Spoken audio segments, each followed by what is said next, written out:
No, I haven't heard it from him.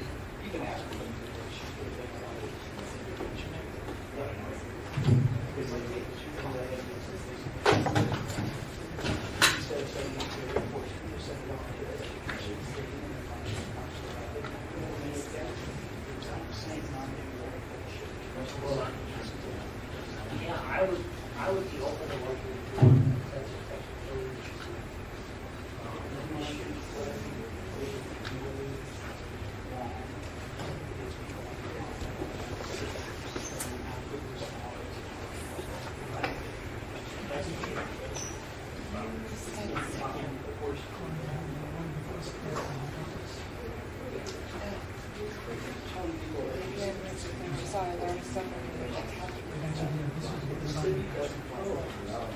Well, I'm sorry, what was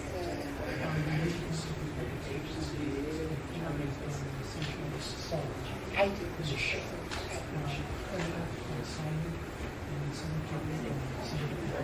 That's fine. Okay. To proceed with being a member? But he'll leave at 9.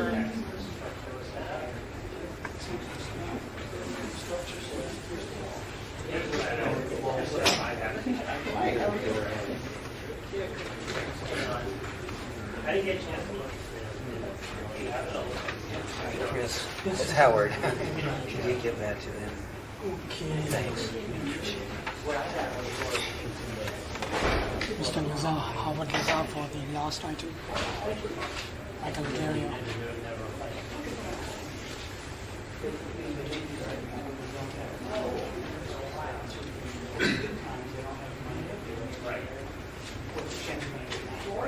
Well,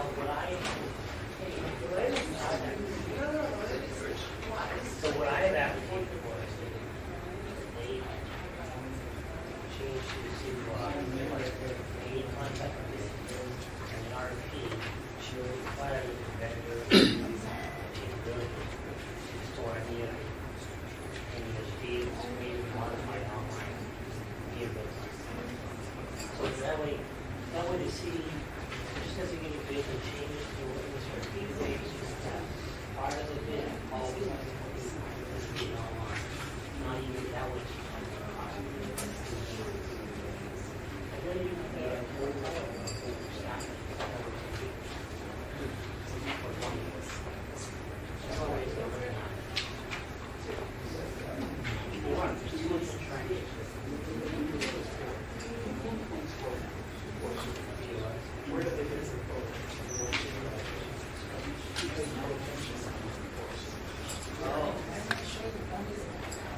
I want to see what he sees.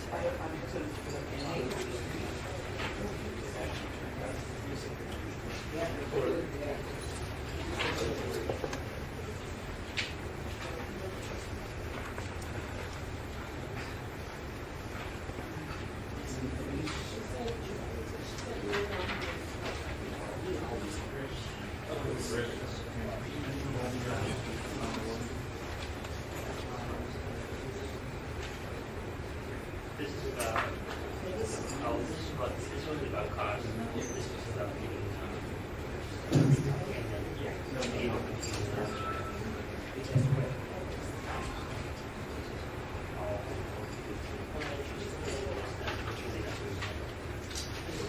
really good analysis.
Good afternoon and welcome. This is the regular meeting with the Sunshine Ordinance Task Force, called for Tuesday, January 5th, 2010 at 4 p.m. and beginning at 4:05 p.m. Roll call, please. Yes, Mr. Chair, Member Craven Green excused, Member Lee. Here. Member Lee present, Member Cawthon excused, Member Benny.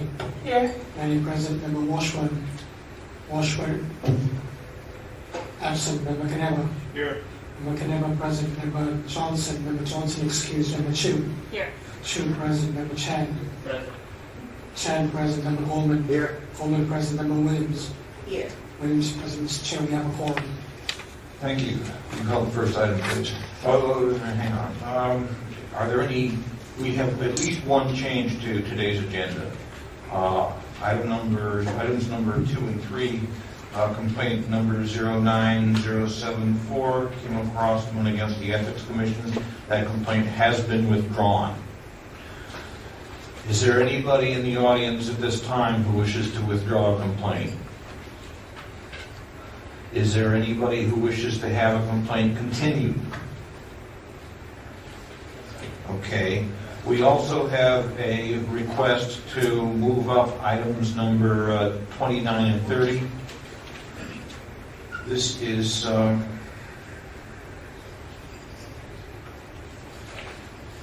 these have to do with complaint number 09085, Mike Addario against the Arts Commission. Mr. Lazaro of the Arts Commission says he has to leave by 6:30. Is Mr. Addario in the audience? Yes. Is that all right if we move your item up Yes. in the agenda? Okay. Without objection? Okay, we will take items 29 and 30 then immediately after item 1. Would you call the first item, please, Mr. Clerk? The first item is the approval of the November 1st, 2009 special meeting minutes. Okay. Committee? I have a couple of corrections on page 6 of the minutes, 14 of the package.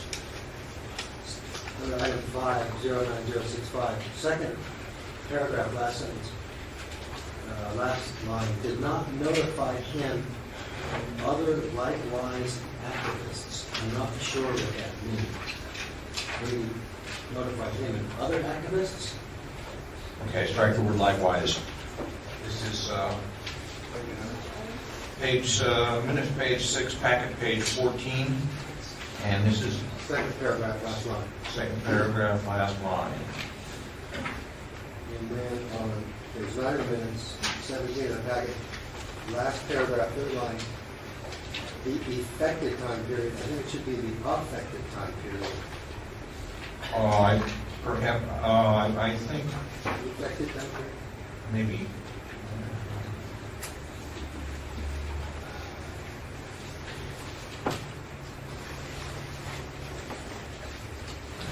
Okay, that's probably correct. Affected. Affected, okay. And then I just have a couple little typos that was again. Other than that, Okay. I move that we accept it, and then it says amendment. Okay, moved and seconded. Is there a second? Second. Okay, moved and seconded. Is there discussion? Okay, the chair wishes to point to a number of things. First of all, I have found numerous errors, some of them substantive, and some of them grammatical, spelling, punctuation, etc.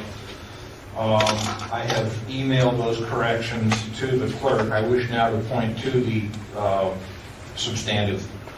First of all, on page 2 of the minutes, second paragraph, Jewel Gomez's first name is spelled incorrectly. It's Gewelle.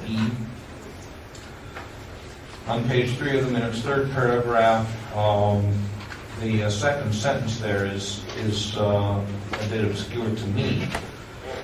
She said Ms. Gomez did not allow Ms. Kaufman to finish her sentence to under what she wanted to talk about. I think that word under might need to be changed.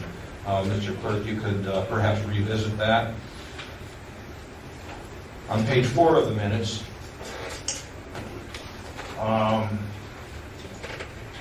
this is a recap of a comment that I made. I believe what I had said was that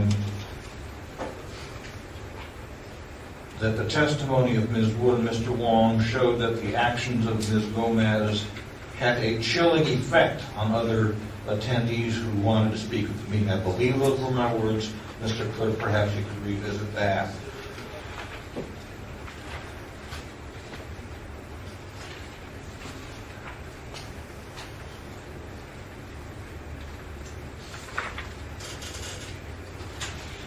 Okay, on page 14 of the minutes, as a matter of fact, on pages 14, 15, and 16, these are in items number, at the very bottom of item numbers 13, 22, and 23. Mr. Chan's vote, Mr. Chan is recorded both as voting aye, and then on the next line, excused. So I believe his name should be crossed out on the excused lines.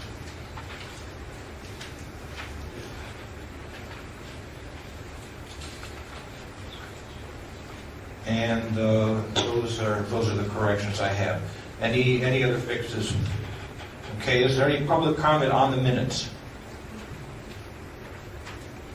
Hi, Kim Cross. I just wanted to, as these meetings are getting a lot more attendees, it's really challenging for everyone to share the same meeting packet. I just wondered if maybe a possibility that more than one meeting packet could be provided for the public to review. For example, the minutes, everyone's trying to check them at the same time. Thank you. Thank you. Is there further public comment on the minutes? Yes, thank you. Peter Warfield, Library Users Association. I've unfortunately not had a chance to review these in full, but there's something in the minutes that I think is repeated in the a mistake in the minutes that unfortunately carried into the order of determination that resulted from the hearing. And that's page 8 of the minutes, 16 on your packet, item number 7. And in the third block of text on that page,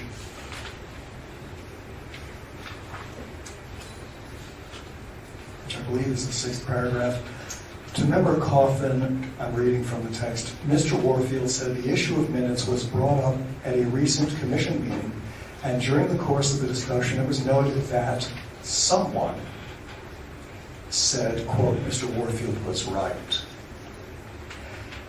It's very important that you understand what I said, and what I said was that Ms. Avery herself, in discussing this matter with her commission, said Mr. Warfield is right.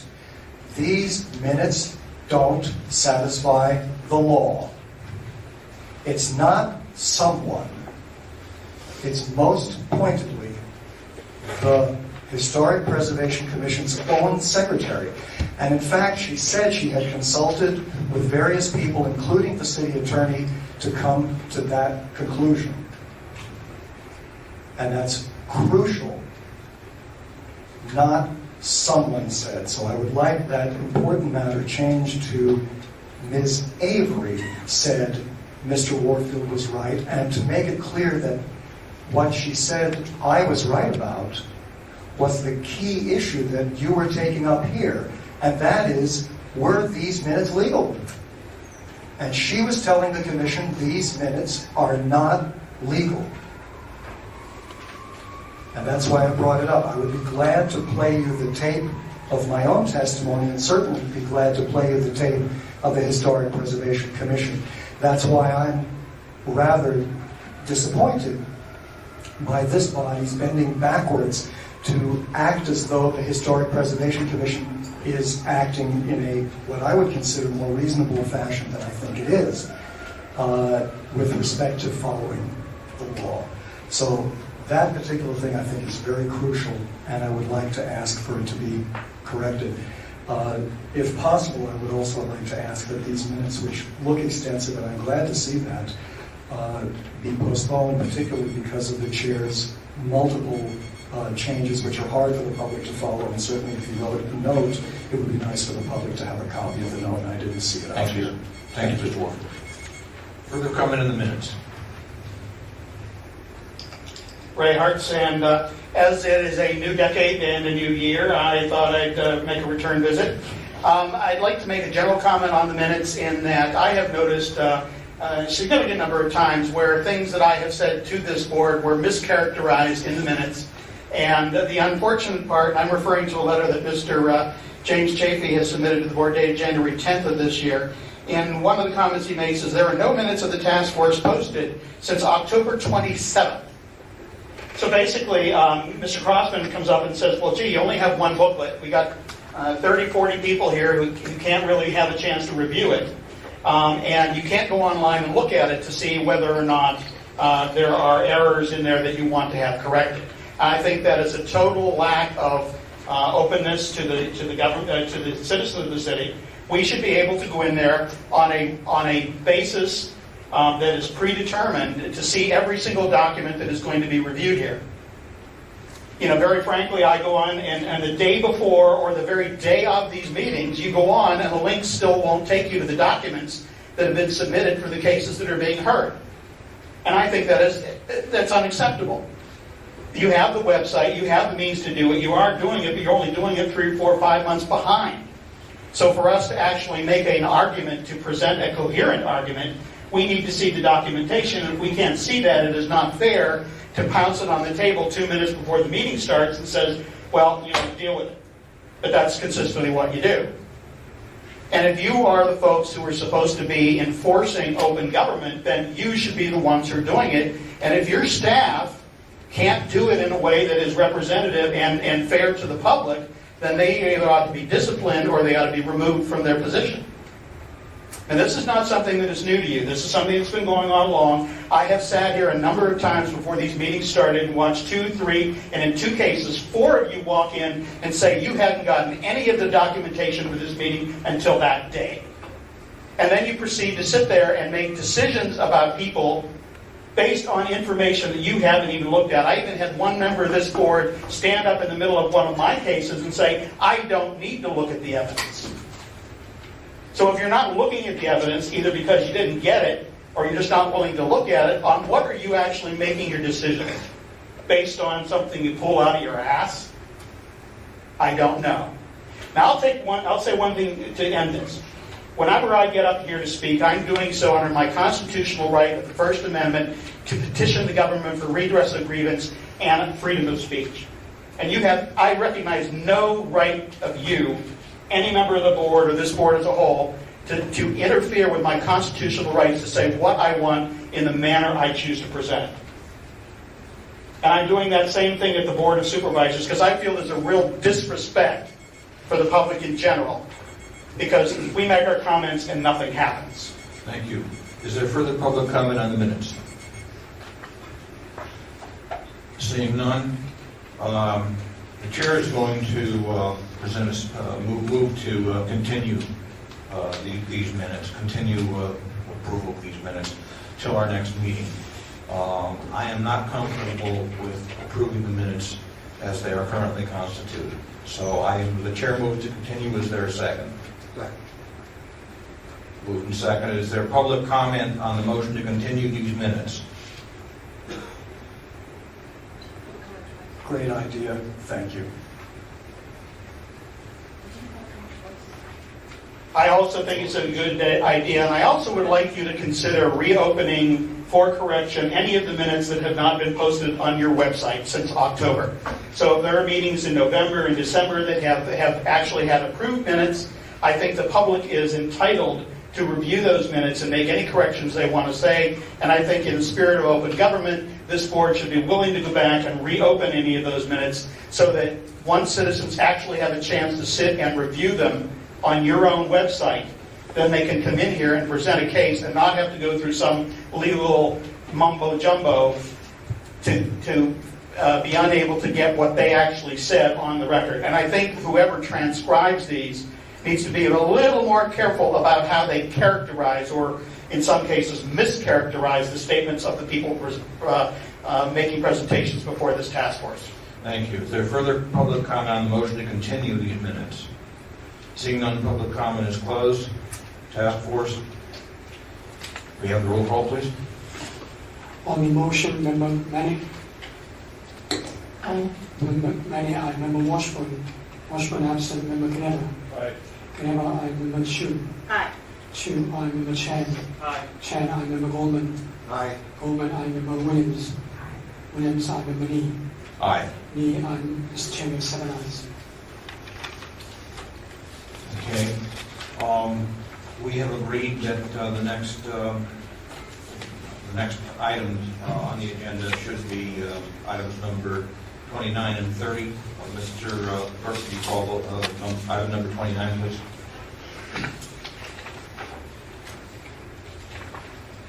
Item 29 is on the determination of jurisdiction and complaint filed by Mike Agerio against the Arts Commission for allegedly violating the Sunshine Ordinance. Members, I move we find jurisdiction on this item. Second. Has jurisdiction been contested? No. Not at the complaint committee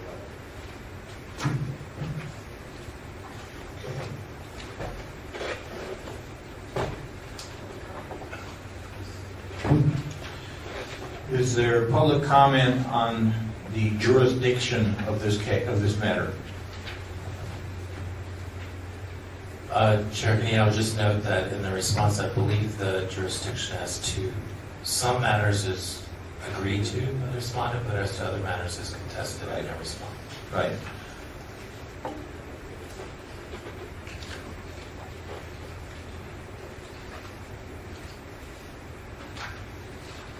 Well, is there any member of the task force who wishes to separate out any of the items? There are basically 5 or 6 items here, and all consolidated under a single complaint, and jurisdiction is contested on some of those items. Does any member of the task force wish to separate out any of the items? Seeing none, we will take the motion on jurisdiction of the entire package. And may we have the roll call, please? On jurisdiction, Member Manning. Aye. Member Manning, aye. Member Washburn. Washburn absent. Member Caneva. Aye. Caneva, aye. Member Chu. Aye. Chu, aye. Member Chan. Aye. Chan, aye. Member Goldman. Aye. Goldman, aye. Member Williams. Williams, aye. Member Nee. Aye. Nee, aye. Mr. Chairman, 7 ayes. Okay. We are now ready to hear item 30. This is the merits of complaint. Mr. Adario, please approach the microphone. Thank you for coming, sir. You have 5 minutes. Thank you. Can I use the overhead also? Yes.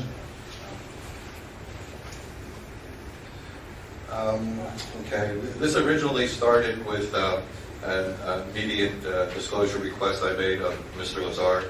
I guess a little background is needed. I'm a member of the San Francisco Street Artist Program. I have been elected to be their representative. I'm also a chair of the liaison board that was recently created. But before I was elected to the chair, I made an IDR request of Mr. Lazar September 23rd, 2009. I amended that on September 29th, 2009. didn't receive the document, and on October 2nd, I should say first, on October 2nd, 2009, Mr. Lazar, who is the program director of the San Francisco Street Arts Program, acknowledged the complaint and invoked the extension no later than October 13th. And that's the document that I have received. And on the second page there, you should be able to see of no later than October 13, 2009. October 13, 2009 came and went. Still have not received the documents. On November 4th, 2009, at the San Francisco Street Arts Program Committee, I requested status of the IDR requested documents. Lazar stated that they would be ready the end of the following week. Waited till December 6th and filed the Sunshine Ordinance complaint. And then on December 24th, Mr. Lazar informed me that the documents were ready for pickup. On December 28th, I received the documents. Now, most of the documents, I have not been able to go through them thoroughly, but there is one that causes some concern. And this has to do with the timesheets. I was asking for timesheets to city employees. In case you're not aware, the San Francisco Street Arts Program is a city program that has 2 city employees, civil servants, but the members pay for the 2 city employees. We get no money from the city whatsoever. So it's a very unusual setup. So consequently, we're very, at least I am, very concerned about the money being spent, because every year our fees go up. And we have a lot of people that can't afford the increased fees. But this one document here was a timesheet, and if you notice, the dates look like they've been altered and whited over and altered. And there was no explanation. Sorry. You can see down the dates, they're whited out. They look much different than any other dates. So, might be a reasonable explanation, but I haven't gotten it. And on an official document like this, that shouldn't happen. Compare it to that document, and you can see it's definitely different. So that has to do with my first complaint, that I didn't receive the documents in a timely manner. I was not told that there was any reason for the delay, other than that I should have received them on October 13th. Mr. Lazar has stated that he was down to 1 staff person, but we haven't seen any documentation to back that up. And it wasn't 1 staff person for the whole time, the whole 2 months that I waited. The other issue has to do with the creation of the liaison committee. And go through a little bit of a timeline on this. In May 2008, we started an ad hoc San Francisco Street Artists Liaison Committee. This was formed to have a way to group together and to speak to the Arts Commission. Am I getting close? Please wrap up. That's 5 minutes. That is. I have 3 minutes rebuttal. Can I bring it? You will.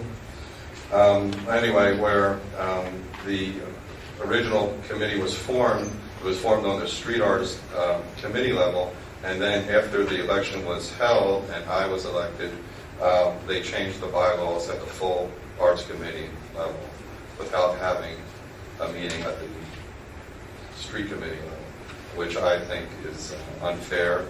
They give us a time to discuss it, and I believe it violated the open meeting laws. Thank you. Thank you. Is there anybody here to present facts and evidence in support of the complainant? Seeing none, respondent, please. Thank you for coming. Because Mr. Dario went a little bit over his time, we'll give you some flexibility as well. Thank you, Mr. Chairman, and hello members. I'm Howard Lazar, the director of the Street Arts Program for the Arts Commission. And I believe you saw my letter to all of you. I hope you saw it all. I freely admit I was late, and I gave the reasons for that. Mr. Dario didn't request of me any information as to why my assistant was on leave for this last month. I just want to clarify that, okay? There were health reasons. I was alone, and that's why there was the delay. I thought I could get the information to him by early December, and I couldn't, okay?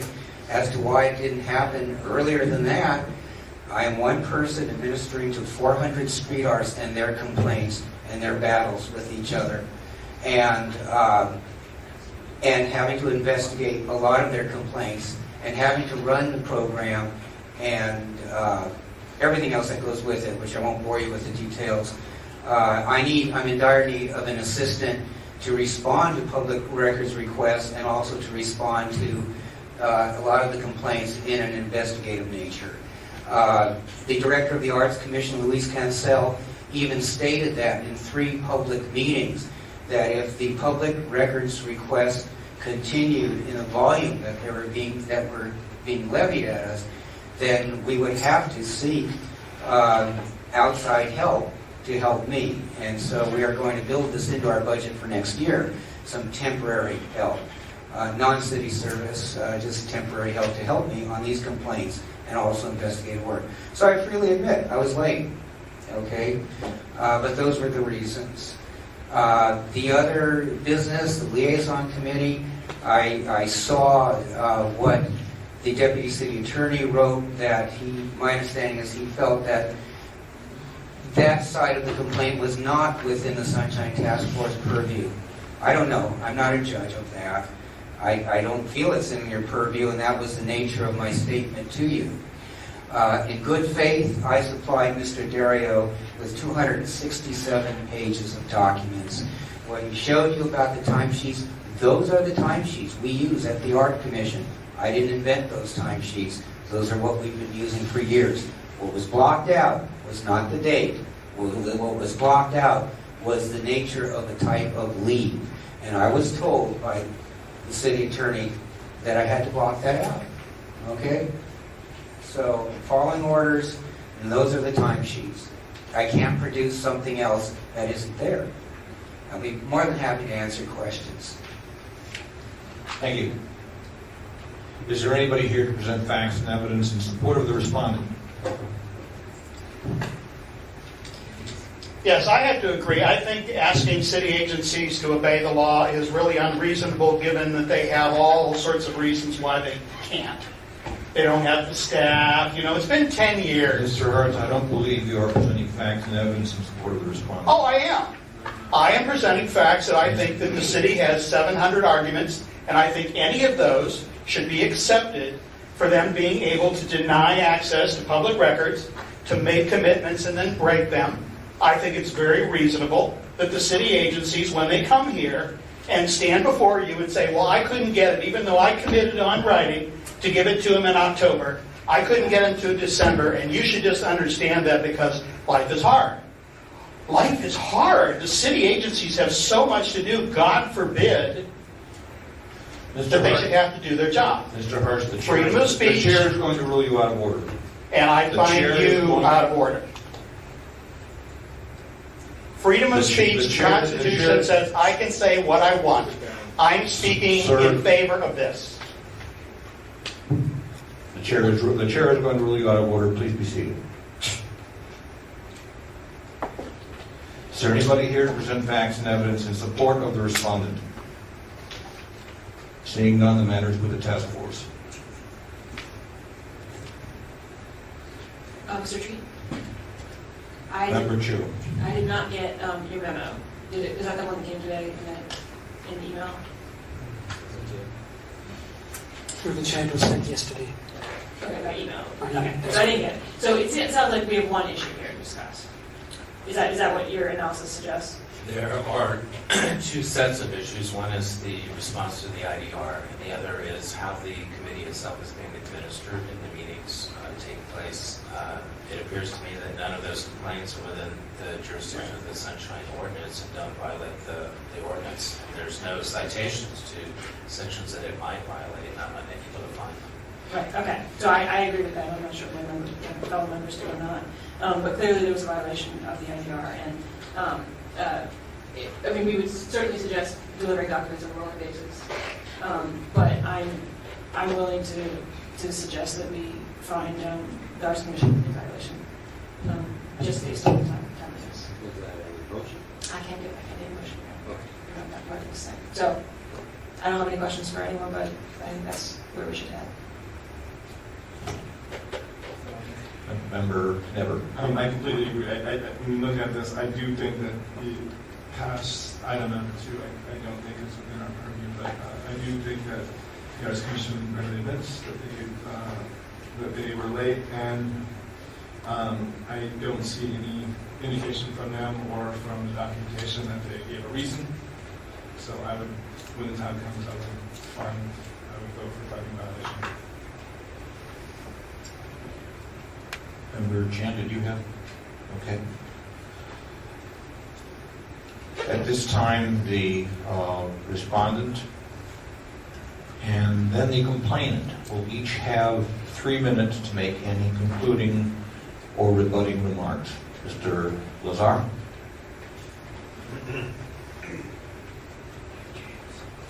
No rebuttal. Thank you. Is it within your purview to give a recommendation that the Art Commission should have additional staff? I know you can't tell a commission what to do, but would it be within your purview to consider that? We could... Because we would like to respond to these in a very timely manner. Okay, sir, those remarks will be reflected in the minutes of this meeting, which Thank are you. public record. I appreciate that. Thank you. Thank you. The complainant has 3 minutes, if you wish, to make any concluding or rebutting remarks. Yes, thank you. Well, on the one issue that Mr. Lazar had said was where he blocked out something. I think what he has done on some occasions is he confuses it. This is blocked out here, correct? That could be a city attorney thing for a sick day. But what I'm talking about is here. These numbers have been whited out and redone. It's been altered, all of those. So it's an altered document. This has to do, it's not a frivolous complaint that I've been making, because we found somewhat incidences of concealment, of money being stolen out of the office, and a stalling audit that was supposed to be done. So this is a chain of events that have happened from that. So the reason why I asked for these documents is to continue with looking into the way this program has been managed. And what I've found is stalling and concealment. And thank you for your time. But if you have any questions, I'll be happy to answer. Is there a motion? Yeah, I moved to find the violation of 6725. 67.5 for untimely applications. Moved and seconded. Is there public comment on this item? Seeing none, public comment is closed. Further discussion by the task force on the motion. Roll call, please. On the motion, Member Manny. Aye. Manny, aye. Member Washburn absent. Member Knebel. Aye. Knebel, aye. Member Johnson. Johnson excused. Member Chu. Aye. Chu, aye. Member Chan. Aye. Chan, aye. Member Goldman. Aye. Goldman, aye. Member Williams. Aye. Williams, aye. Member Lee. Aye. Lee, aye. Mr. Chair, makes 7 ayes. Thank you. Thank you both for attending.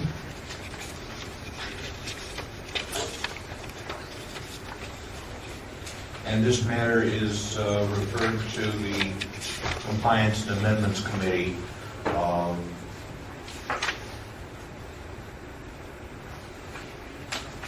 Let me just clarify one thing. Mr.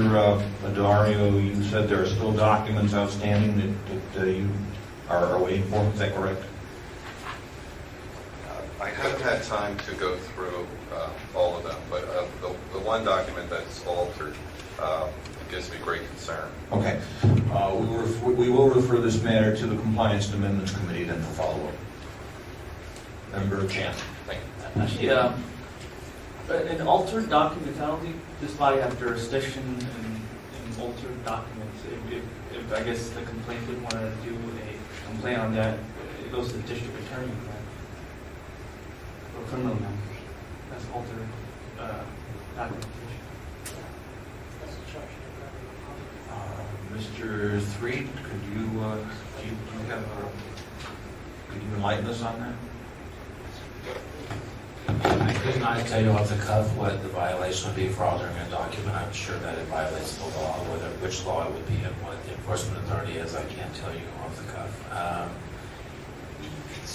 But it does appear that because the complainant has not had an opportunity to fully review the documents, there might be further complaints that he has regarding the completeness of the response or other potential insufficiencies. So it does seem appropriate to go to the CAC.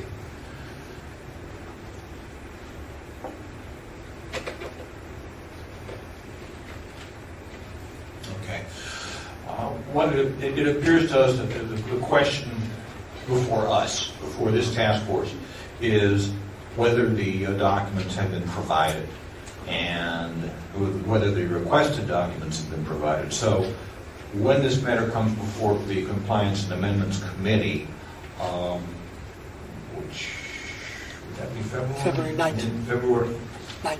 February 9th. What we will be interested in knowing is whether all of the requested documents have been provided, and if any of them have been redacted in any way, illegally redacted, certainly that would be something that we would be interested in. Alterations, that might, I'm not sure that falls into the realm of the task force, but certainly any redactions. There are some redactions that are permitted, some that are not. So we would certainly, if there are any redactions that you believe were illegally made, then you should let us know that too at the Compliance and Amendments Committee meeting.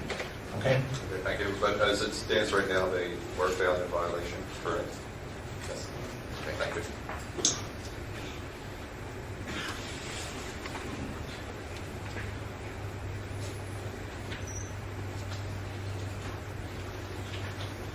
Okay, Mr. Clerk, could you call the next item? The next item is the Compliance and Amendments Committee has recommended to the task force that 09039, Rita O'Flynn against the Mayor's Office of Housing, be referred to the Ethics Commission for willful violation under Section 67.30, 67.34, 60, and 67.21E of the law ordinance. Thank you. Is the complainant here? Please approach.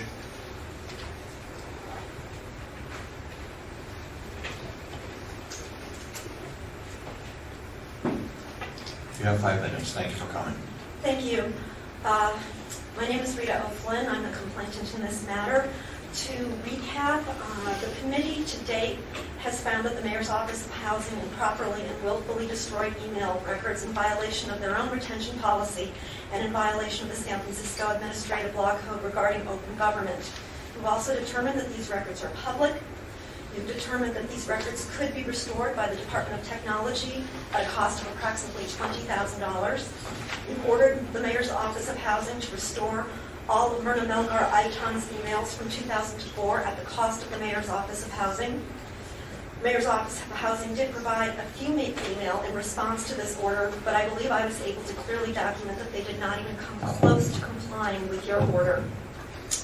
As of this meeting, there's no documentation that the Department of Technology was involved in any restoration of Myrna Melgar's emails as requested by this committee. or that the Mayor's Office of Housing has incurred any costs with any attempts to restore this email that they destroyed. The Mayor's Office of Housing has not attended the last 2 Amendments and Compliance Committee meetings, nor will they attend this meeting. They unilaterally consider the matter closed despite repeated findings of this committee. This committee has been disrespected and disenfranchised by the Mayor's Office of Housing. They don't care about your orders or findings, nor do they seem to be concerned about the consequences of any referrals that this committee might make to the Ethics Commission. The only action the Mayor's Office of Housing has taken to date is to file a punitive lawsuit against my husband after your first finding in my favor. This case will confirm what this committee is really all about. There is extensive documentation of willful destruction of records and failure to comply with the San Francisco Administrative Law Code regarding open government, and it is clear that a referral to the Ethics Commission is warranted. My concern is that the Ethics Commission has no legal requirement to take action on your referral. In fact, the Ethics Commission's failure to act on over 13 referrals you have made is now the subject of a lawsuit. It's not just the Mayor's Office of Housing who disenfranchises you, it's also the Ethics Commission. But you do have power and you do have authority. According to San Francisco Administrative Law Code 6721, it states, upon the determination that a record is public, the Sunshine Task Force shall immediately order the custodian of public record to comply with a person's request. If the custodian refuses to comply with any such order within 5 days, the Sunshine Task Force shall notify the district attorney or the attorney general, who will take whatever measures he or she deems necessary to ensure compliance with the provisions of this ordinance. I'm asking you now to please use all the authority available to you to send a message that no one can abuse open government without facing serious consequences. Thank you. Thank you. Is there anybody here to present facts and evidence in support of the complainant? Seeing none, is the respondent present? Is there anybody here to present facts and evidence in support of the respondent? Seeing none, the matter is with the task force.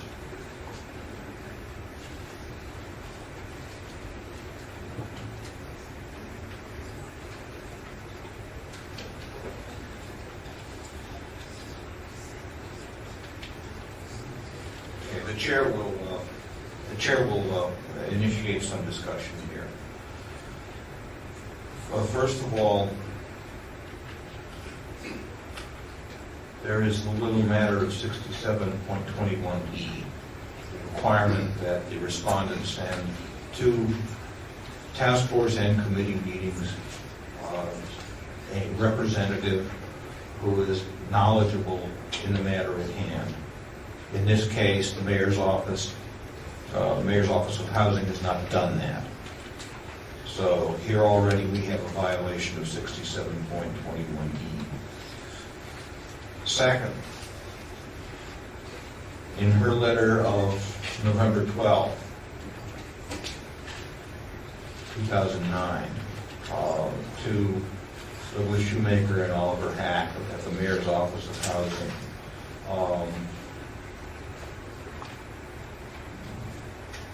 the chair of the Compliance Amendments Committee, Erica Craven Green, asked 5 questions of these gentlemen, and to date, and the clerk will correct me if I'm wrong, no response to Chair Craven Green's query has been received. Is that correct? Mr. Chair, that is correct. Okay. And finally,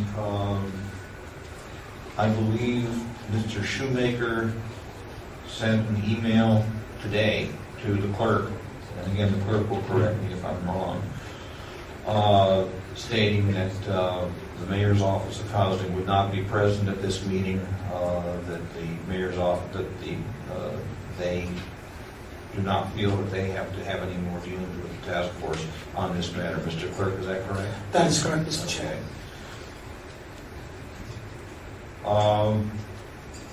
Based on that, and based on the Mayor's Offices of Housing's, what I see is a complete disregard for Sunshine F for this task force. The chair would entertain motions for violations of sections 67. Well, the chair would entertain a motion to refer this matter, and I think the task force should determine to whom, whether it would be the Ethics Commission, or the supervisors, the district attorney, California Attorney General, or any combination thereof. Member Williams. I think with total disregard that they felt that they completely disrespected, it should go to the California State Attorney.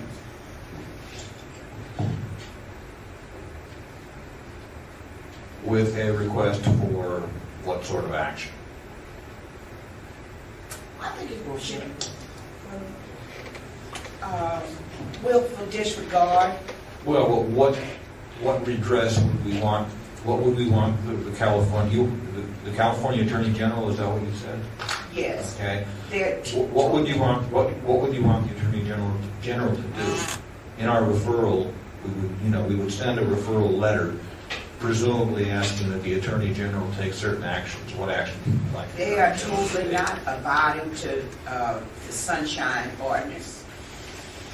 What do we want the California Attorney General to do? Find them not in compliance, in violation, and fine them or whatever needs to be done. Has the motion been seconded? Okay. I believe it expresses the motion. Okay. Are you moving to refer this to the Attorney General? Yes. Okay. Is there a second? Motion dies for lack of a second. Is there a motion to refer this matter to any other enforcement body? I move that we refer it to Ethics Commission. Okay. Is there a second? Motion dies for lack of a second. Is there a move to refer to any other body?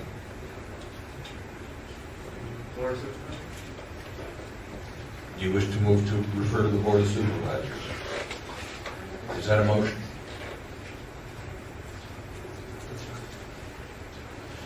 There is no motion. Is there a move to refer it to the district attorney?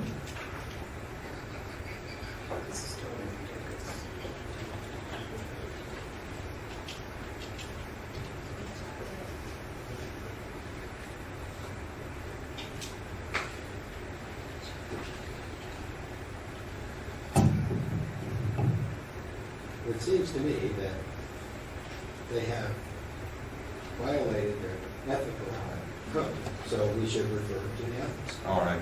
Mr. Goldman. I will re-move that we refer this to ethics. The chair will second. And I believe that if it goes to the Ethics Commission, it's not going to change. Well, that remains to be seen. However, we have to do what we can do. Right? Excuse me, again, you're saying that I heard Ms. O'Flynn get up here with all her heart and believe and said that the Sunshine have the power. We're not showing that power. And we're minimizing it in my depth. We need to go to the top on some of this and let these departments know that we're serious. I keep saying that over and over and over and over and over again. And we sit up here, Ethics Committee is not going to do a damn thing. We know that. And and I've been on this board over 10 years. We said we're going to send it to the district attorney. The city attorney is in with everybody. We know that. The Ethics Committee doesn't do anything. So we need to send it to the top. Who do we need to send it to? Barack Obama? I mean, it doesn't make any sense to me. This is sensitive for us to waste all our time and energy to come here. And these people to bring complaints here and nobody can say anything. It makes us look like a fool. It really does. And I'm really concerned about that. And I'm really questioning our power. Well, the question remains, if you're going to refer something to the State Attorney General, What are you going to ask of him? All you guys that have the legal knowledge, you know, you're supposed to help me say, but this should go further. And I know Mr. Treat is not going to say, refer it up that high. I know he's not going to say it because he works for the city, and I can understand that. But us being on the board, we should stand for the people, and we stand for the residents. I am for the people of San Francisco. And it just not feels like that we are giving them what they deserve. May we have quiet, please? I don't feel it. And if we don't show some kind of power, we might as well get off this board and dismiss this whole sunshine ordinance board.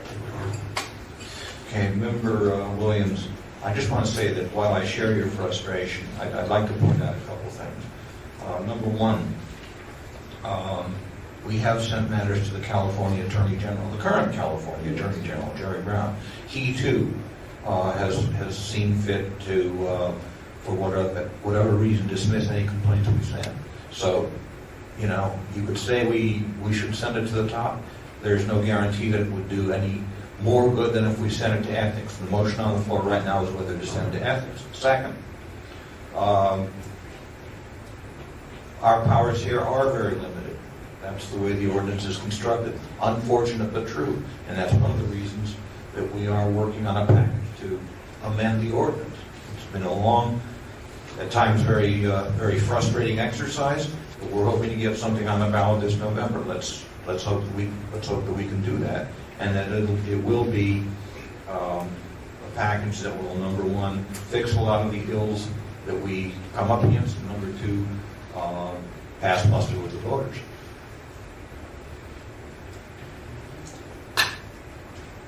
And I also would like to say that I don't think it's fair to us to assume how Mr. Threed may or may not conduct himself in this. This is our vote. This is our referral. This is not Mr. Threed's.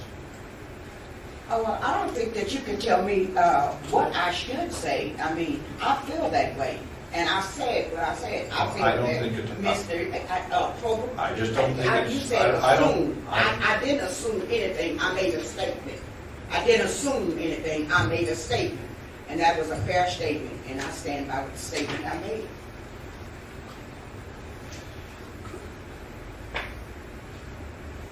Further discussion? This time we will entertain public comment. Kim Crossman, I would speak in favor of referring this to ethics. I know from the records I've seen that they do investigate everything that you guys sent to them. It is true that they dismissed them, but they've gotten a lot of bad press for the number of dismissals they've had, and that is starting to weigh heavily against them. So I think it is valuable to send things to ethics. I think that it is having an effect. And there's no harm in adding the DA to it as well. The Board of Supervisors, yes, the DA and the Board of Supervisors have declined to take action on your referrals, but you never know what will happen. It's just adding another name to the letters, and there's no harm in doing that. I wouldn't bother with the AG because they keep saying that they won't investigate local matters. So, and as we know, even the AG was found to, well, anyway, I'll point to that. Thank you. Thank you. Is there further public comment? Ray Hartz. I really don't think you should allow the fact that these particular bodies have refused to do anything prevent you from building a record showing that they haven't. All you do by not referring it to them is simply they can say, well, we didn't not refer anything, and then nothing was referred to us. Refer it to them, build a record so that when it comes down to next year and the supposed change in law, you can come out and say the reason we need this change is because none of these people will do anything. You send it to the Board of Ethics, they dismiss it. You send it to the Board of Supervisors, they ignore it. You ask the city employees to show up, the city agencies to show up, they ignore you. Basically, very frankly, I think every city employee knows that if they want to keep something from a citizen, there is absolutely nothing this board can do to stop them from doing it. You can send them letters or whatever, but what you won't even do, from my perspective, is you won't even build a case. You say, well, they're not going to do anything, so let's not send it. Whose case are you protecting? You protecting your interests as a board so you don't look more ineffectual than you are? Or are you looking out after the interests of the person who has been mistreated by the city, who got a direction from this board, and though the city commissions have basically failed to respond to it, and they even refused to show up? I read the comment that the person from the Mayor's Office of Housing wrote, I have done enough with the Sunshine Task Force over this issue. In other words, dismiss you. You know, we can't get you respect. If you aren't willing to stand up for yourself, what the hell do you expect anybody else to do? I'll be honest, I have really lost a lot of respect for this board, and I think I'm getting to the point where I think you're a bunch of cowards. Thank you. Is there further public comment? Yes. Peter Warfield, in the case of a document denial, the Sunshine Ordinance is very clear. It requires you to refer if the document is not provided as you have found necessary. That's it. It doesn't say you should assess how effective your action will be. It doesn't require you to look at any crystal balls to see, gee, are they or aren't they likely to take action, or is it going to be effective action or ineffective? No.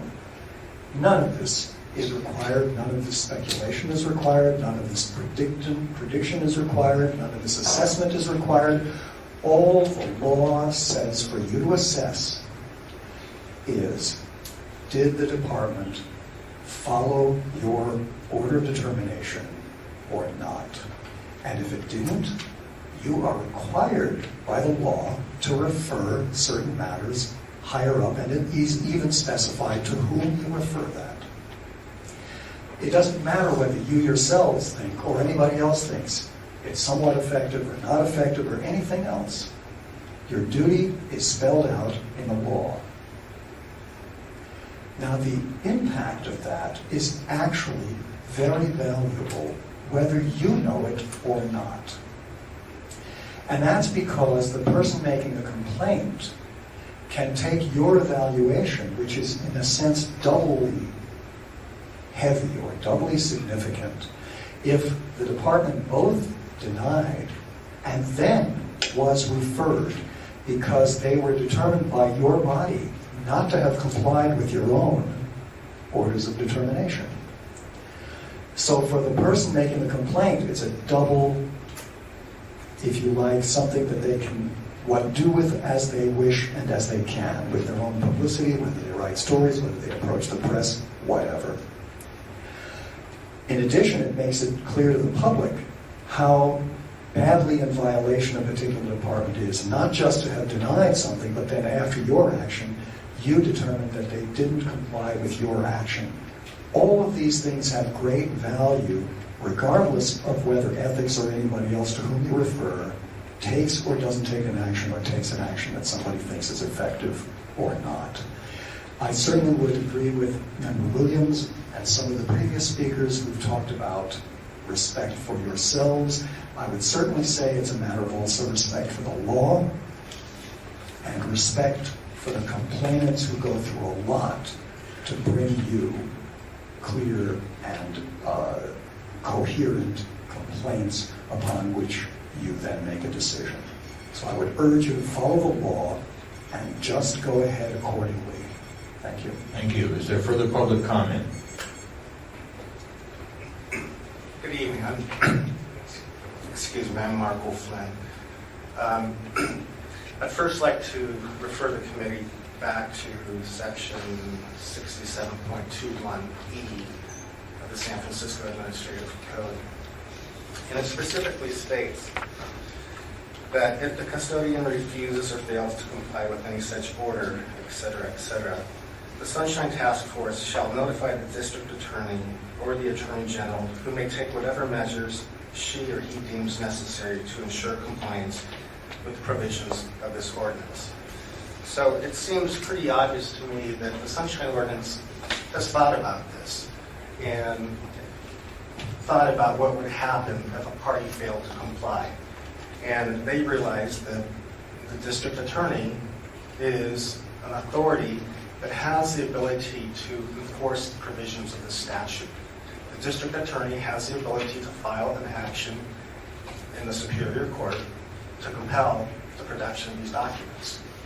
So I would like to encourage you to make a recommendation that this matter be referred to the district attorney in lieu of the Attorney General for the state, because I believe that the local district attorney can better address this issue. Now, there's another issue besides producing the records. There's the issue of destroying the records. And there are two separate issues, but you've ruled on both. You've ruled that the Mayor's Office of Housing has destroyed records and has failed to reproduce the records, even though those records are available through the Department of Information Technology. You may want to consider making a referral to the Ethics Committee as far as the destruction of those documents. I think that's more appropriate for the Ethics Committee to make a decision on as to whether or not an ethics violation had occurred there.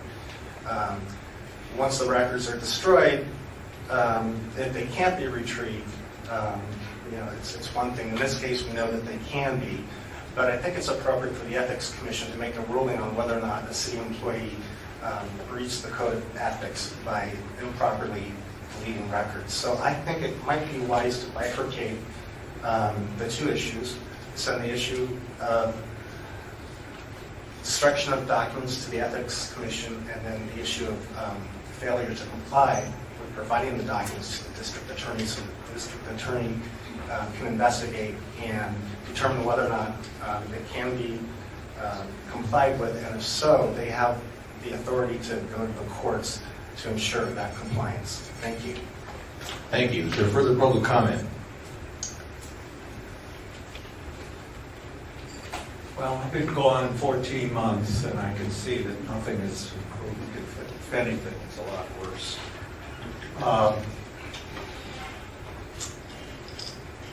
I think you have to do something about this case. And I think that the gentleman and Peter both made the comment that 6121E, that basically gives you no choice. You have to refer it. In the case of referring it to the district attorney, there's a government code section that deals with the failure of a government employee to perform a duty where there's no other punishment in the government code, making that a misdemeanor. And the district attorney has the power to do that. There's also a provision regarding destruction of records. And I don't know whether it's in the government code or the criminal code, but the same effect. So there's plenty of ammunition there in terms of the district attorney's office. The Ethics Commission, I think, is going through a difficult time right now because it doesn't know what to do about these referrals. As your agenda notes, they've got some new rules that they're trying to push through. And ultimately, if this thing is handled correctly, that will be the forum for your enforcement, whether or not you amend the ordinance. So there's a cumulative effect because the weight of their 14 dismissals finally has come down on them. And I think that if you continue to refer this type of case, which involves a willful failure, it's clearly official misconduct, that they will have no choice but to really address all of this. So I urge you to be very careful in how you send this referral over to ethics, but make it absolutely clear what the violations are, that they're willful failures, which trigger 6734, and that you're sending it over under the general enforcement power, and then I would also refer it to the district attorney for the same purpose. If Ms. Harris is planning to run for Attorney General, then she should be in a position to enforce what is now a constitutional right in California, which is access to public records. It's in the Constitution, and I think she's obliged to take action. Thank you. Thank you. Is there further public comment?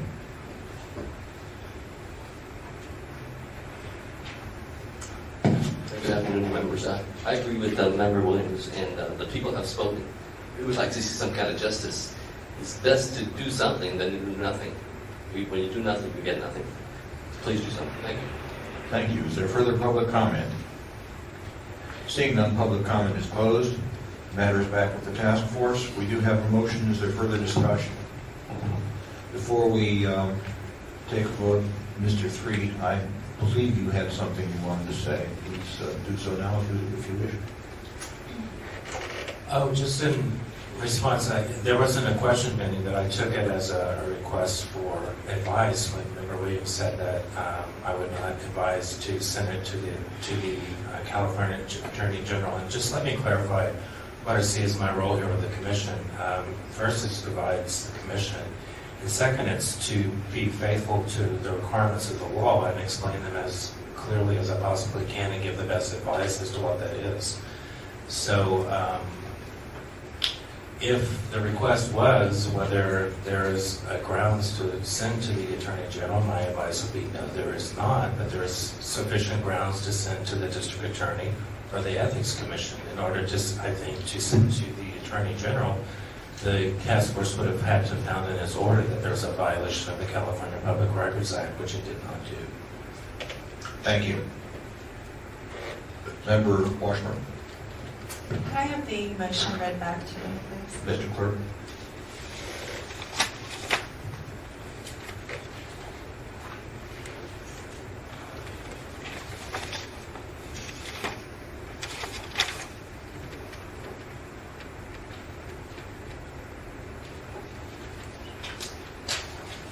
The motion is to send it to the Ethics Commission. It was proposed by Member Goldman and seconded by Cheney. Okay. Member Chan. I need a friendly amendment to add the district attorney. Second will accept. Baker doesn't object. Okay. And this matter is to be referred to. The motion is amended to refer both to the Ethics Commission and to the District Attorney.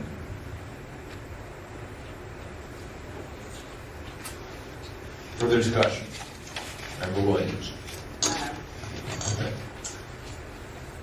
To the chair and to the members, I do get very concerned. I don't get it. And to our attorney, Jerry, I've been knowing you a long time, and I know your integrity as a human being. So there was no slander to you as a human being, but I felt as a city attorney, I know that you have a lot of integrity and a lot of character, so it was not meant personally. So if I said anything to offend you personally, I apologize. Further discussion? Seeing none, roll call, please. On the motion, Member Manny. Aye. Manny, aye. Member Washburn. Aye. Washburn, aye. Member Knebel. Aye. Knebel, aye. Member Chu. Aye. Chu, aye. Member Chen. Aye. Chen, aye. Member Goldman. Aye. Goldman, aye. Member Williams. Aye. Williams, aye. Member Nee. Aye. Member Nee, aye. Mr. Chairman, 8 ayes. Thank you. This is a time set aside for public comment on items not appearing on today's agenda and within the jurisdiction of the task force. How long do I have? 3 minutes per speaker. Ray Hartz. I don't come here solely with the idea of castigating you. It's just the fact that I keep hearing this argument that we're making changes in the law maybe next year. Has anyone ever heard the expression, justice delayed is justice denied? How many years has this task force been in existence? At least 10. And you've spent, as far close as I can figure, somewhere between $1.5 million and $2 million in operating this. And yet, You haven't gotten the Board of Ethics to enforce one of your referrals. The Board of Supervisors ignores it. And where do you get your appointment? Who appoints you? Where do you get your power from? From the Board of Supervisors, and they don't even pay any attention to you. The District Attorney's Office, and with all due respect to the Deputy City Attorney here, is the biggest offender for withholding it. Not only do they withhold documents that they possess, they actually advise city employees on how they can do it. Basically, I really see this as a thing where at some point you either have to make a decision to stand up for yourself, to have some balls, for God's sakes, or else admit to the fact that you're sitting here filling the position and not doing a very good job. I mean, I want you to do it. Half of you don't show up at meetings. If you do show up, you may not stay the whole meeting, you may leave, so the person who is presenting a case may have to get 5, 6, 7 votes. So sometimes they win, but they don't get anything because they didn't have enough votes because you didn't bother to show up. Every single meeting I sit here, if I get here before and I hear people walk in and say, I didn't get my package till today, which I will ask you that question again. If you don't have any ethical obligation to actually refer to the evidence presented to you, how can you possibly represent yourself as being fair? And yet you will do it. You will show up, say, I've never read any of this information, I never looked at it, and then you will sit here and make determinations. You don't treat people equally. Depends on the day of the week or the time of the month or whatever you show up as to whether you get a fair hearing. You get people who basically say, I don't care whether it's fair or not, I'm not going to listen to you. And then when you get a determination like this, you have become so gun-shy because they won't enforce anything that you just won't refer it. And I have suggested this again. Instead of referring these things to the ethics, write a letter from this board to the head of the department who signed a document each year saying he understands what Sunshine is about and he knows he has an obligation to enforce it in his or her department. Start addressing the fact that city officials are choosing simply to ignore this, and you let them get away with it by dealing with the peons, who are basically, in most cases, probably just doing what somebody's telling them to do. Now, as far as the city attorney, they're on the city side, and they could give a damn about the citizens. And that includes every one of the deputy city attorneys.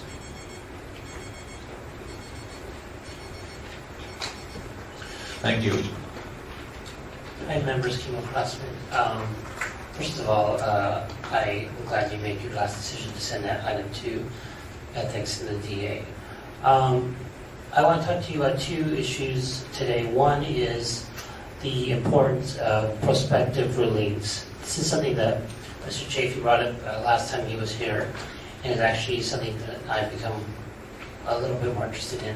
The idea here is that the ruling should have more weight than just the particular case. That if you rule that in a certain set of circumstances that the document should be provided, that you shouldn't have to re-adjudicate every case that comes to you. You can cite prior rulings. That's oftentimes referred to as case law. And I recall that when Mr. Lorente was here, oftentimes he would say, "Oh, well, we heard an item about similar to this 3 years ago, and here's how it came out." I think something that would make you a more powerful and respected group is if there was a development of tracking system to record the types of rulings you have so that they can be referred to by the public and city attorney. You look at the letters he gives you, and they only have cite case law at the state level. They don't cite any of your prior rulings. Why aren't your rulings important? They should be in the analysis that's provided. So other departments do it. Ethics refers to, for instance, we find so-and-so, so we should find the same person the same way. And I think that working with the city attorney and your clerical staff, design system should be designed to record in a way that can be cited your rulings so they can be used in a prospective way. The other thing is, again, the number of people attending today is less than the full accoutrement. That can be a problem for people who need to get 6 votes. So I would still strongly request that you look into the possibility of changing the 6-vote requirement. Thank you. Thank you.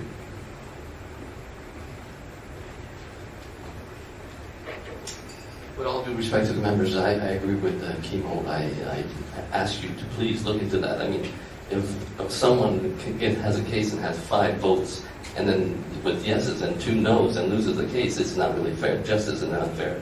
So I ask you, please look into changing that 6-vote requirement. Thank you. Thank you. Further public comment? Yes, thank you. Peter Warfield, Library Users Association. The previous comments, I think, have all been very cogent and worthwhile. I'll enlarge perhaps a little bit on some of them in my 3 main points. First of all, many, if not most, bodies have an annual vote to set the time and dates of their meetings for the future year. I haven't noticed that as a practice here, and I think it would be useful if you did that, particularly, well, it would prevent you from having to make last-minute adjustments around Christmas and Thanksgiving, which seems to happen pretty routinely. I also think that since you're a body that was created, since you're a body that is appointed by the Board of Supervisors, it's very awkward for folks who want to follow what the Board of Supervisors is doing, who want to participate through making public comment or in other ways participating, for example, at a hearing of the board. You directly conflict with Board of Supervisors meetings, which start earlier than your body, but do start at 2 o'clock on Tuesdays and often run well past your start time. So that not only does somebody who comes with a complaint have to make a considerable sacrifice of the usual sorts, which I won't go into, but may have to give up their opportunity to speak at the Board of Supervisors on a matter that they are considering, excuse me, like a hearing or like making public comment. So I urge you to seriously consider not only deciding on the date and time of your meetings, but to change it so you do not conflict as you do every Tuesday meeting that you have with the Board of Supervisors. I might say that quite some time ago when this started, your meetings were Tuesday, but the board was Mondays. So the original concept, I think, was to not conflict, or at least have the result of not conflicting. I also want to say with regard to a particular order of determination, you seem to have a procedure which generally I think is a good idea. You give some information in the order of determination, but you don't run it past the complainant. And as a result, the order of determination that I received regarding the Historic Preservation Commission not providing minutes appropriately, with appropriate detail, repeated what I made a comment about in minutes, which was painful. It said in that letter, someone said that Mr. Warfield was right. Crucially important was that their own commission secretary said, I was right, and it's not whether I was right or wrong, it was what the issue was, and that is, these minutes are not legal. So I think that you might want to consider, or should consider, changing somehow the way that you provide that additional material so that it can be vetted at least with an opportunity by the complainant or in some other fashion consider that. And finally, on the subject of relief, I think it's important that your rulings consider generalizing and not being very specific on the instance. It's valuable to say what's wrong with what happened, but also to generalize about in a way that will be providing the prospective relief that some other folks here have talked about. Thanks. Thank you. Is there further public comment on non-agenda items?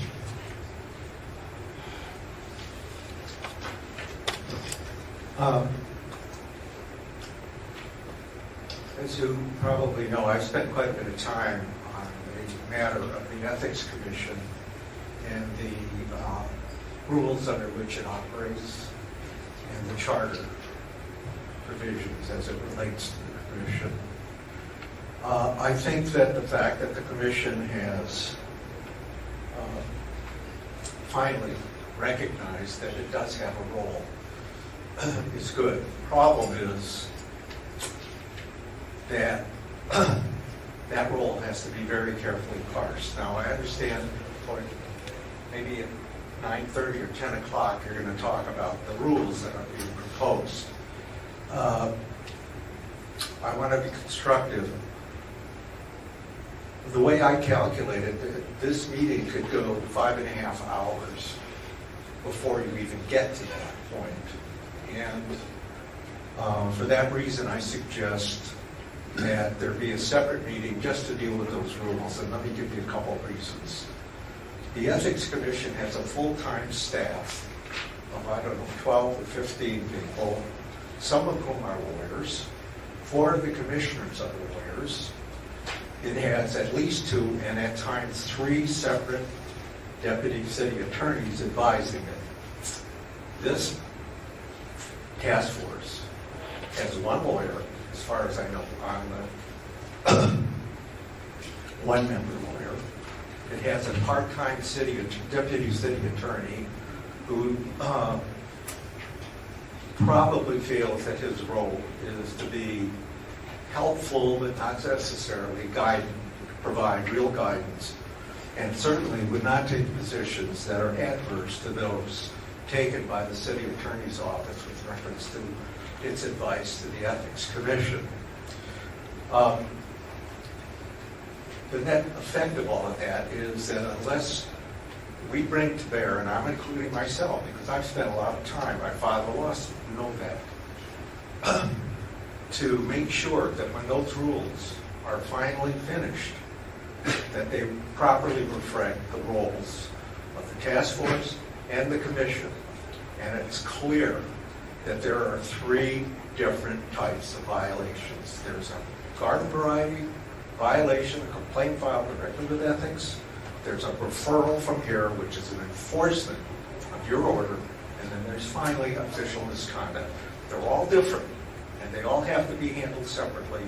And unless that is honed in on and comes through with those rules, you're going to have much of what you had before.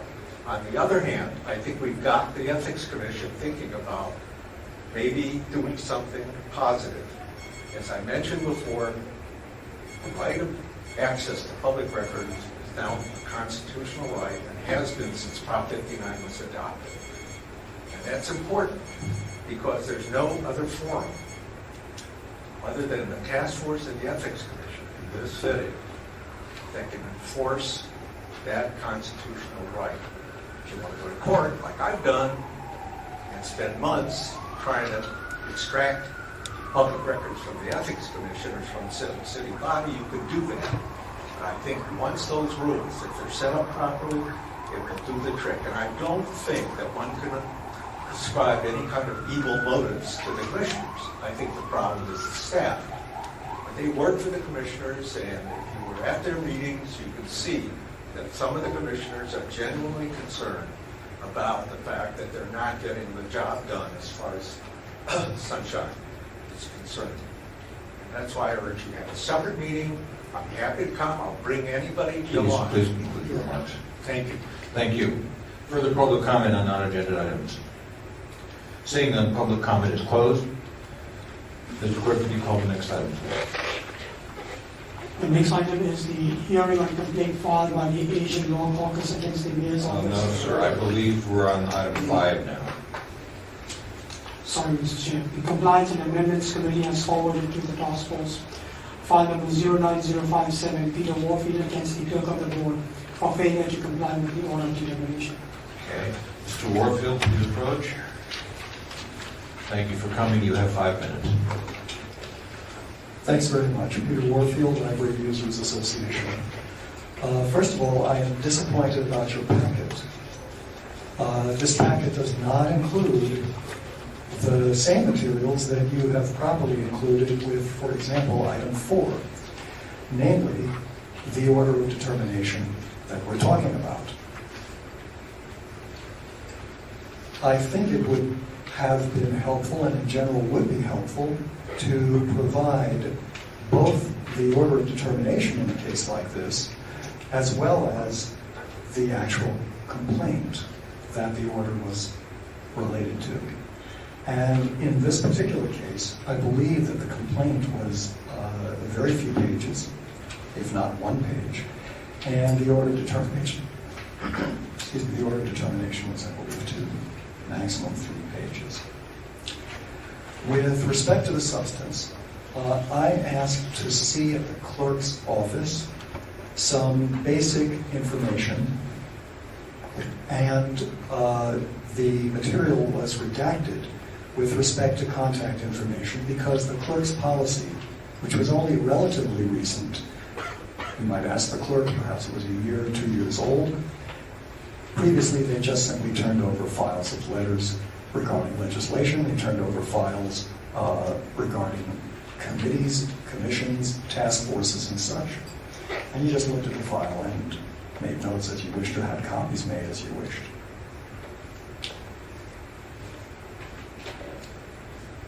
I requested to see these files, the policy, presumably according to what was written, required redaction of contact information for people, for example, who had applied to the Library Citizens Advisory Committee. It so happens I'm a member of the Library Citizens Advisory Committee. I was the first person appointed to that body and continue to be and am the longest serving member on that body. So it struck me as not only illegal but absurd that I would be denied contact information in a file of the membership of the body that I'm a member of. At the time, the Sunshine Task Force and its subcommittee heard that the clerk's office was preparing a revised policy. They essentially did not defend what they had done. And so you wrote an order of determination which, as I understood it, said in very broad terms that it's been the policy for some time of this body not to allow any redaction of contact information from documents that are provided to the public. Unfortunately, you can't see that, but that's what I understood the order of determination to say. I was very glad to see that. But in the discussions, unfortunately, the Compliance and Amendments Committee seemed to think that it was up to them essentially to adjudicate again what was required and basically recreate legislation that was based on the perceived threats that might occur if somebody got an email address of the person who was in the files, etc., etc. I think this is completely inappropriate. The Public Records Act on the state level has long lists of information that may be redacted and contact information for folks who send material to the Board of Supervisors or who apply or who are on commissions and so on isn't included. And the Sunshine Ordinance itself has many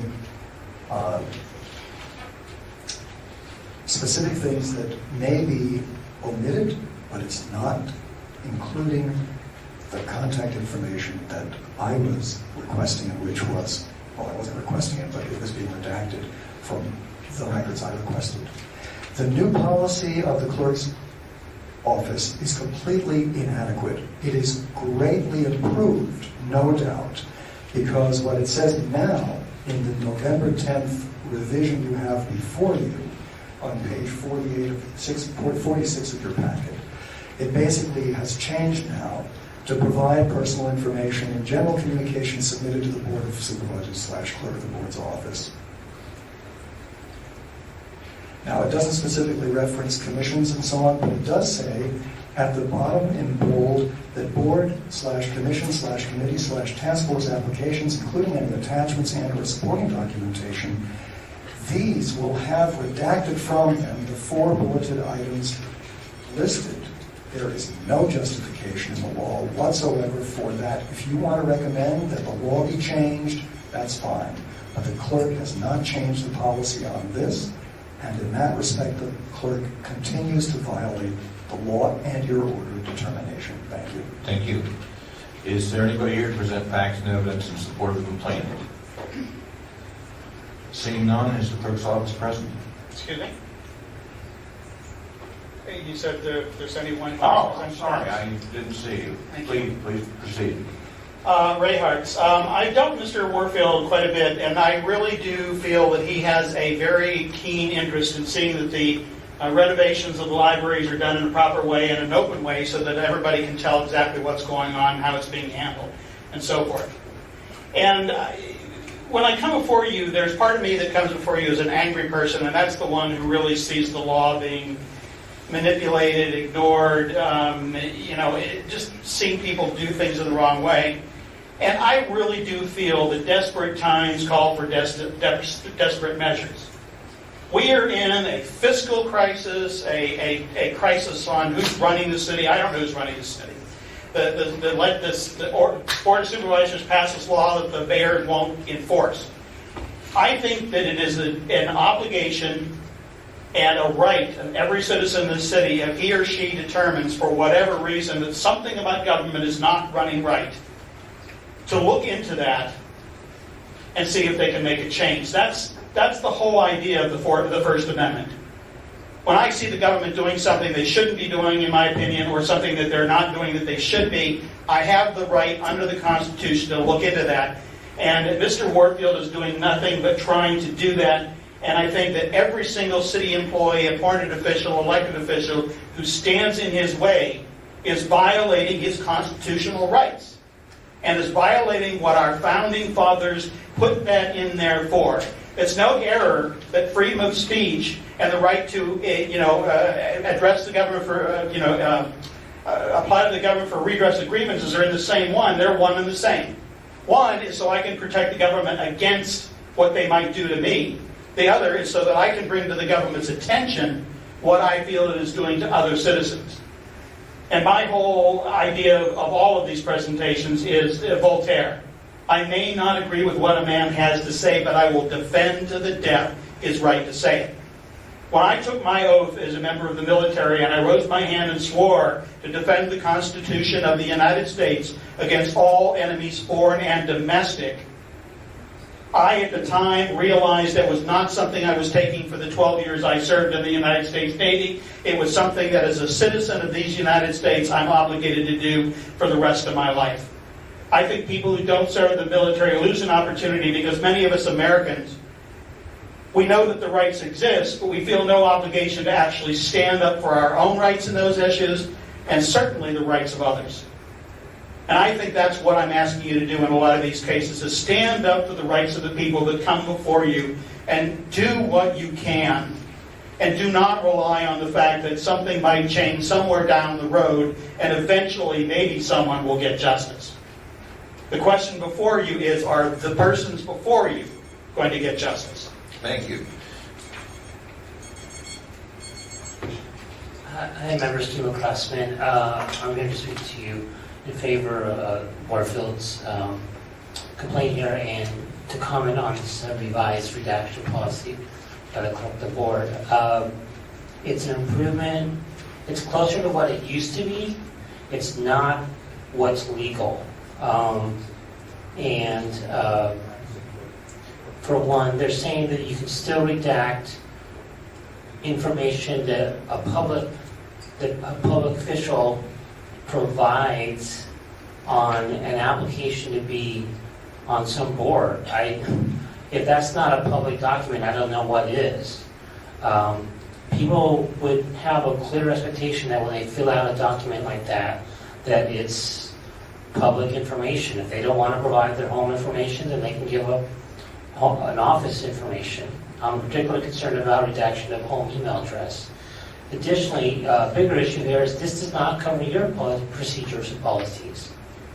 So I'm assuming this means that the illegal redaction on the SOTF complaints is going to continue because it's not addressed here at all. It's completely just not even discussed. So I don't think this is sufficient, and my impression is the clerk went off and wrote up a redaction policy without consultation with you, and we're still going to have fights over getting contact information of people who file complaints here at SOTF.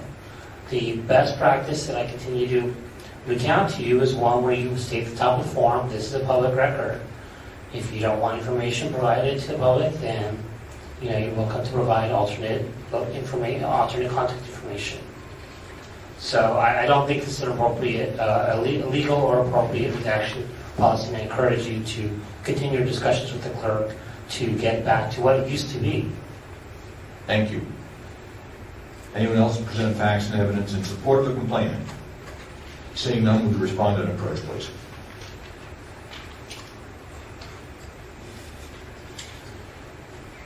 Thank you for coming. You have 5 minutes.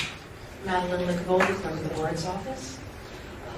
As we presented before, the clerk has reviewed and revised the policy, and it is what it is today, and there's no further plan to revise it. Individuals do have ability to contact the commission, board, task force members through a clerk or secretary.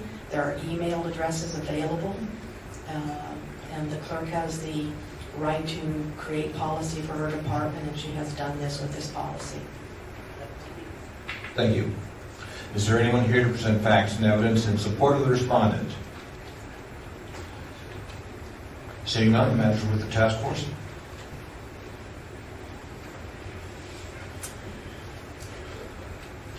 Okay.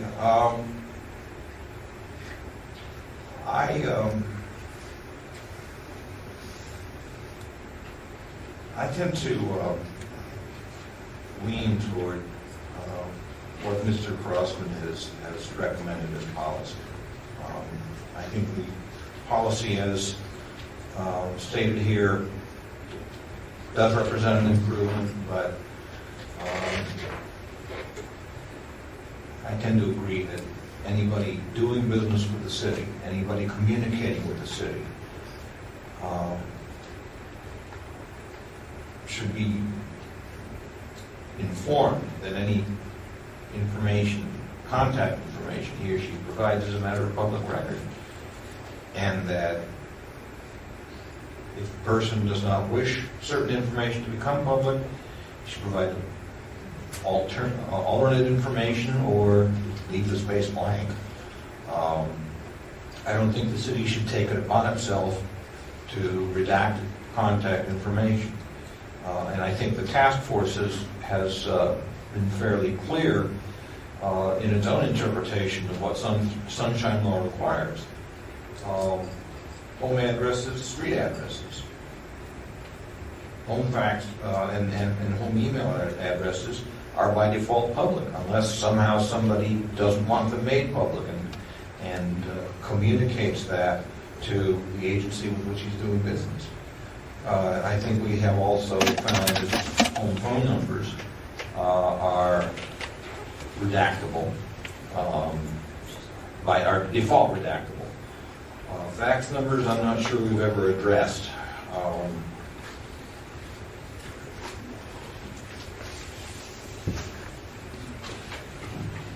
And that can kind of fall either way.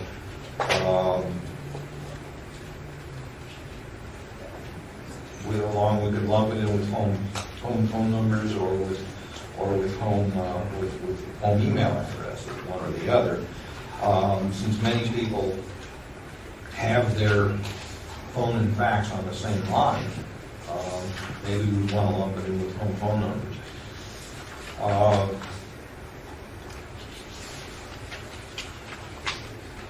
But my own feelings is that we should continue, as cases have come before us, as cases come before this task force, I think we should continue to find as we have found before, that by default, home street addresses and home email addresses are not redactable unless there's a compelling reason to redact, or unless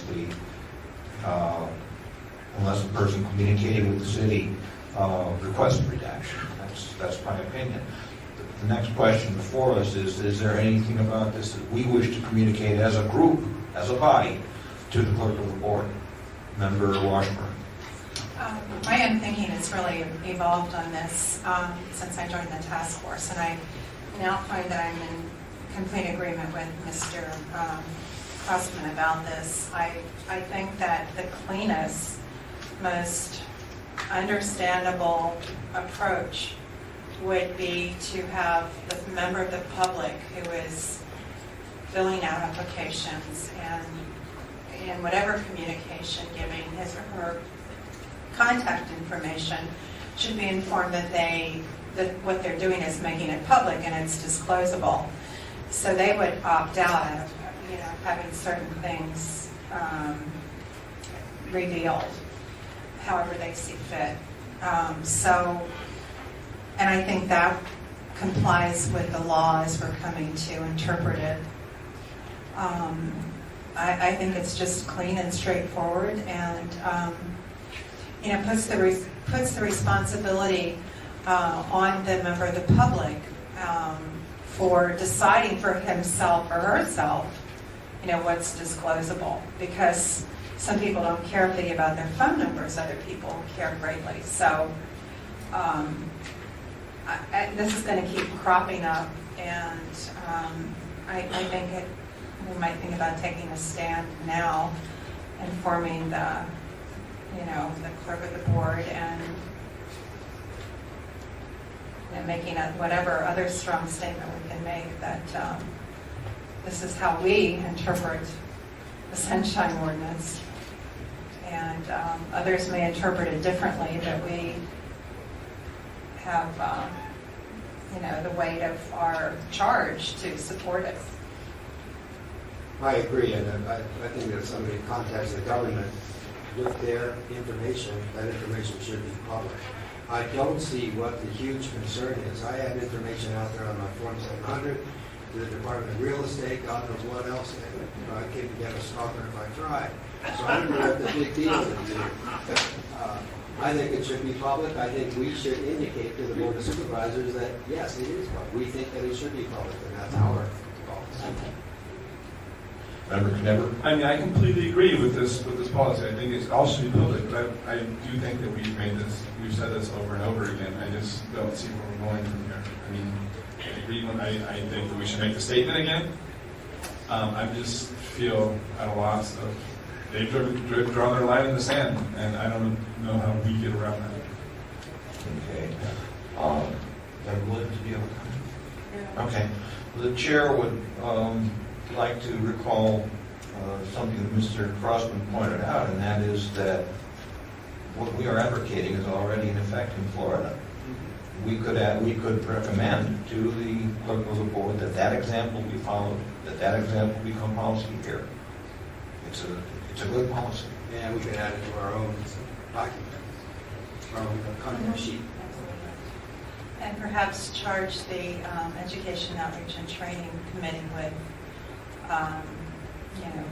developing efforts to see that other departments use this method of allowing the member of the public to decide what he or she wants to divulge, with full knowledge that whatever that is, it's disclosable.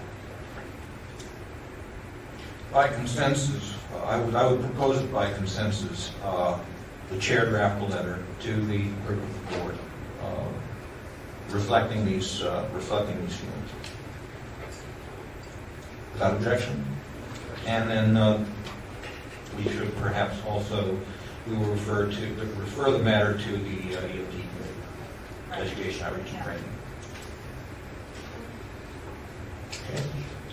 I don't believe any further action is necessary. However, we should.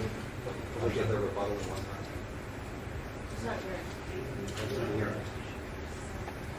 Okay. No, this is not. The chair would entertain public comment. Is there not a rebuttal here for both sides?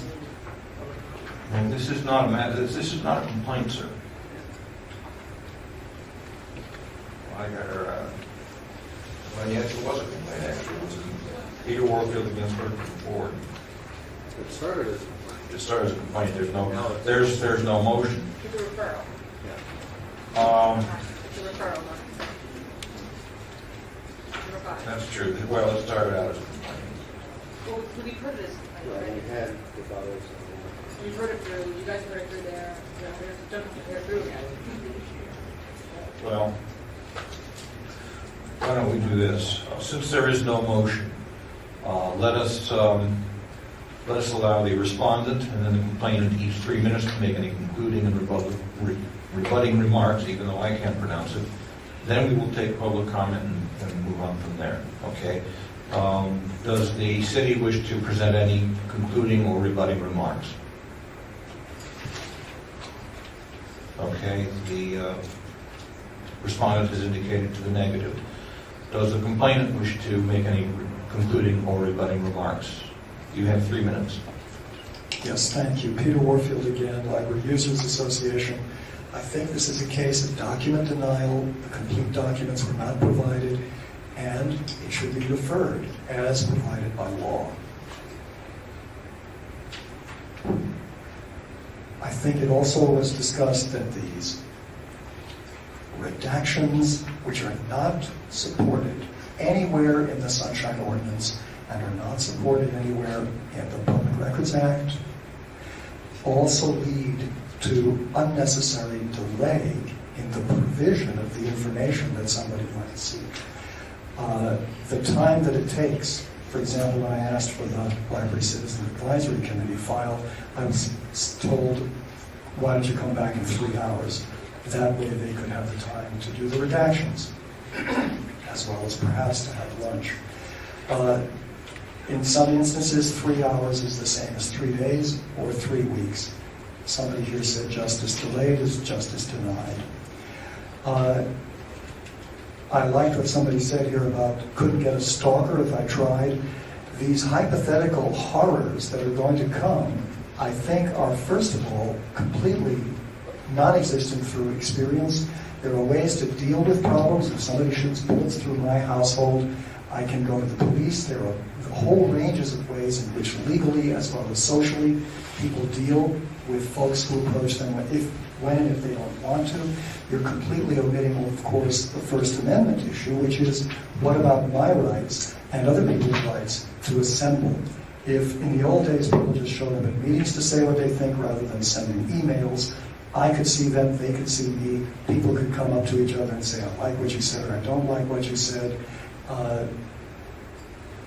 There's no sense that that's some kind of a horrible problem.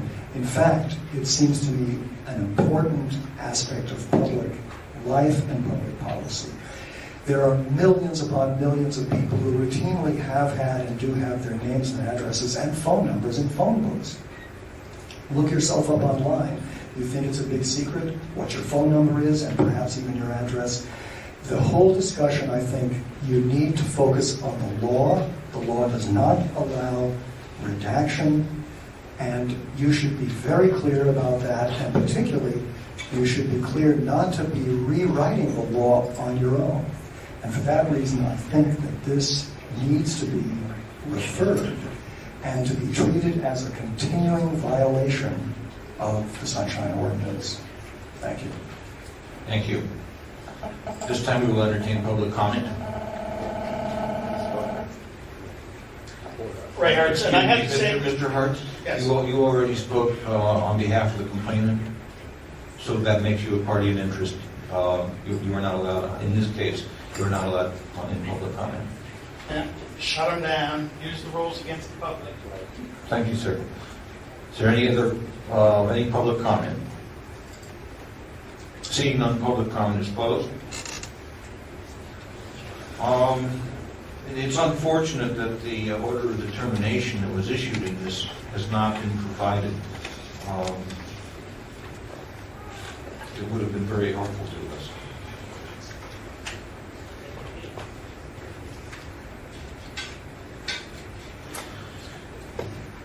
Member Washburn. I was just wondering if there's anything else that we might think of doing in addition to sending a letter to the Board of Supervisors. Given that this was a violation of, and as we interpret the law. Well, we could refer it to ethics. I mean, hang on. Give me 1 minute. Okay.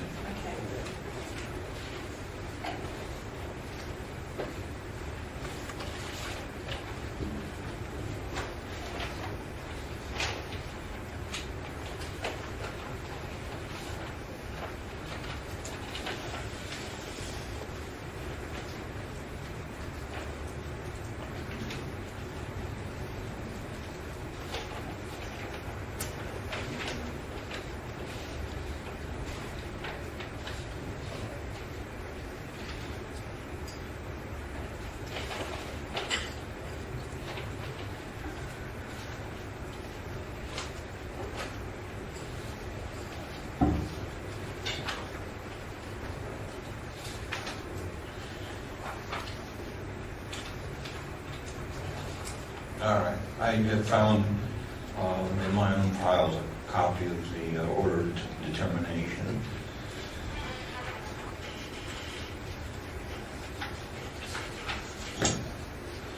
And I will read the decision. The task force finds that the agency violated section 67.21A, 67.21B for failure to provide records for inspection or review on a timely basis, and for making impermissible redactions. The clerk's office is directed to produce unredacted copies of the documents Mr. Warfield requested within 5 calendar days of this order of determination, and will appear before the Compliance and Amendments Committee on November 10, 2009, to discuss compliance with this order of determination. I guess the matter was, at that time, continued to our December 8th meeting.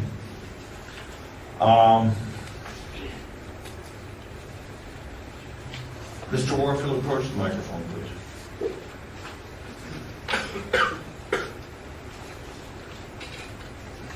Okay.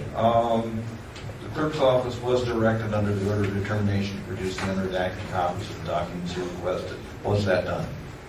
No. Okay. Sit down, please. Ms. Licavoli, please approach.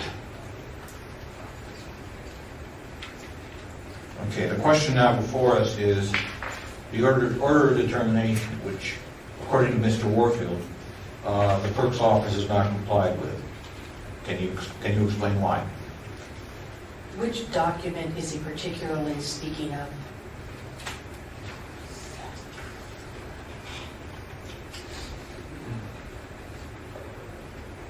Okay, this was information from the clerk of the board concerning the current membership of the Library Citizen Advisory Committee. Mr. Warfield alleges that he requested that information, that the deputy clerk requested that he return in about 3 hours to allow the clerk's office time to redact documents responsive to the request, causing a delay in Mr. Warfield's ability to review the remainder of the file. Mr. Warfield alleges that he then requested only the 2-page current membership roster, which was promptly provided with redaction of contact information of the LCAC members without explanation of the justification for withholding that information. I believe the task force found at the time that the redactions you made, at least in the case of everything except home phone numbers, were not in accordance with the law. So where does that leave us now, Ms. Licavoli? Do you intend to provide the information to Mr. Warfield without those redactions? At the time we provided that information, our policy was the one that was in place before the November dated policy, which has been revised. So things were redacted, information was redacted. And if he were to request that information now, the roster of the Library Users Advisory Committee, as a member, we would provide that to him without redaction. Mr. Warfield, please approach. Do you find what Ms. Licavoli has just said, is that acceptable to you? No, because there seems to be a special case being constructed for someone who is requesting information about a body of which he happens to be a member. So, for example, if I wanted to send a letter to the Sunshine Ordinance Task Force or a particular member, it sounds, although I'm not sure that I understand fully what the policy covers, certainly what she has said sounds like I would be turned down because I'm not a member of the Sunshine Ordinance Task Force. Likewise with the Board of Supervisors, et cetera, et cetera. So that doesn't satisfy me at all. It happens to be as happenstance that one of the 2 requests I made for files was my own body, of which I was a member. It just made it more absurd, the denial. But the principle is that if I want to see information about the membership of a particular board or commission, whether it's the pedestrian or bicycle or it's Board of Supervisors, I ought to be able to get that, and the applications, I believe, often serve, or maybe usually serve, as information that's provided for a person who is approved for the position. So it's not clear to me from the policy whether only rejected applicants or have their information redacted or current ones. But what Ms. Ligavoli is now saying appears to be that in the one instance where I request information, if I forget where I live, I could get it from the clerk of the board by asking to see the LCAC file. But if I want to actually send a letter to a member of the Sunshine Task Force or the Board of Supervisors, and I want to call somebody up, that's closed to me under what I understand this policy as well as what she's just said. Thank you. Thank you.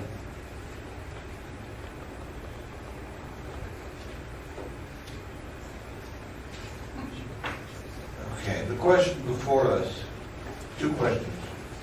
Number one, we have an order of determination. Did it meet compliance? Number two, if it did not meet compliance, do we want to refer this to ethics? I'd like to make a motion that we do refer to ethics. I remember, and now I'm remembering from the December 8th meeting, the Compliance and Amendments Committee meeting, that we found that there wasn't compliance because we asked this information to be given to Mr. Warfield within 5 days of our determination. That didn't happen. We were pleased that the Board of Supervisors were coming to our hearings and had made some improvements. But we felt this was a very serious matter and we wanted to take some action on it, which is why we referred it back to the full task force. So I think it's time for the full task force to refer this onto the Ethics Commission. I was looking over, I took some notes when Mr. Grossman was speaking about the 3 types of violations, and I don't think this is official misconduct. I think there's a real difference of views about what the law means. But I think that we should refer for action because this is starting to, could become a systemic problem that is, really violates the law as we interpret it. I will second that. Moved and seconded. Discussion? Seeing none, we have the roll call, please. On the motion, Member Manny. Aye. Manny, aye. Member Washburn. Aye. Washburn, aye. Member Knebel. Aye. Knebel, aye. Member Chu. No. Member Chu, no. Member Chan. Aye. Chan, aye. Member Goldman. Aye. Goldman, aye. Member Williams. Member Williams, aye. Member Lee. Aye. Lee, aye. Mr. Chairman, 7 ayes and 1 no. Thank you. That concludes this matter.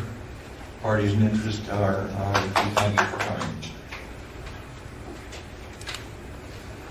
This time, the chair will declare a 5-minute recess.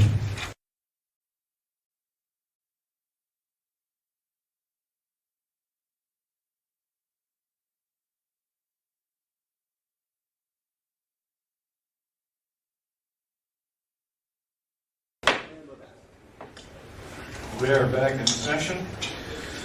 During the recess, I was approached by a couple of parties asking that their items be moved up on the agenda. These are first 5, which is a respondent in Alvin X against Economic Opportunity Council, items number 21 and 22. And item number 17 and 18, Kenneth Kennard against the Human Rights Commission. Both of these parties to both of these complaints have requested that their items be moved up. Is there any objection to this from anybody in the audience? We all have things to do. I have a meeting that's scheduled at 7 o'clock. Okay, for example. we all have, yes, there are objections. In which case, the chair will rule that The items will be taken in their order as it appears on the agenda. I regret having to turn people down on this, but everyone has their own matters that they have to take care of, and we have to, we have to accommodate everybody as best we can. Mr. Clerk, that takes us to item 6. Could you read that item, please? Item 6 is the hearing on complaint filed by the Asian Law Caucus against the Mayor's Office for alleged failure to respond to information requests. Okay. Members, I think this was titled improperly. There's already been a hearing on this complaint. This was sent to CNC. It's a continued. This is continued. Yes. The reason this is continued is that the representative from the mayor's office left the meeting early, and we want to give the mayor's office a chance to present its case. So what I would ask is that the complainant please come up and give us an update, if you will, on the status of your immediate disclosure request. You have 5 minutes. Sure. Can I first ask, is anyone from the mayor's office here? Okay, I just wanted, I wanted to know that. Well, that would be for us to ask them. Okay, sure. Thank you. So, good evening. My name is Angela Chan. I'm a staff attorney with the Asian Law Caucus, and since I was last before you in December, I've received no information from the mayor's office, no correspondence, no response to any of the questions that you have asked them regarding the communications to the Chronicle from the mayor's office regarding the city attorney memo that was leaked about undocumented immigrant youth and the law that applies to this issue. So no communication. And I just wanted to summarize again my complaint for the commission so that we just remember what the complaint was about, and then summarize the question that's before you today. In September 2nd, 2009, I submitted an immediate disclosure request pursuant to section 67.25, asking for 2 things. One is basically the city attorney memo that was leaked by the mayor's office to the Chronicle regarding the undocumented youth issue and the sanctuary ordinance issue. The second request being any communications between the mayor's office and the Chronicle. Basically, I wanted to know when the leak occurred, who in the mayor's office gave the memo to the mayor, from the mayor's office to the Chronicle, and how they did it, and who in the Chronicle received this memo. If you have followed this issue in the newspaper, you'll see that there were a number of stories in the Chronicle about this leaked memo. These stories came out well before any other media venue was able to cover the issue, because the memo was only leaked to the Chronicle and not to any other media venue for another 2 weeks. So it was only the Chronicle that was a newspaper that had the memo and was able to summarize it and characterize it for the public. And we wanted, and the Asian Law Caucus is a nonprofit civil rights organization, wanted to know who did this leak, who's responsible for this leak, so we can understand who shaped this media impression of this city attorney memo.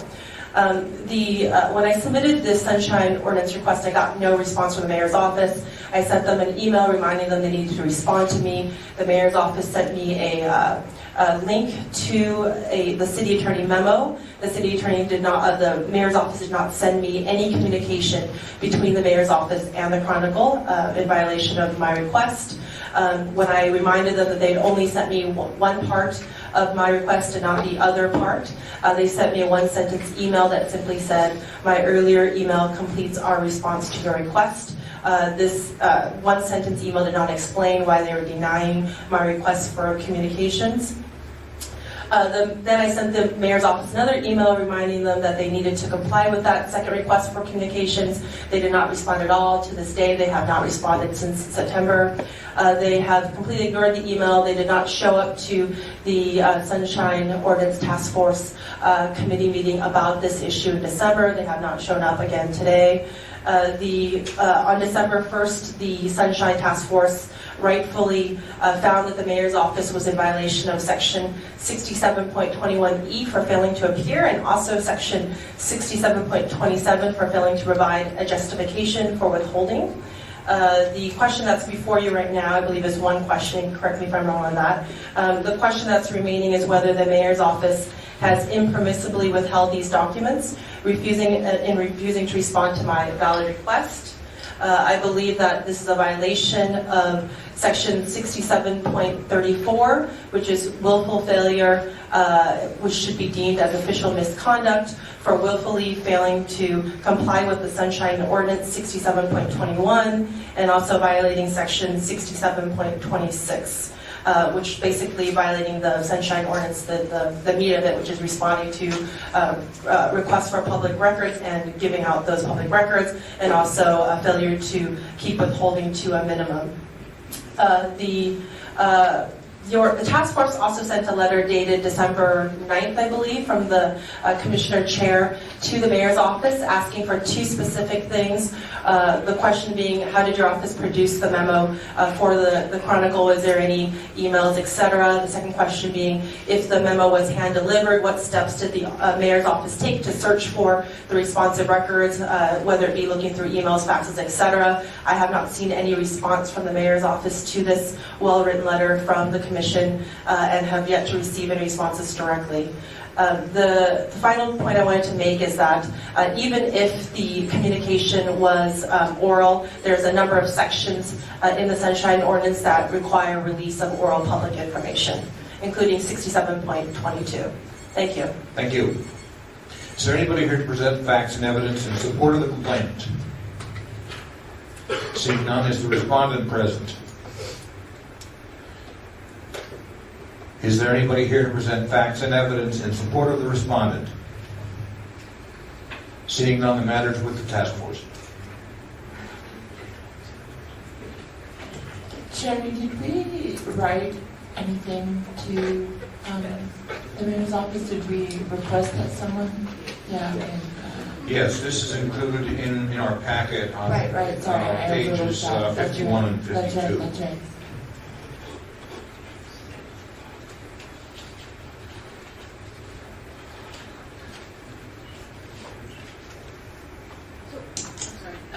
We found them in violation of two things already? Yes. We have found them in violation, yes.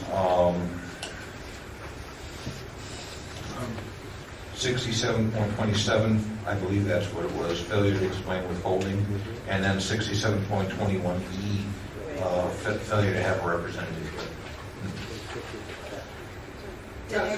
And they haven't responded to the order of termination?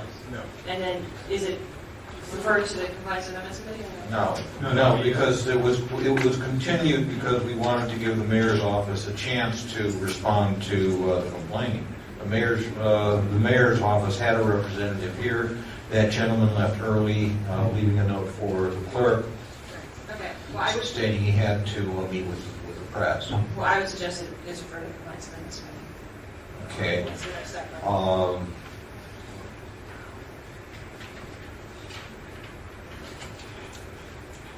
Also, did they reply to the December 9th letter?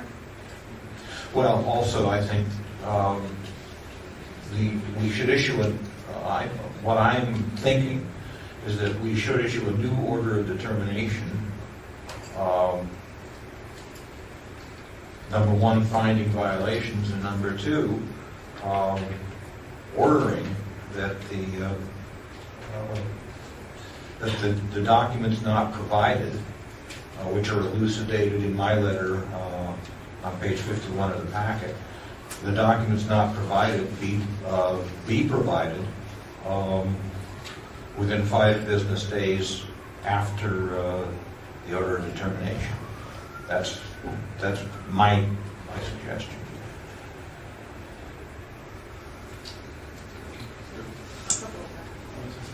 Okay. Now, okay. We will now have, is there public comment on this item?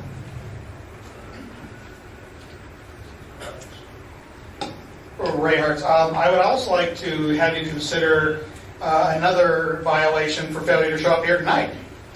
I mean, it's a consistent pattern, and I think the more you show the pattern of disrespect to both the citizen who is bringing the complaint and to the board as a whole, I think that needs to be clearly documented to show that this is not just, one thing we've asked you to do. This is multiple things we've asked you to do, and you failed to reply on successive occasions to any of those.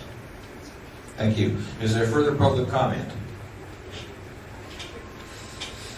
I strongly support the idea of finding full failure for against the mayor's office, as suggested in the motion.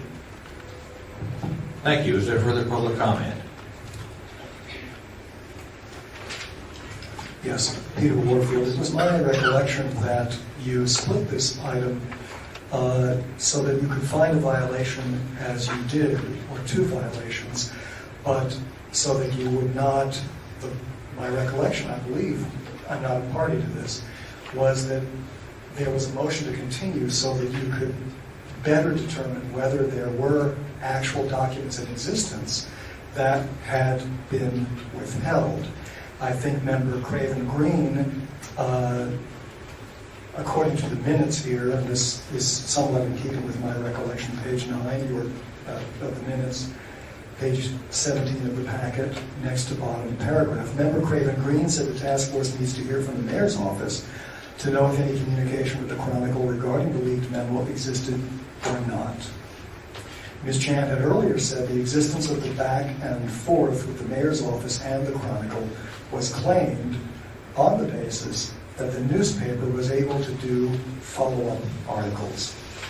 I believe that the ordinance, the Sunshine Ordinance, says that in cases of doubt or of uncertainty, and I wish that I could cite you chapter and verse, but I believe that the ordinance says you are to take, all things being equal, the word of the citizen or the complainant. And I notice that Member Washburn is nodding. I wish that somebody could find that, but that's what it says. I think that the mayor's office's behavior has amply shown that they do not have an answer to the question about whether these communications exist or don't exist. It's my understanding from the material here that you have not received a possible substitute for, or a possibly mitigating thing, which would be a letter. And I don't think you've gotten a letter that says such and such doesn't exist. I think that Ms. Chan also gave a request in the meeting that there was a way whereby the task force or she might determine whether in fact documents like the one claimed to exist did exist. And that's in the last paragraph of page 17 of your packet. In conclusion, Ms. Chan said the mayor's office should allow her to look through their letters, emails, and correspondence created and produced during the affected, whatever that means, the affected time period, to see if any communication existed. We also know that there are all kinds of backups being taken of materials. None of that has been produced, and I think it is pretty safe to say that there likely were documents, and that the mayor's absence and silence, both in person and in writing, I think are very damning. I think it is safe to say that there were, as Ms. Chan says, documents, and that those should have been produced, and that you should make a finding that these were unlawfully withheld. Thank you, sir.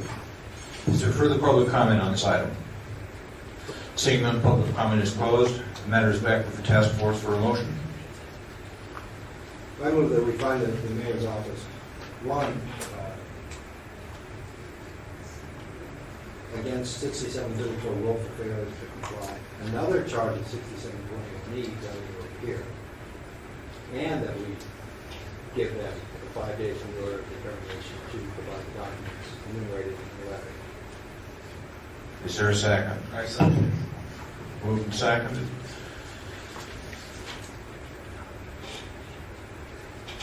This time we will give the, since there is nobody here from the respondent, we will give the complainant 3 minutes to provide, to make any concluding remarks. Good evening again. So I just wanted to highlight one last thing, is that you've given the mayor's office ample opportunity to respond to the request for communications and to give any kind of excuse they might have about the communications and what form they're in. They haven't responded at all. They haven't appeared at 2 public hearings. They haven't responded to your very well-worded and very clear letter. They haven't responded to my Sunshine Ordinance request with any kind of explanation as to what those communications are, when they occurred, if they occurred at all. There's been no response whatsoever.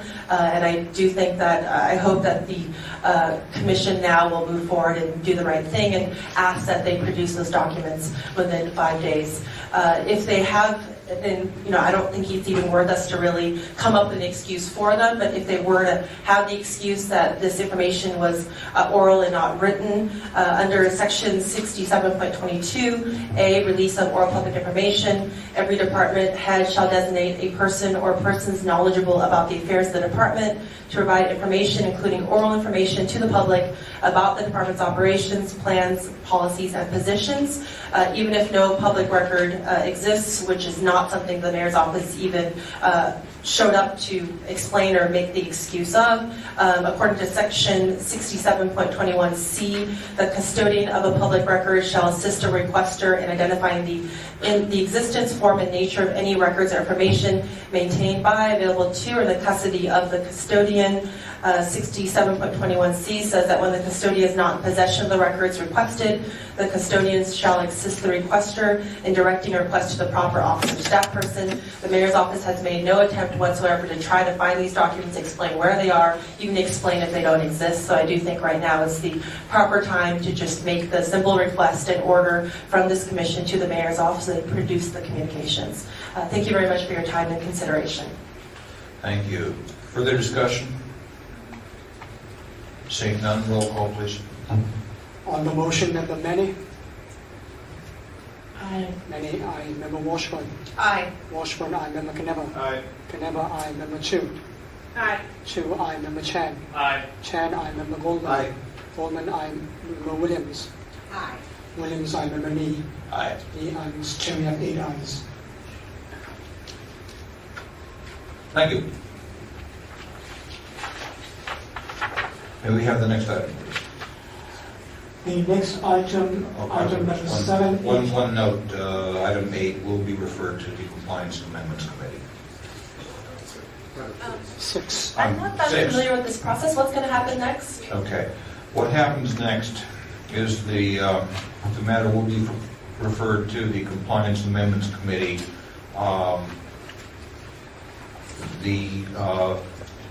We will send an order of determination to the respondents. At the Compliance Amendments Committee of February 9, the task force, the committee will receive an update on whether the respondent has or has not complied, and to what degree, at which time, if there has been compliance, chances are no further action will be taken. If there has not been compliance, the matter will be referred back to the task force for possible referral to an enforcement agency such as the Ethics Commission or the DA. So do I need to attend the February 9th committee meeting? Is that open to the public? Well, it's open to the public, and as complainant, you will, of course, be asked to attend the meeting. Okay, thank you very much. Yes, thank you. I'm sorry for the interruption. This takes us to item number 7. Mr. Clerk, could you read that out? Mr. Chair, the complaining Anne-Marie Mabott has asked for a continuance to the next scheduled meeting. Okay, I believe this is the second continuance she has requested. Is that correct? That is correct, Mr. Chair. Okay.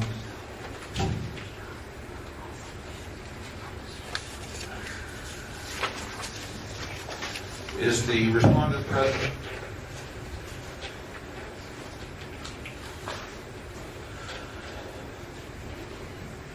Okay, sir, you have heard that there has been another request for continuance. Do you wish us to proceed, or is the continuance acceptable to you? No, I'd like to proceed. This is the second item in here. Last time I was here till about 9:30. Okay, that's fine. Decided to continue. Fine, please proceed with that. We will, without objection, we will proceed with this matter. Mr. Freed? Yes, Chairman, I just wanted to note that I did receive a telephone call from Ms. Mabed shortly before she sent out her email requesting a continuance. She was seeking some advice as to whether, if there were additional violations committed by the board related to these legislative items, whether she could add that to this complaint this evening. And I told her that she should probably bring that request to the task force, but previously the task force has been inclined to either continue the matter or actually file a separate complaint. And then shortly after that, there was the request for continuance. Okay. Usually, if she had an additional complaint, I believe we would take that as a new complaint. I think that's been our practice.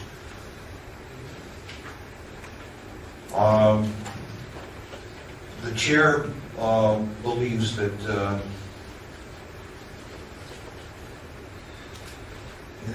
one of the problems here. What is the pleasure of the task force? My own inclination is to go ahead, but some of you may have different feelings about it. Member Washburn. Well, when I was reading this, I was wondering if this was really in our jurisdiction, and I would like to hear Member Goldman's ideas about that. So maybe this is something we hadn't ought to be having a hearing on at all.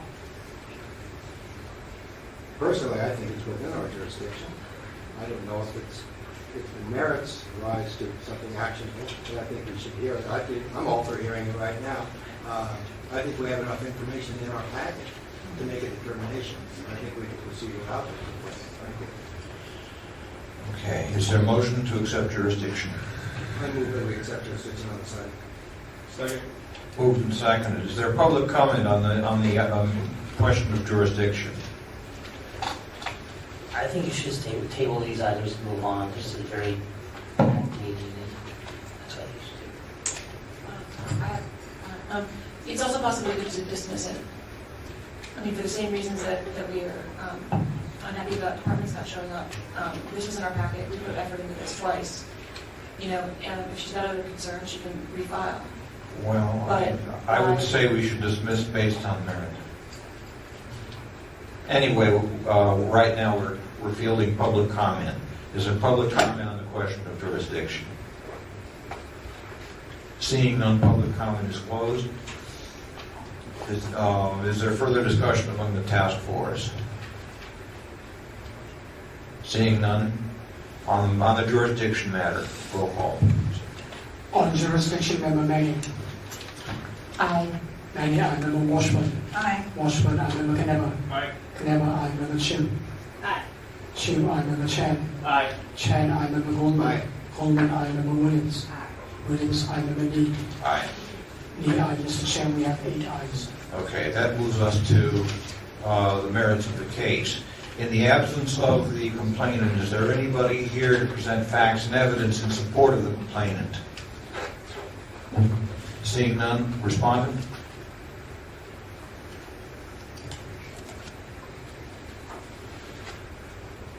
Thank you for coming. You have 5 minutes. Thank you. Rick Caldera, Legislative Deputy Director in the Clerk of the Board's office.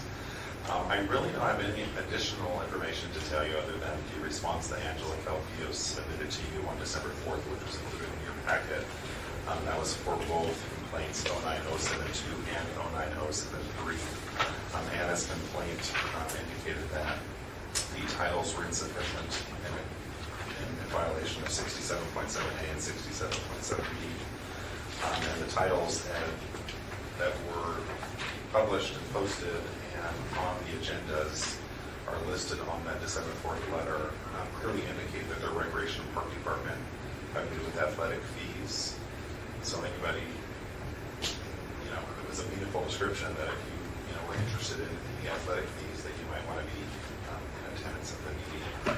In addition, the long title, Ordinance Making Environmental Findings and Amending the Park Code, Article 12, Section 12.36, to revise the fee schedule for use of athletic fees, for file number 070815, And for 090717, again, ordinance amending various articles to increase fees for use of athletic fields to make the environmental findings. So it's the opinion of the clerk of the board's office that these were meaningful titles for anyone if they wanted information on athletic fees or thought they might should attend the meeting because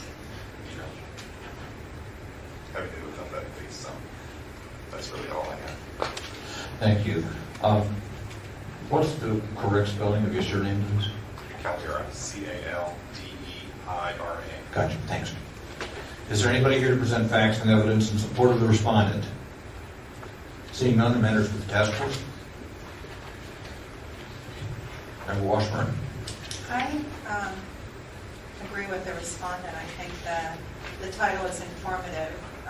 To add something specific about the for-profit versus not-for-profit, why wouldn't you just add all the additional wrinkles? And I think titles should be informative, but they don't need to repeat a lot of the verbiage of the ordinance. Okay. While I felt earlier that we do have jurisdiction over this, I don't think that there's a violation here. That's how we're voting. Okay. Is there a... No, I just wanted to agree with Member Goldman. I believe that the titles are sufficient enough. They provided the agenda and the titles were there, and I think I would win the vote comes out. I would move that we have the violation. Okay. Motion will be taken later. Is there public comment on this item? I would say that it's not wise to rule in a way that gives departments the feeling that they don't need to have very informative media agendas. So I would say that if you're inclined to deny this, or not find a violation, to table it instead. Thank you. Thank you. Further public comment? Ray Hartz, and I may surprise you by this, but I really do think that equity is a basic premise of these. And if I take the position that city officials don't show up, at some point you decide in the favor of the plaintiff, I have to say the same rule needs to apply to the plaintiffs. If we call up at the last minute and say I can't come and do that 2 or 3 times, that's not showing any more respect to the time and resources of city employees in this task force. So as a matter of equity, I would say that asking the person to resubmit does not sound unreasonable to me. Thank you. Further public comment? Peter Warfield, I'm not a party to this. I do think that informative agenda items are extremely important, but I don't know the content of the issue here. I certainly think it needs to be taken very seriously. With respect to the inconvenience of another delay, tabling this or taking it up at another time, it seems that your deputy city attorney was in contact with this person, and I'm imagining, though I didn't get it explicitly, that this happened prior to the start of the meeting. If that was the case, it seems to me that it wasn't similar to somebody who walks out because they don't feel like sticking around after an hour and a half or have to meet the press, as we heard from the mayor's representative. And I think you should consider putting this off until the complainant can make an appearance. It is a burden and a difficulty for, as you know, for citizens to come to meetings. I'm not sure what the reason was this time, but I think that that would be a reasonable thing to do under the circumstance. And that's what I would ask you to consider. Thanks very much. Thank you. Is there further public comment? Seeing none, public comment is closed. At this time, the respondent is invited to present any concluding remarks. Okay, seeing none, matters back to the task force for motion. I don't find no violation. Second. Moved and seconded, discussion. Roll call, please. On the motion, Member Manning. Aye. Many, aye. Member Washburn. Aye. Washburn, aye. Member Knapper. Aye. Knapper, aye. Member Johnson. Member Johnson, excuse Member Chu. Aye. Chu, aye. Member Chan. Aye. Chan, aye. Member Goldman. Aye. Goldman, aye. Member Williams. Williams, aye. Member Lee. Aye. Mr. Chair, we have 8 ayes. Thank you. Mr. Caldera, thank you for attending. Well, thank you again. Anyway, Mr. Clerk, could you read the next item, please? Item number 9 is determination of jurisdiction and complete filing by Anne Marie Maverick against the clerk of the board for not meeting agenda requirements regarding legislative filing number 090717. Okay. Members, I move that we find jurisdiction on this item. Moved and seconded. Is there public discussion on jurisdiction of this item? Members, there's 38 items on this agenda. I recommend you table this. We're speaking now to jurisdiction. Your comments are out of order. You can table any motion. Okay. Is there further public comment on jurisdiction of this item? Seeing none, public comment is closed. Roll call, please. On jurisdiction, Member Manny. Aye. Manny, aye. Member Washburn. Aye. Washburn, aye. Member Knapper. Aye. Knapper, aye. Member Chu. Aye. Chu, aye. Member Chan. Aye. Chan, aye. Member Goldman. Aye. Goldman, aye. Member Williams. Aye. Williams, aye. Member Lee. Aye. Lee, aye. Mr. Chair, we have 8 ayes. Okay, we can now proceed with the merits of the case. The complainant is not here. Is there anybody here to present facts and evidence in support of the complainant? Seeing none, respondent, please. Again, thank you for coming. You have 5 minutes. Again, I don't have anything more to add. It's similar to the last one. The title is the same. It was meaningful. That's all I have.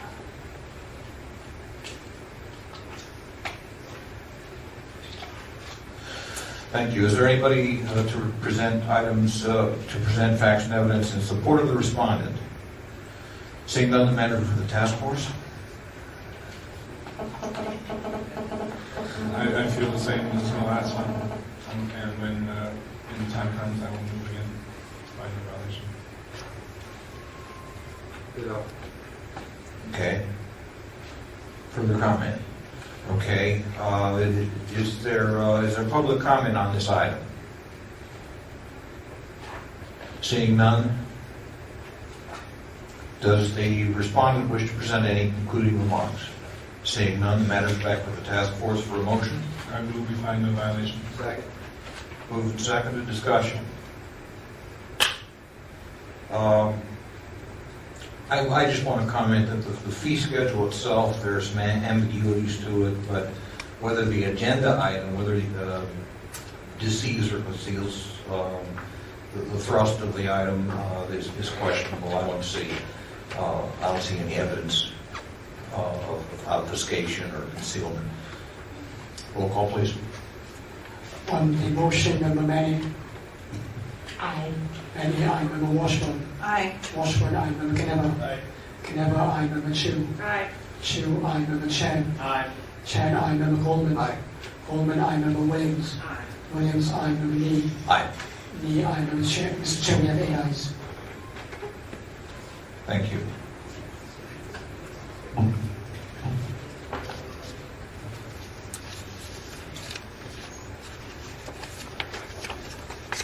Mr. Clerk, could you call the next item? The next item is the determination of jurisdiction on complaint filed by Greg Starr against the City Attorney's Office for allegedly withholding public information. Members, once again, I move that we find jurisdiction on this item. Second. Moved and seconded. Is there public discussion on the jurisdiction of this item? Seeing none, public comment is closed. Is there discussion by the task force? Seeing none, roll call, please. On the motion, Member Manny. Aye. Manny, aye. Member Washburn. Aye. Washburn, aye. Member Knapper. Aye. Knapper, aye. Member Chu. Aye. Chu, aye. Member Chan. Chan, aye. Member Goldman. Aye. Goldman, aye. Member Williams. Member Williams, aye. Member Lee. Aye. Lee, aye. Mr. Chair, we have 8 ayes. We will now proceed with the merits of the case. Is the complainant here? Ms. Starr? Thank you for coming. You have 5 minutes. I'm coming because the city attorney's office is withholding. Microphone. The city attorney's office is withholding information and documents that I requested in September. They also took their time even getting back to me on the whole thing, saying that they had a staff problem. Excuse me, we all have problems. But the city attorney's office, please, can they not talk? I'm nervous enough as it is. Okay, we will ask the audience for silence in the audience, please. I requested information on Mary Ellen O'Brien, who was released from her position as a citation officer in the Department of Parking and Traffic in 2004. There's a lot of neighbors in San Francisco who found her to be fixing tickets, and they complained to the city attorney's office, and there was an investigation. And the same sort of thing is going on in San Francisco. So the neighbors got together and suggested that we ask for information and documents that the city attorney had accrued. And they gave us 4-page nothing about the investigation. And it was obviously, it was a sham because, can I use the overhead for a moment? Yes, you may. After listening to what's been going on ahead of time, before this, it's pretty obvious that it was sham because one of the documents they did actually give us gave supposedly her personal address. Now, a city official, a city employee who's actually been shown to do things wrong wouldn't want her personal address to become public. So we feel that these papers and the other papers have no validation, and that the real documents are being withheld for whatever reason. At the time, Chronicle and a lot of other newspapers actually had articles about this investigation. I have copies of it that I got from the internet with a lot more information than the city attorney's office offered. They did what Ms. Williams, you are with it. One office just tells the citizens, just go to another office. They're all corrupt. And you said it much more clearly and articulate than it could possibly have said. Every single office, including, and I'm going to name all the offices because the city attorney is responsible for giving this information to the public. The Director of Public Works, the Director of Building Inspection, the Fire Chief, the Health Department, the former and present Municipal Transportation and the former Department of Parking and Traffic, the Police Department, City Attorney, District Attorney, newspaper editors, Mayor and the Mayor's Office, Board of Supervisors, all have been getting advice from this person, who's the only person who's stuck around that long, while all the rest of them have come and gone. Basically, the City Attorney is withholding this information because there's a lot more information that they just don't want the public to hear about. And I'm responsible for collecting this information so that we can find out exactly what's going on, firstly in this department and also in all the other departments that I named. Mainly they're using her, who's been around. She started as a secretary, and now she's like making $150,000 or something. All the attorneys around here should listen to that. She started as a secretary, she can go to law school. Anyway, we want this information, and they're withholding it. The reason I showed the overhead is just to show the sham of it. A few pieces of paper that came from the Department of Parking and Traffic, not from the City Attorney's Office, even though it says in one of the newspaper articles that they turned it over to the city. Norman, who was one of the executive directors of the Parking and Traffic, a former deputy district attorney, I can't find what I'm looking for right offhand, but it's basically what they said is DPT turned it over to the City Attorney's Office to do the investigation. And when I spoke to the representative of the City Attorney's Office, they said, oh no, that's the Department of Parking and Traffic, now Municipal Transportation Authority's authority. So basically one department just blames it on another department, and it's been going on and on and on. we're going to start one department at a time exposing these people. And we're going to start at the city attorney's office because they told us in more than one time that they defended the city departments. So let them defend them by actually giving the investigation reports to the public. Thank you.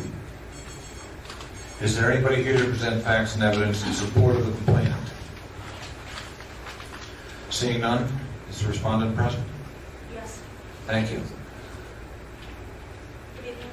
Good evening. Thank you for coming. You have 5 minutes. Hi, I'm Virginia Andesondo from the City Attorney's Office. Respond to Ms. Starr's complaint. She did receive documents that she was asking for relative to Ms. O'Brien. The letters that our office provided to her were personnel letters that actually are not exempt under the Sunshine Ordinance, and so those were turned over. The only other documents that the office had that could be responsive to requests. Now, her request came in not the most straightforward fashion. However, as is our responsibility, we figured out what she was looking for. I called around. She was referring to an investigation from 2003 or 4 done by an attorney who actually is no longer with the office. She's, in fact, a member of the bench. But we called around and figured out what she might be asking for. Those documents were in storage. The documents that the office has, she was advised, were a confidential work product investigation of whatever. Again, I'm the office representative for Sunshine Matters. I don't have time to go and we don't, figure out what the whole backstory is. However, she was supplied with the letters that were responsive to her request. And I'm sorry that she's not happy or thinks that there should be more, but there's not. Thank you. Is there anybody here to present facts and evidence in support of the respondent? Seeing none, matters with the task force. Member Knibber? I'd like Ms. Starr to answer the question.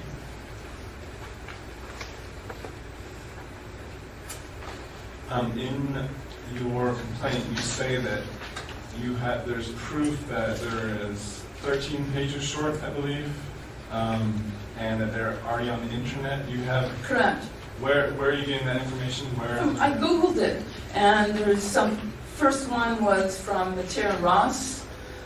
They had quite a large article. I had originally heard about it it was on an election brochure, and a person who shall keep unnamed, but he's famous in San Francisco. He's a transvestite prostitute who writes things in brochures and gets printed, mentioned the actual situation, the document. So even he had information about the investigation that they didn't supply, much more so.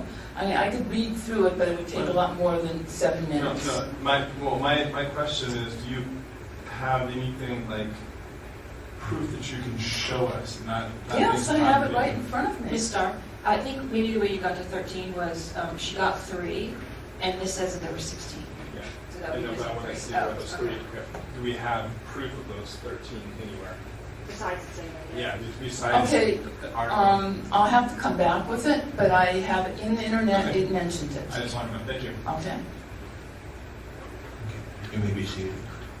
Further discussion? Ms. Elizondo.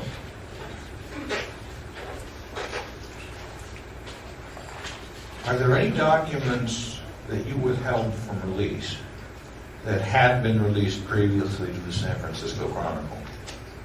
Not that I did not release, our office did not release documents to the San Francisco Chronicle. If in fact documents were released, again, I have no basis to know this, neither did our office. If documents were released, I have no understanding whether they were authorized. The only documents that our office has is a confidential investigative report.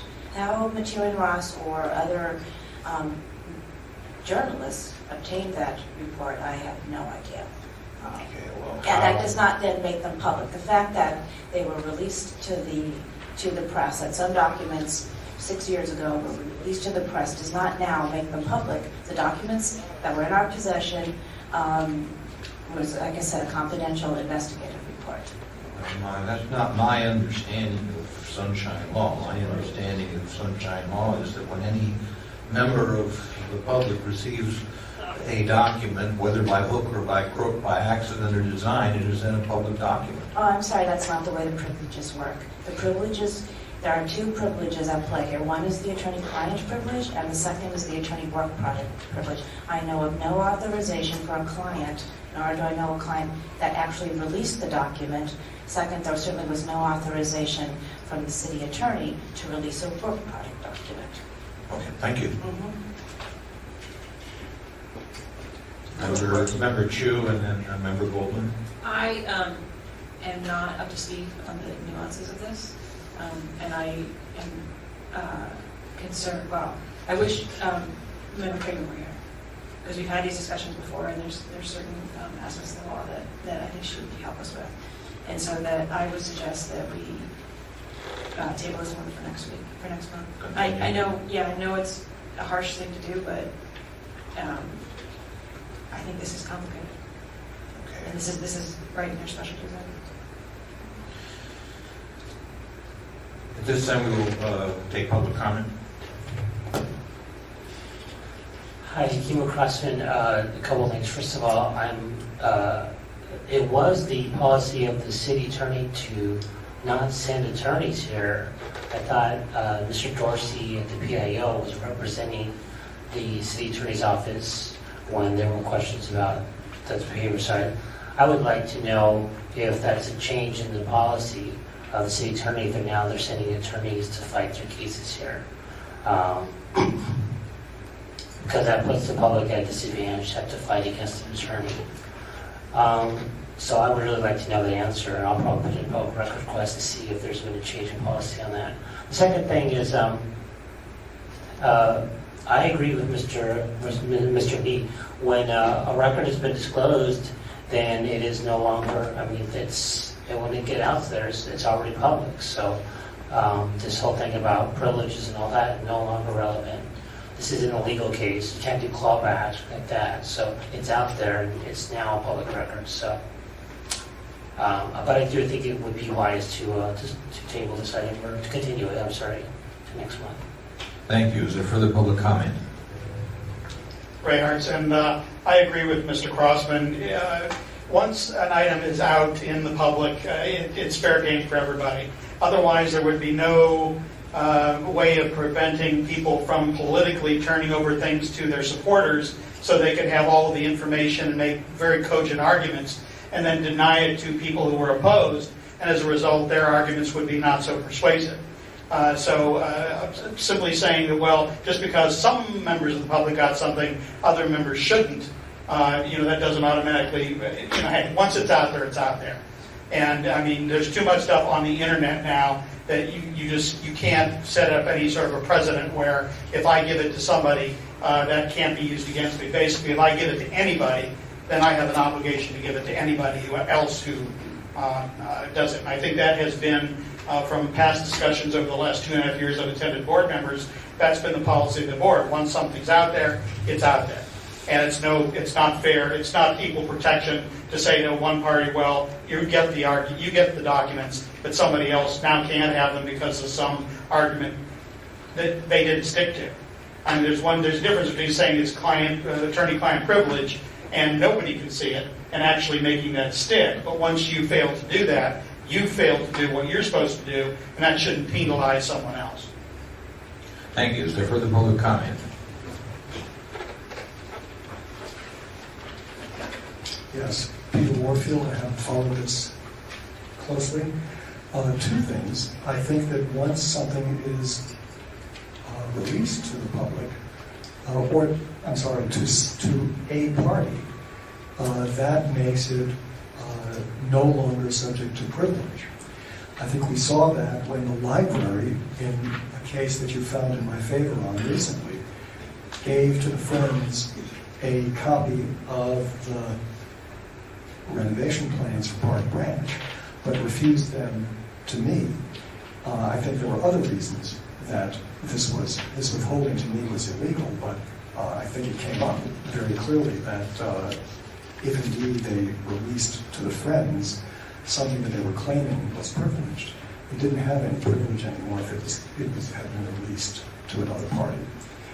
The other thing is, I can't cite chapter and verse, but it's my understanding that in cases of misconduct that has been determined to be misconduct, not just investigative files, but it's my understanding that the ordinance says that in cases of, I don't know what the phrase is, but confirmed misconduct, those files are to be released upon request. They're basically public documents and do not have the privilege of other types of personnel-related information and investigative information, such as an active ongoing investigation.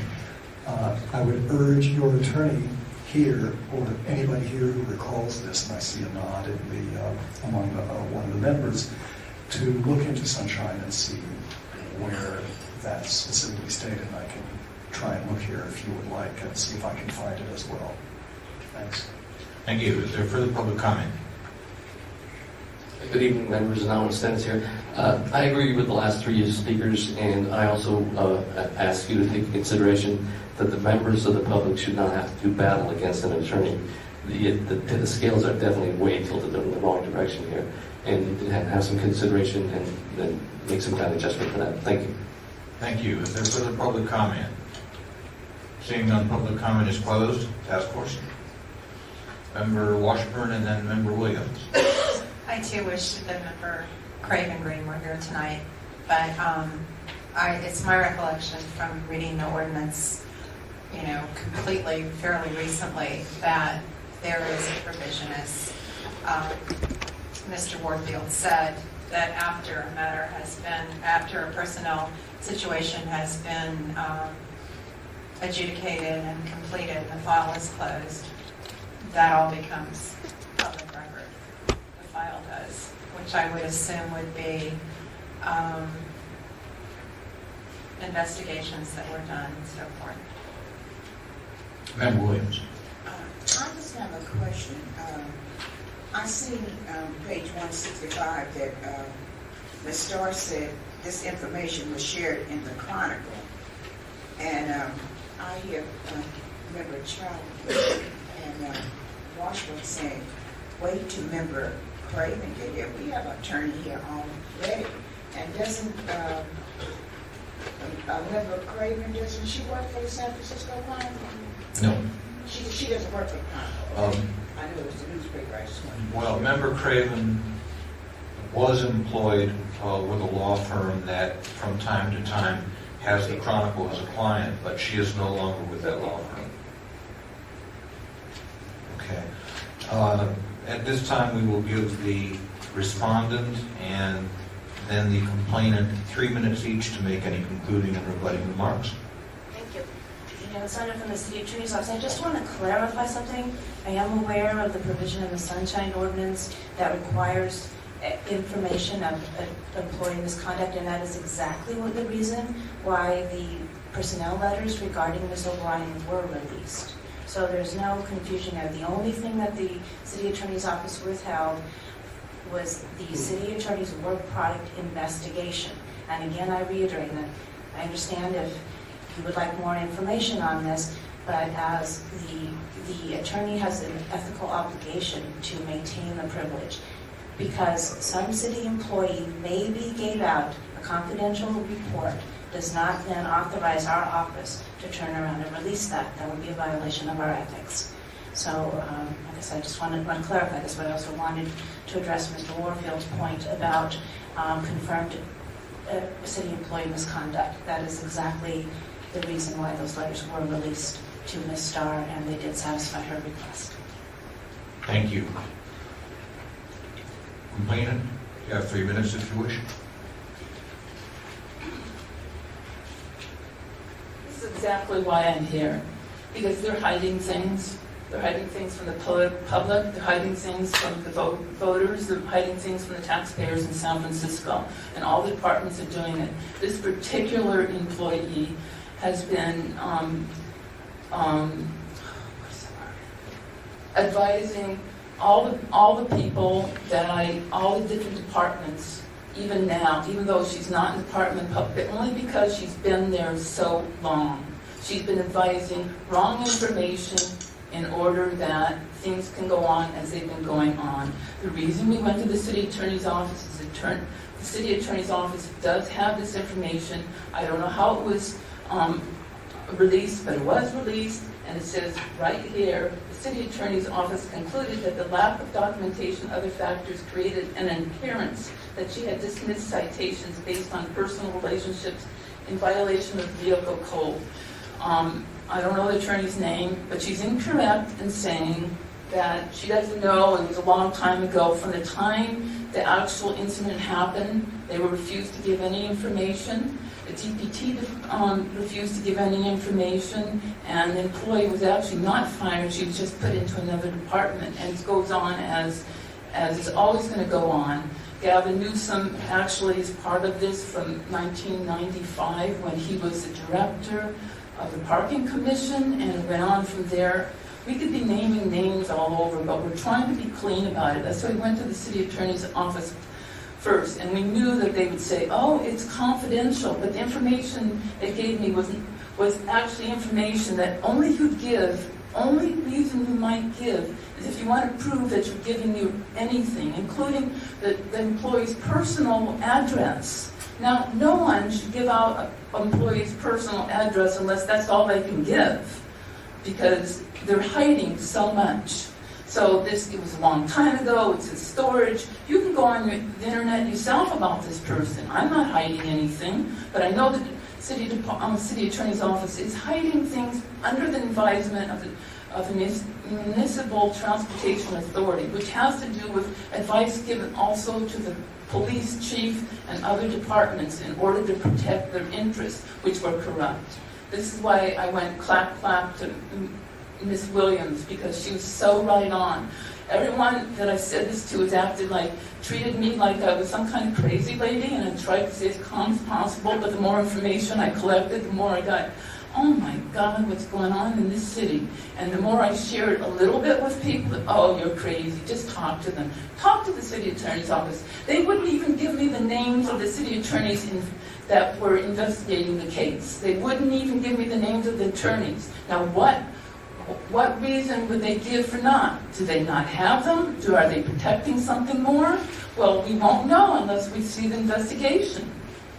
I can't say anything more. I'm just a citizen in San Francisco, and I'm certainly not a lawyer. But I know one thing. I know when they're hiding things, and I know when somebody is advising other departments don't know any better because they haven't been around as long. The police chief, Heather Fong, sent out letters that were incorrect and against the laws of San Francisco and the state of California, because she didn't know any better, and she took the advice of DPT, which was Mariola O'Brien at the time. Thank you. Matter is back with the task force. Now I go to our deputy city attorney. What do you think we should do about this, Mr. Tree? What is your thoughts on it? Chair, can you, through the chair, Mr. Three. Ms. Williams, my job is not to advise you what to do. That's the task of the task force. If you would like advice as to what the law says about this, I can provide that to you. And I think that there are several issues that are at play here. One is the city attorney's presentation is correct. There is an attorney-client privilege and attorney work product doctrine that protects confidential work that is done by the city attorney for his client, which is the departments. The further question is whether that privilege has been waived. I did analyze that issue. Based on the information that I have, it's unclear whether it's been waived or not, because it depends on whether the person who provided the information to the Chronicle had the authority to provide that information. Only a person authorized as a public official to make those decisions has the authority to release it and make it a waiver. So if some low-level employee released a report to get even with Mariola Ellen O'Brien or for some other reason, that does not waive the privilege. And that's the attorney-client privilege, and there's a separate attorney work product doctrine that protects the work of the city attorney in advising the departments. And the city attorney has presented the department's position that the city attorney never provided those documents, and so the city attorney did not waive that protection. And those privileges are separate and apart from the Sunshine Ordinance, and they're covered by state law. Okay, so what you're saying, it could have been a lower level person within the department that gave out this information? I have no idea who did it. Okay. The question is whether the person who did it had authority as an employee to release that information or not. Further discussion? Okay, is there any kind of a motion here? Is there a vote? Member two? I'll make a motion to continue. Okay. Move to continue. Is there a second? A second. Moved, seconded, discussion. Roll call, please. On the motion, Member Manny. Aye. Manny, aye. Member Washburn. Aye. Washburn, aye. Member Caneva. No. Member Caneva, no. Member Chu. Aye. Chu, aye. Member Chan. Aye. Chan, aye. Member Goldman. No. Goldman, no. Member Williams. Williams, aye. Member Nee. Aye. Nee, aye. Mr. Chair, we have 6 ayes and 2 noes. Matter is continued to January 26th.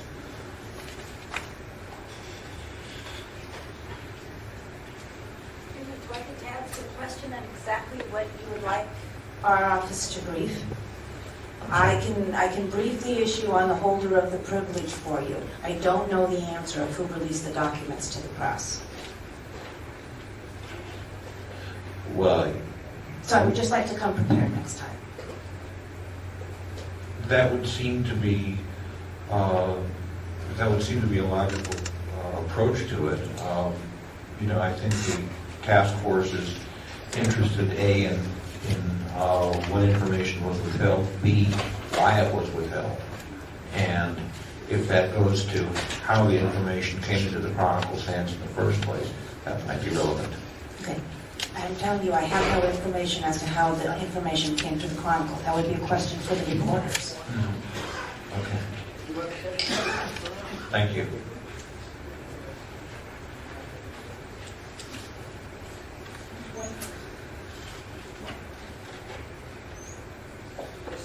She's left. Fine. We're done. I'm not going to see anything else happen. The matter is continued until January 26th.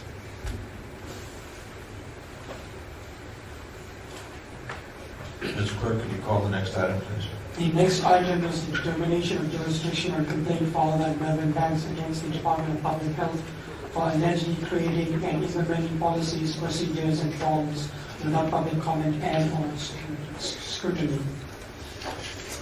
Okay, is there a motion on jurisdiction? I move that we find jurisdiction on the item. Second. Moved, seconded, is there discussion? Is there public comment on jurisdiction of this item? Seeing none, public comment is closed. Roll call, please. On the motion, Member Manny. Aye. Manny, aye. Member Washburn. Aye. Washburn, aye. Member Caneva. Aye. Caneva, aye. Member Chu. Aye. Chu, aye. Member Chan. Aye. Chan, aye. Member Goldman. Aye. Goldman, aye. Member Williams. Williams, aye. Member Nee. Aye. Nee, aye. Mr. Chair, we have 8 ayes. Okay, we will now proceed to the merits. Is the complainant present? Yes. Okay. Thank you, Mr. Banks, for coming. You have 5 minutes.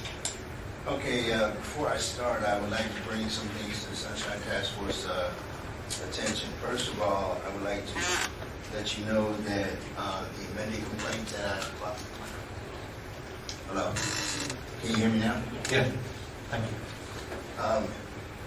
I had sent some material in to amend the complaint with more detail, and it wasn't included in the packet. I want to accept part of the responsibility. I should have looked at the packet sooner, but it was 4 additional attachments, part of the email that won't be included, and I think they're germane to the issue.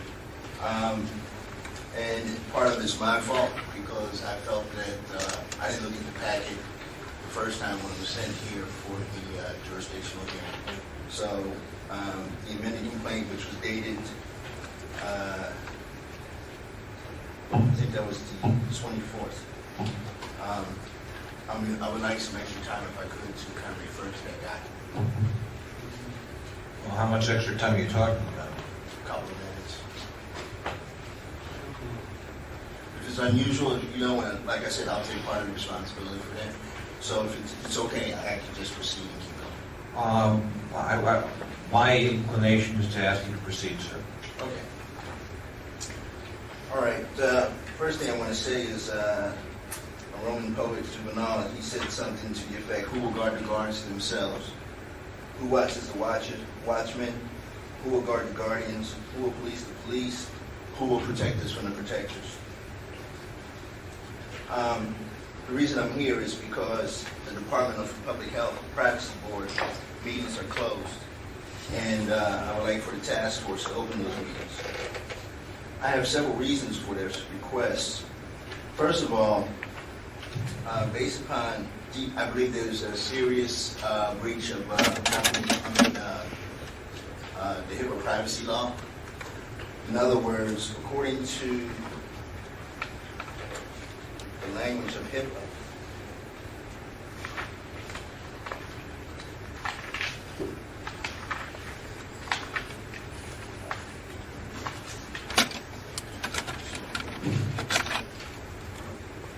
according to this, microphone, sir.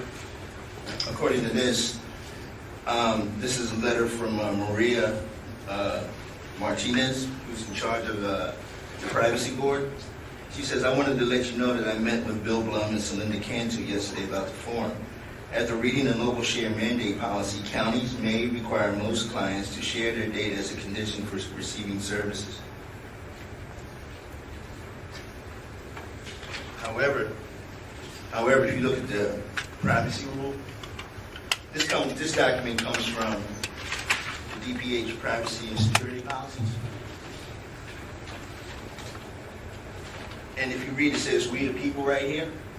So it's based upon the federal law from HIPAA. And it says that treatment may not be denied based on the refusal of an individual to authorize the use of or disclosure of his protected health information. Now, the reason I want this privacy board open is because I believe that there's some constitutional violations. Furthermore, I submitted numerous email requests under the right of public inquiry to ask them about this local share mandate policy. In the email dated November 24th, Bill Blum says he did not initiate or oversee the shift to the Aries share mandate policy. However, he contradicts that email when he writes, San Francisco does not have such a policy. The policy for a share mandate was developed by the California State Office of AIDS.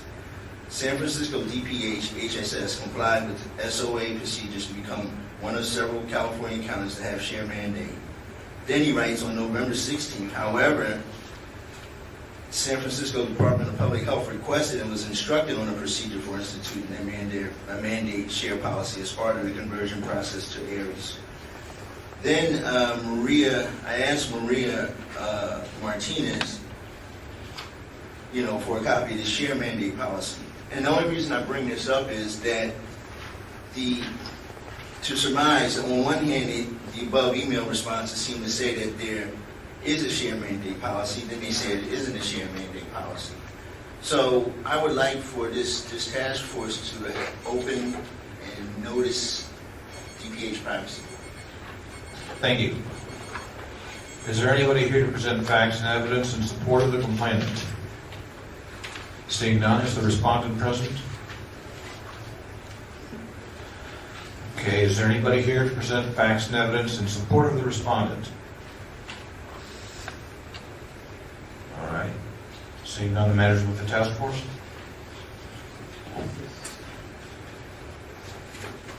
Member Chu. Mr. Treat, is this in our jurisdiction? Through the chair,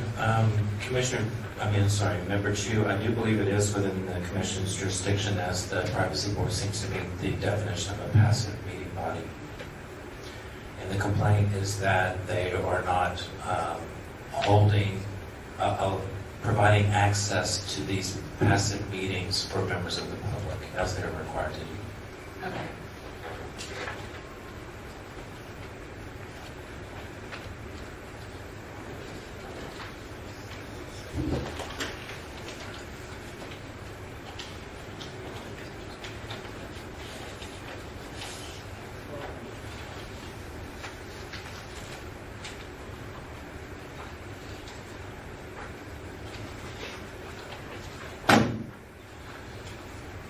this time, we will take public comment. I say I don't understand what the complaint is. I'm a little confused by this matter. Further public comment? Seeing none, public comment is closed. Oh, I'm sorry. From what I understand of this and the advice of the Deputy City Attorney, he's asking that the meetings be open so he can find out what they're deciding in the meeting and determine whether or not there are conflicts with federal, state, or city and county law. And we've already had a statement that these are passive meetings; they should be open. And I can't really see any reason to decide otherwise, that they should open or at least be here to present a case why they shouldn't be. And since they failed to do that, either continue it to next time and make sure they're here, and if they can't, ask them to open the meetings, and unless they can come up with some valid reason for closing the meetings, they should be open. Thank you. Is there further public comment? Seeing none, public comment is closed. And the chair will now invite, and since there is nobody here from the respondent side, if the complainant wishes to make any concluding remarks.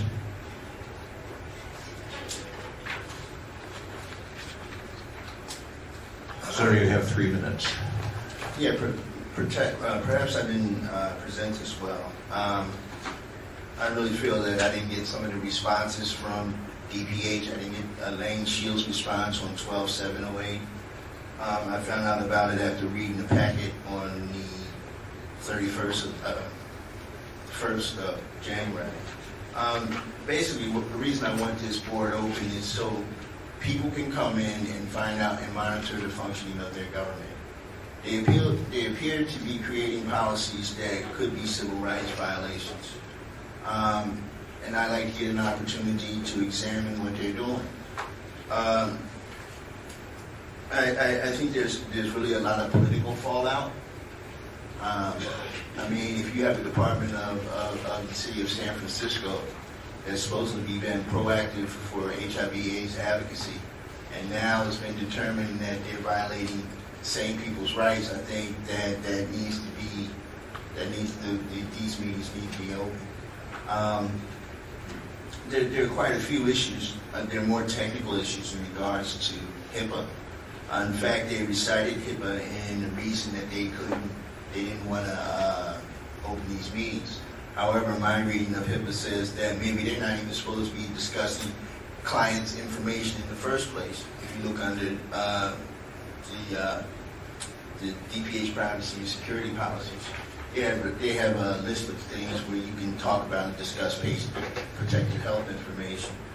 I'm really concerned about the fact that in one of the documents I brought, which was from HAPN, which is the HIV/AIDS provider network, that plenty of consumers are voicing concern about signing this consent form. In other words, if you don't sign this consent form, you can't receive medication, you can't receive housing, you can't receive food. It's almost like extortion. So I think these board meetings need to be open so we can find out why these policies are in place. Other than that, I don't have anything else to say. Thank you. Member Washington. Well, I think there's, without any more information, I would say there's a clear violation here. And the only thing that gave me pause when I was reading this was because I think this may not be a legislative body, but it's certainly a policy body. It's a passive meeting body, and I agree that it should be open to the public. The only thing that gave me pause was I don't really understand what they're doing, and I was wondering, are they discussing individual patients, in which case there would be some privacy concerns there, but I don't think they're doing that. So, and if they were doing that, that part of the meeting could be closed. So, I almost feel like we have enough information to... And I also think that they can actually give that as a reason for not opening it if that's the case, which they don't. And I think there's also, Mr. Banks, did you ever get the your request filled for the SF mandate, the share mandate policy? Have you never got that? Never. That's the second part of your request. It's the meeting being open and getting the mandate Find policy. out how this policy was created, how these forms were created. Well, they say right here that they didn't develop their own, they used the California state policy, but they have the documents that you can. So, excuse me, folks, let's one person at a time. May I respond to that? No. Mr. Three? I wanted to offer some clarifying information.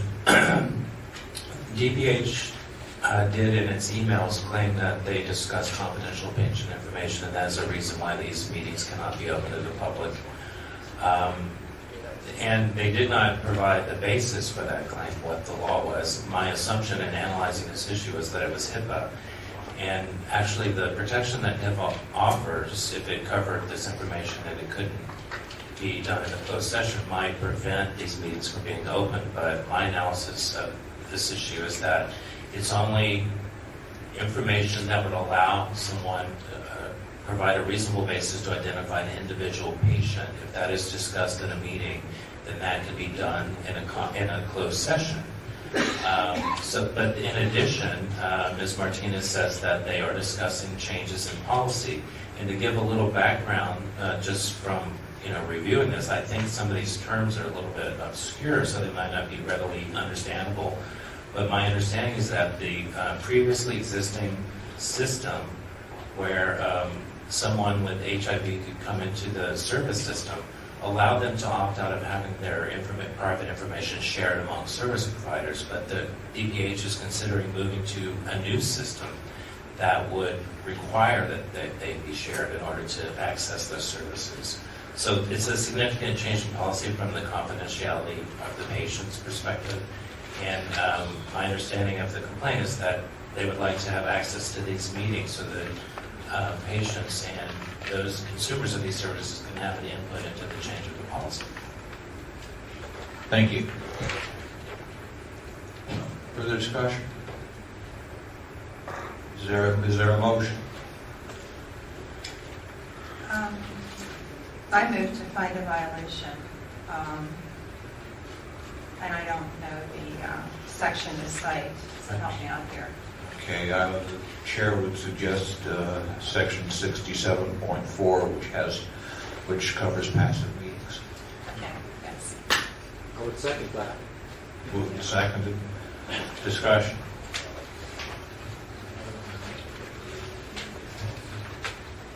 Roll call, please.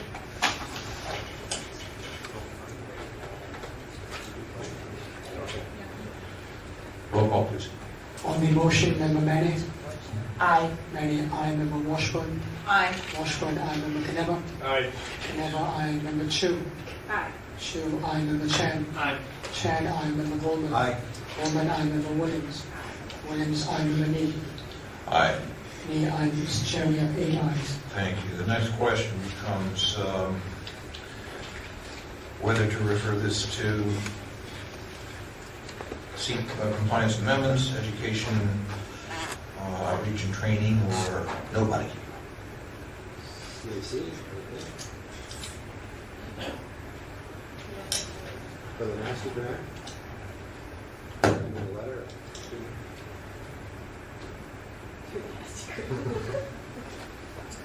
Well,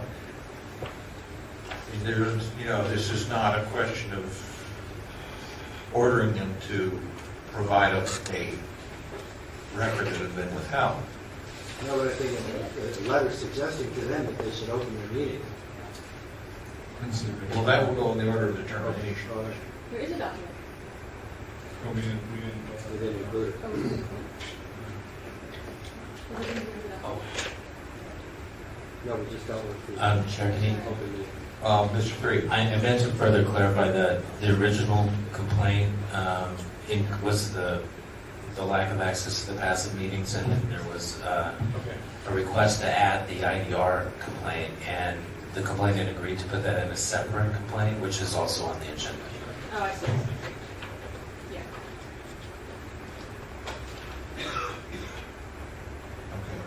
Okay.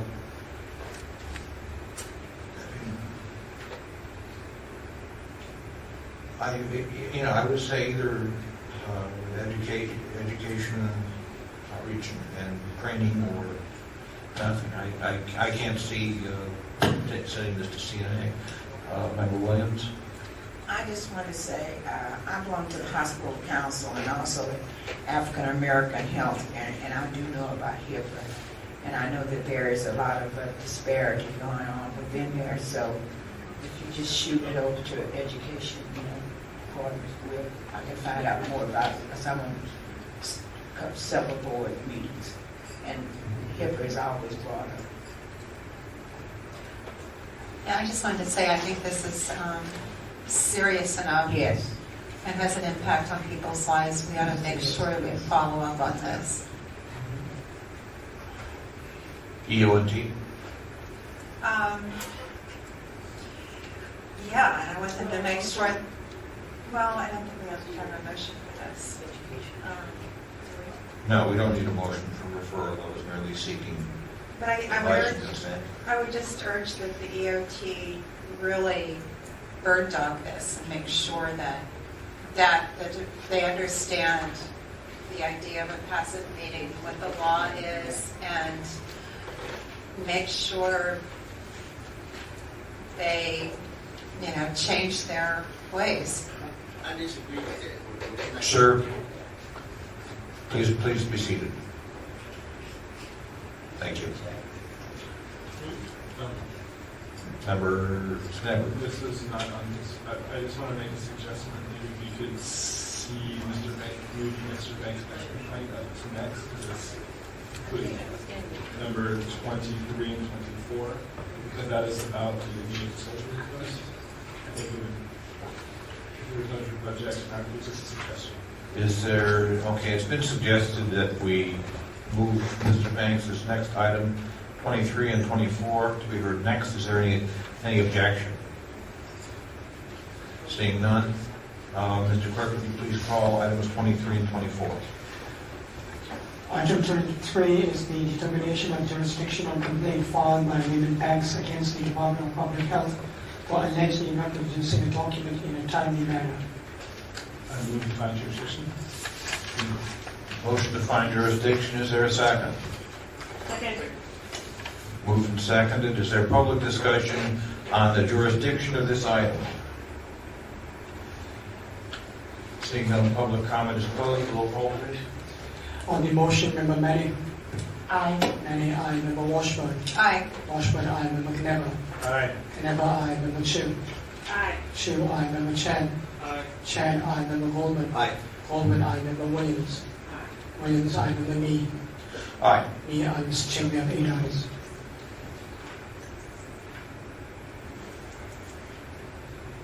Okay, we'll now proceed to hear the merits. Mr. Banks, please approach. And you have 5 minutes again. Okay. Maybe I can do a little bit better this time. On November 16, 2009, I submitted complaint 09082. I wish to amend that complaint with an additional violation in addition to violating 67.21 and 67.25. I claim that the San Francisco Department of Public Health did not comply with sections 6253.1A, 1, 2, and 3 of the California Public Records Act. I'm including this amended complaint because Eileen Shields, she responded to this complaint. She responded to the original complaint 09082, and she's also responded to the amended complaint 09082 on December 29th at 1:42 or something p.m. I never got a copy of that. I didn't see that until the packet was compiled. I just want to go over it. You should have a copy of this in your packet. 6253.1, when a member of the public requests to inspect a public record or obtain a copy of a public record, the public agency, in order to assist the member of the public, make a focused and effective request that reasonably describes an identifiable record or records, shall do all of the following to the extent reasonable under the circumstances. Assist the member of the public to identify records and information that are responsive to the request or to the purpose of the request, if stated. Describe the information technology and physical location in which the records exist. provide suggestions for overcoming any practical basis for denying access to the records or information sought. Our reference on November 24th, Bill Blum claims he did not initiate or oversee the policy shift to the Aries Share Mandate form. And I just want to provide some clarification. It's not that they're mandated to change this form. The original state form, which is still the original form, has share, non-share on there. San Francisco is doing this on its own. The DPH Privacy Board decided to do this. Now, this is from the website of the Aries Project for the California State Office of AIDS. Okay?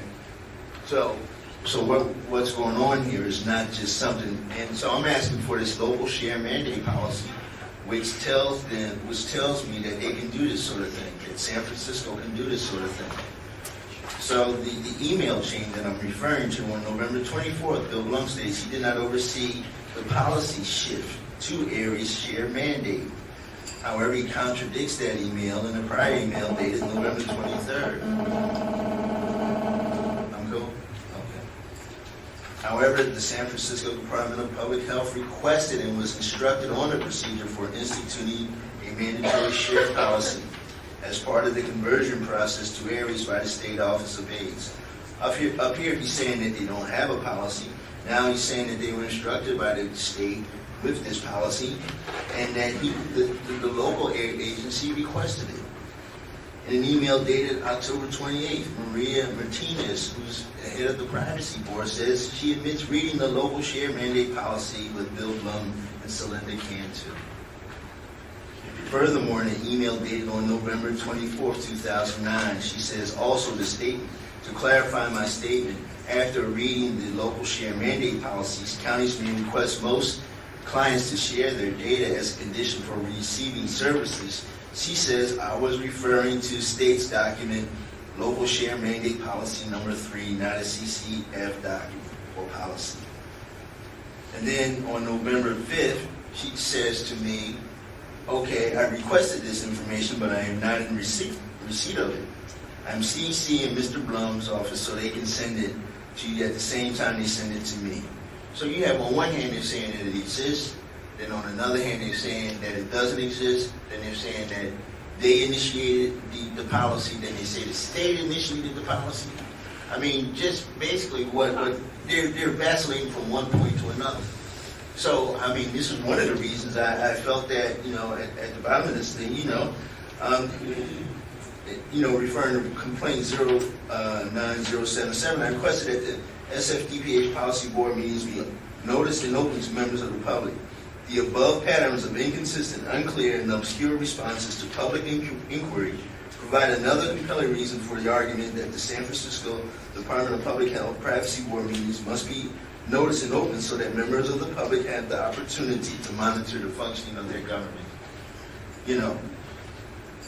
So I'm still waiting for policy. Well, give me a couple more seconds. Go ahead, please. I'm still waiting for policy number 3. If they said that they read policy number 3, it seems like to me I wouldn't have to make an immediate disclosure request. If they had it, they could have sent it a long time ago, which is why I filed the additional complaint about them violating the California Public Records Act. They knew that they had this information all the time. They knew that they had this information on the email dated October 28th. In the response to Arnie Shields, she says, hey, look, we already said we don't have that policy. But then in these emails, she says, yeah, Bill says he has it. Then they said, we're waiting for it. And then he said, well, the state initiated it. No, we initiated it. I mean, you're talking about education. Education is not going to help these people. You need some, like Ms. Williams was talking about, someone with some teeth in it. Thank you. Is that it? Thank you. Is there anybody here to present facts and evidence in support of the complainant? Seeing none, is the respondent present? Okay. The chair will note that in a letter to the task force, and this is in our packet, I believe, page 259, the respondent indicates that her office will not be represented here tonight. Is there anybody here to present facts and evidence in support of the respondent? Seeing none, the matter to the task force. Mr. Banks, approach the microphone, please.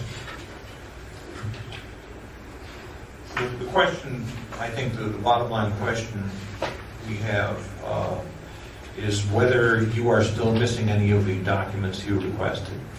I never got the local share mandate policy number 3, or they changed the name of it in different emails. First it's the SF local share mandate policy, then it's the local share mandate policy, then it's the state policy number 3. This is why I filed a complaint in regards to the Public Records Act.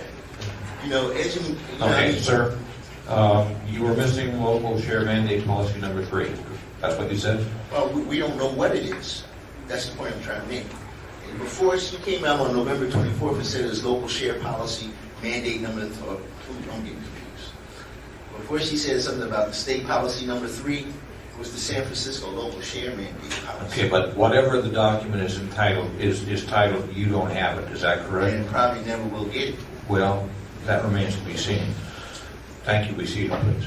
Okay, is that the rebuttal? Please be seated.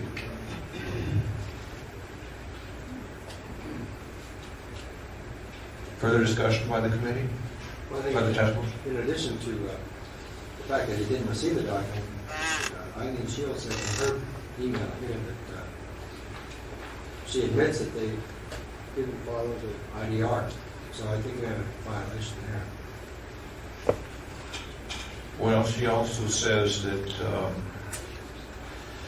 as it stands, Mr. Banks' request was fully filled by the close of business on this date, November 23rd. So she's claiming, obviously there's a little dispute here between what she says and what Mr. Banks says. Is there any public comment on this item?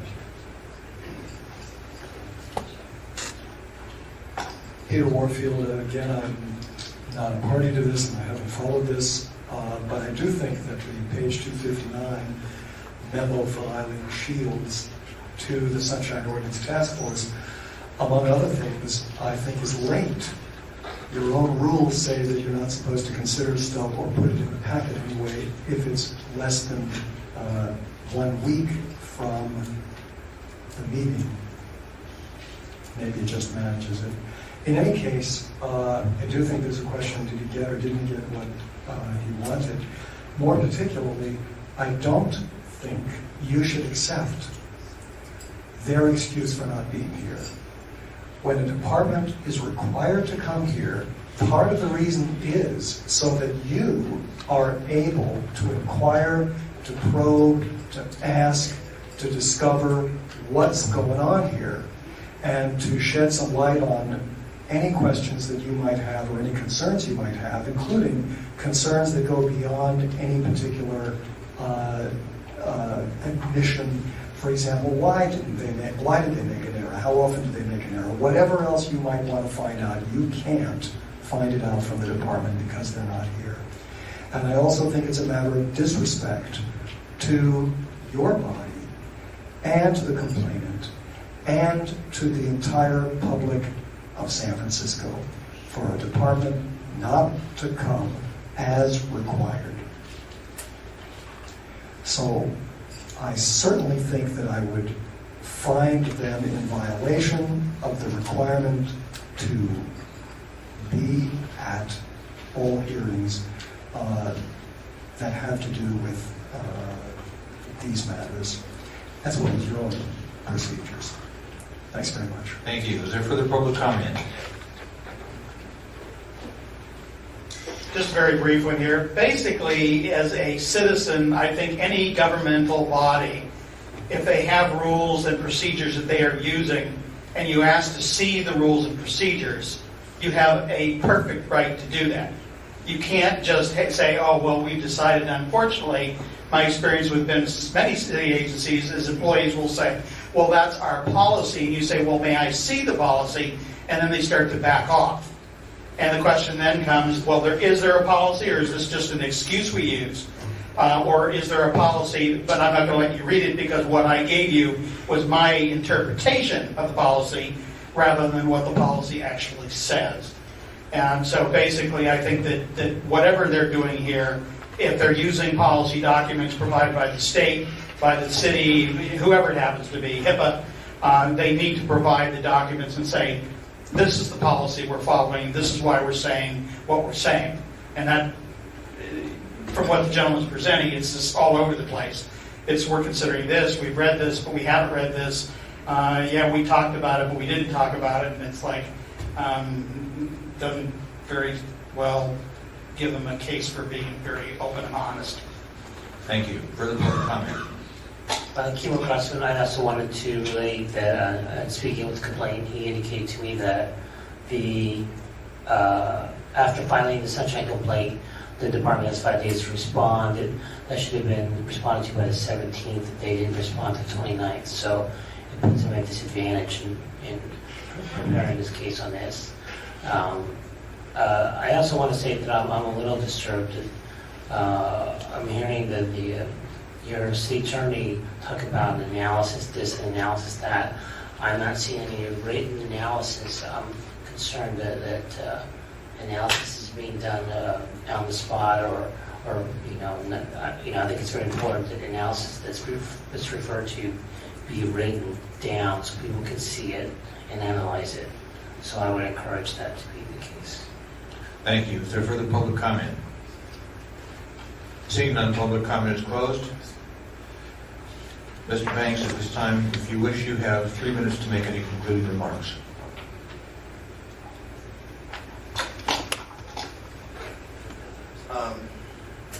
The date the 09082 was submitted on December 17th. The Department of Public Health had 5 calendar days to respond. They didn't respond in 5 calendar days. They responded on the 29th. I had mentioned it to Chris, as a matter of fact, that they didn't respond on time. However, I had sent off an additional complaint on the 28th. But the point I'm making is that these people aren't serious about education or understand. They know what they're doing. They know that they're doing wrong.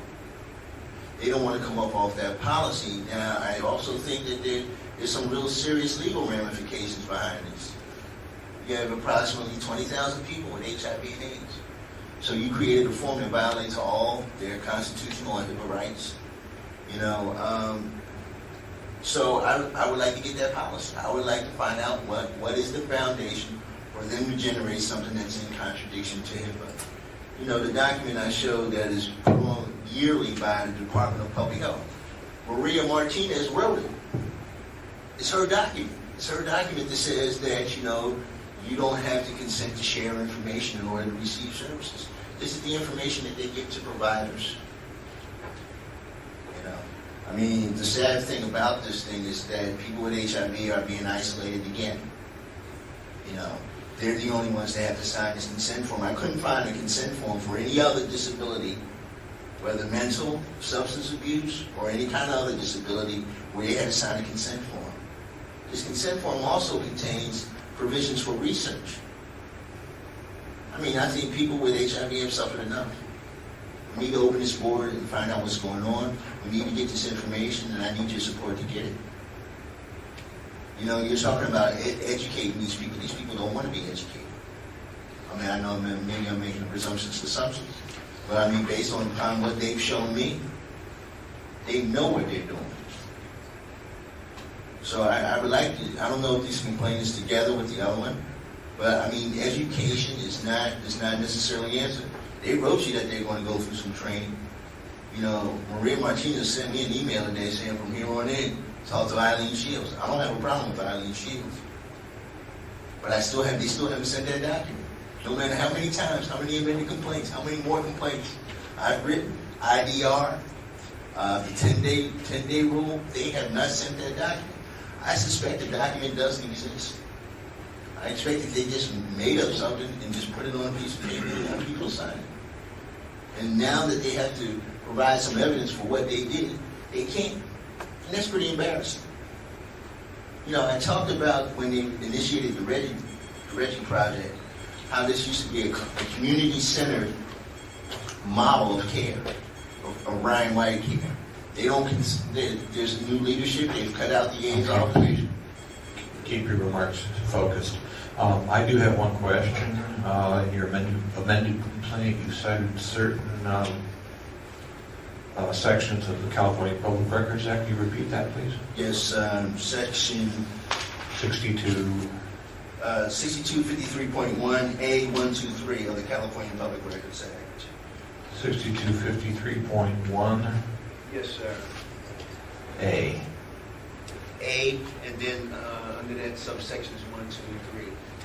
1. Yes, 1, 2, and 3. You know, Okay, thank you.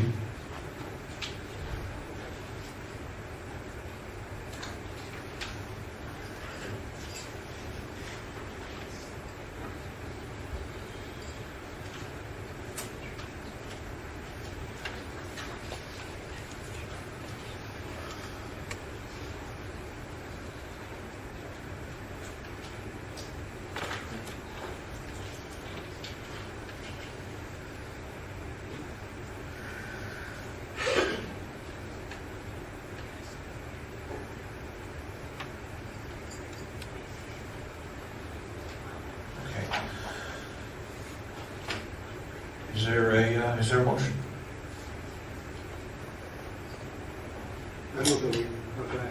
Member Washington? I move that we find a violation of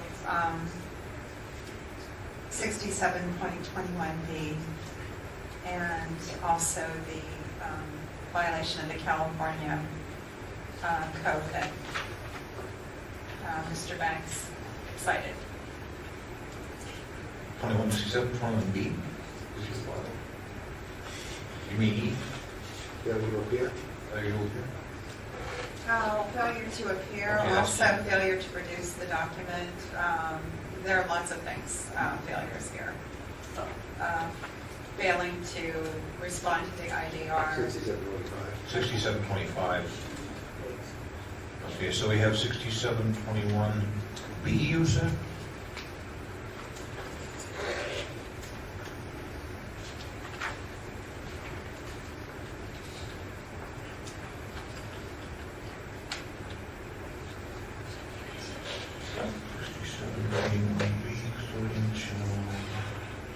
Yes, okay. 67.21B and E. 67.25 and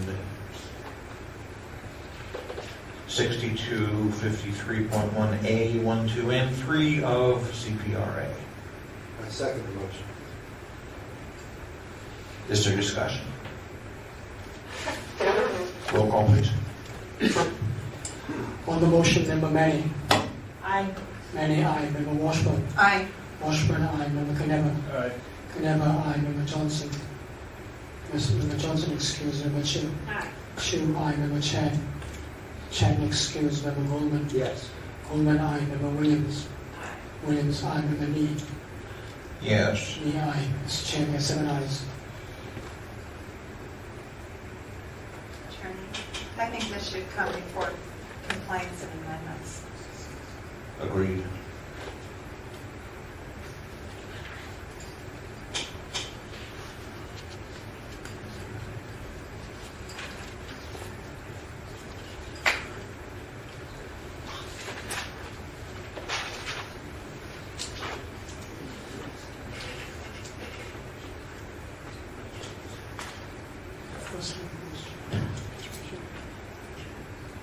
Okay, the chair will declare a 5-minute recess.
should have known. We should have known. We knew how this was going. I looked too. We knew how this was Half an hour before I got there.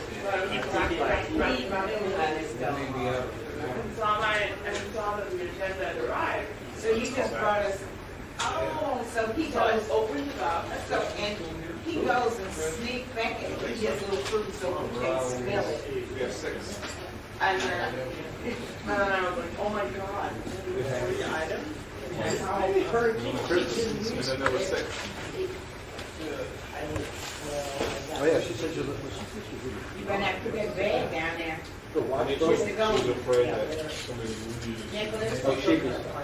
you get that going, you better put that bag down there, because we all starving over here. We just waiting. You want the fish light? That's right.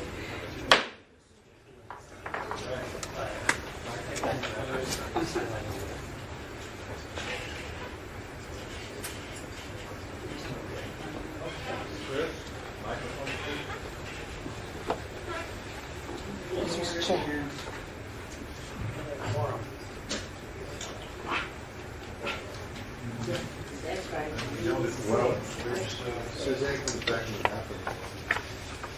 All right. Well, we will be back in session momentarily.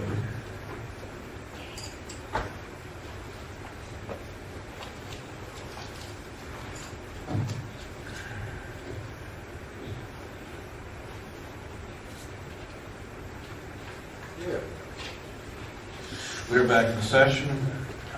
Mr. Clerk, I believe we are now at item 15. Read that item, please. Item 15 is the determination of jurisdiction on complaint filed by anonymous tenants against the planning department for allegedly withholding public documents. Okay, is there... Members, I move that we find jurisdiction on this item. Moved and seconded to find jurisdiction. Is there public discussion on jurisdiction of this item? Seeing none, public comment is closed. Roll call, please. On jurisdiction, Member Manny. Manny, aye. Member Washburn. Aye. Washburn, aye. Member Knebber. Aye. Knebber, aye. Member Chu. Member Chu, excused. Member Chan. Member Chan, excused. Member Goldman. Aye. Goldman, aye. Member Williams. Williams, aye. Member Lee.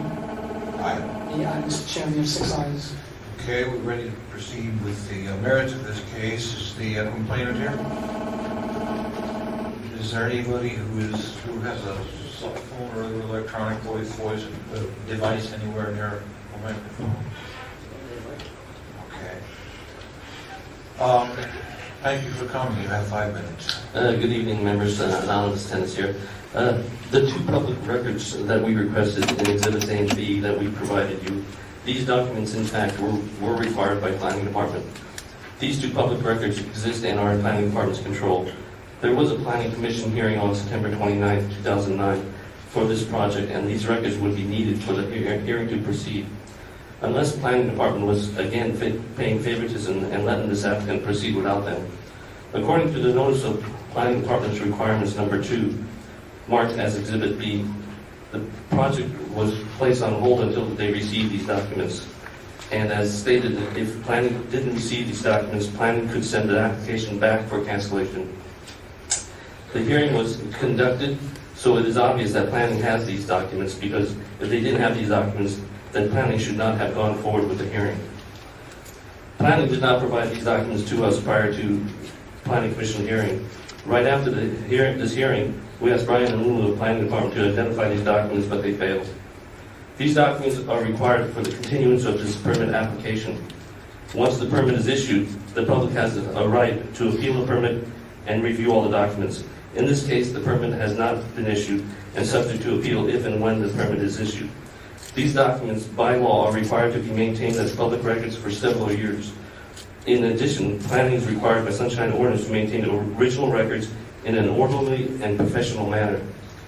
Planning Department has repeatedly been blocking our right to review and receive documents, and this is just another attempt. Planning did not submit a response to our complaint and have not said where these documents are. I respectfully ask you to order the Planning Department to produce these public records. Thank you. Thank you. Is there anybody here to present facts and evidence in support of the complainant? Seeing none, respondent? Oh, Sorry. oh, Too slow. not a problem. Yes, I'm supporting the complainant. Those records you requested, property records, actually is the planning department's requirement to the project architects. Like the, please, the planning planners email to the architect. Please send a 11 by 17 PDF version of plans. I will make the copies necessary for transmission to the planning commission. And the planning commission did held the public hearing, so those records did go to the planning commission as the public record, and so in the planning control. The second item is the labels, photos, 3R report, and similar non-plan documents with the project address, and those documents are the public record. In fact, the planner indicated to the stated in the requirement says if those we don't get the complete response, the permit may be canceled. The permit did not cancel, so obviously the planning has those documents and with the possession. The public has the right to appeal any permit after issue, and this permit has not been issued, it's subject to appeal. So I'm asking you to make the planning department make those records available so that the public have the need the public record to support the concerns and statements in any public hearings and or meetings. Thank you. Thank you. Is there anybody else to present facts and evidence in support of the complainant? Seeing none, respondent? Is the respondent present? Okay. Mr. Rushton, has the respondent indicated whether or not he or she would attend? There was no response from them this morning, Mr. Chair. All right. Is there anybody here to present facts and evidence in support of the respondent? Seeing none, the matter is with the task force.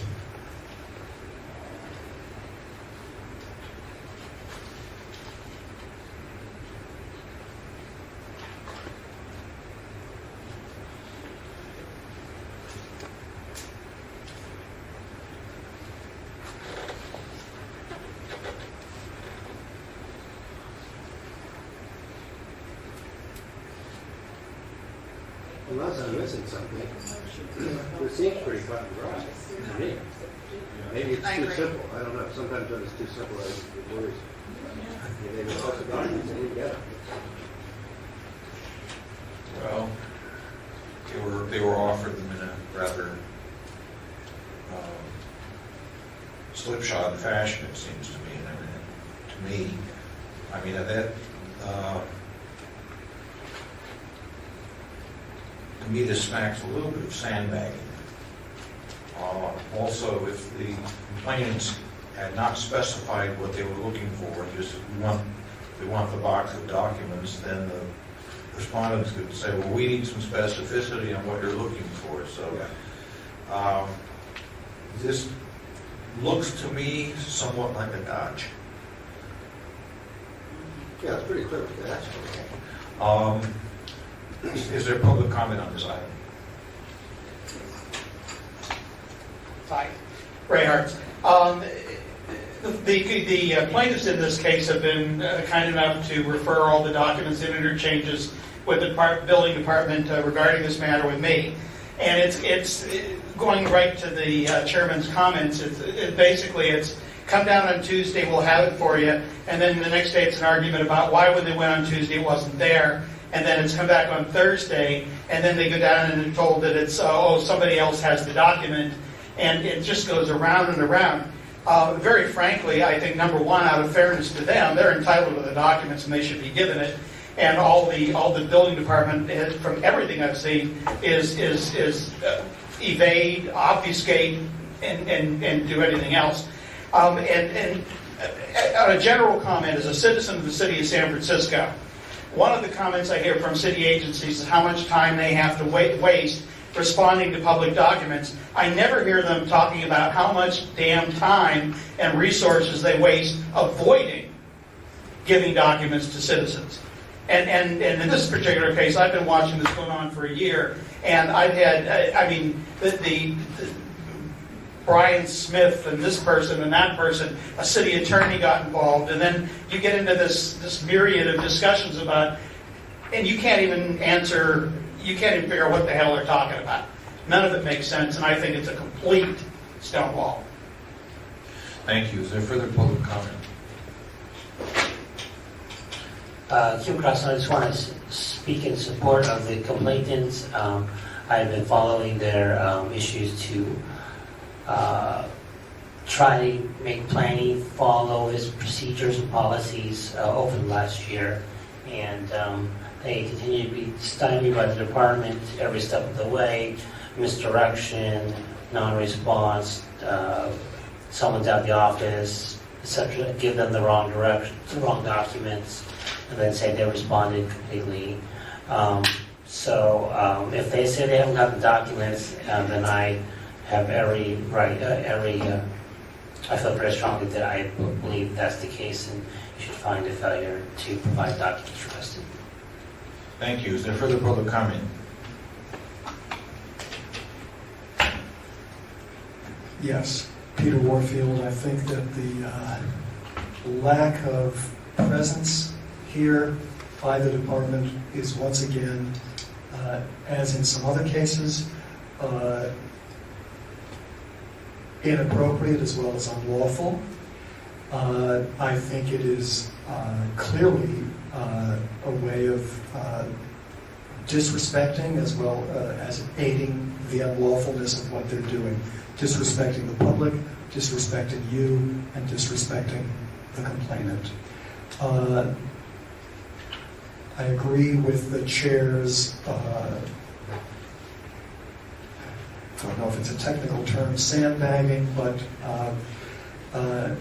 when one has a specific complaint to have a characterization, you want boxes, I think that's gratuitously insulting and demeaning and deprecating what I think seems a pretty specific request, and that is as listed in the complaint, which is not even a page long. Material that architect Mr. Robert Middlestat submitted to the Planning Commission, and a certain particular item in item 2 on the complaint, which is in your packet, page 209. So I think it's a pretty straightforward thing, and I'm not sure I understand why this has dragged on for as long as it has, but these folks have slogged through more hell than I think anybody ought to, and certainly deserve a clear and resounding finding of violation from you, as well as a finding of violation for the lack of appearance, which as far as I'm concerned is an obstruction of justice. Thank you. Thank you. Is there further public comment on this item? Seeing none, public comment is closed. Task force? Before we get back to task force, the complainant now has 3 minutes if he wishes to offer any concluding remarks. Good evening, members. Anonymous Tense here again. I just wanted to add that the planning did not even tell us where the documents are or what happened to them if they don't exist or whatever. They just did not respond to that at all. Thank you. Thank you.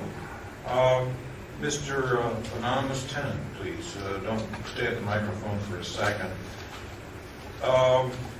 There is an email dated October 22nd or 27th from Brian Smith.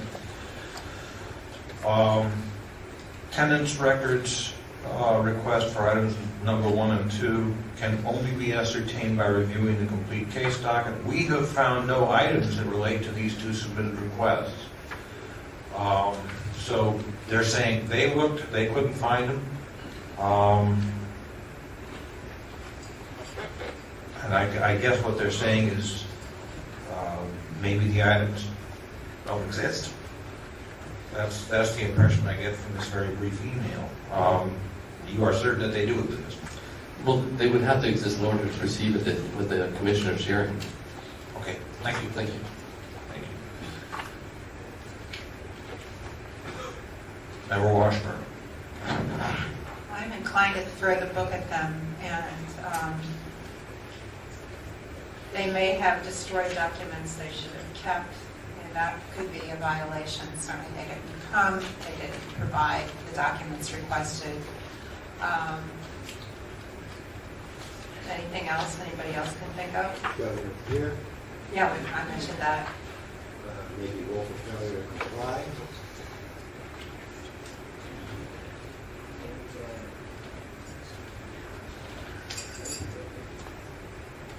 Well, maybe that one could wait until after the CAC has a crack at this. Well, If you they said you don't- want to throw the book at them. Yeah, Okay, right. I'm on a roll.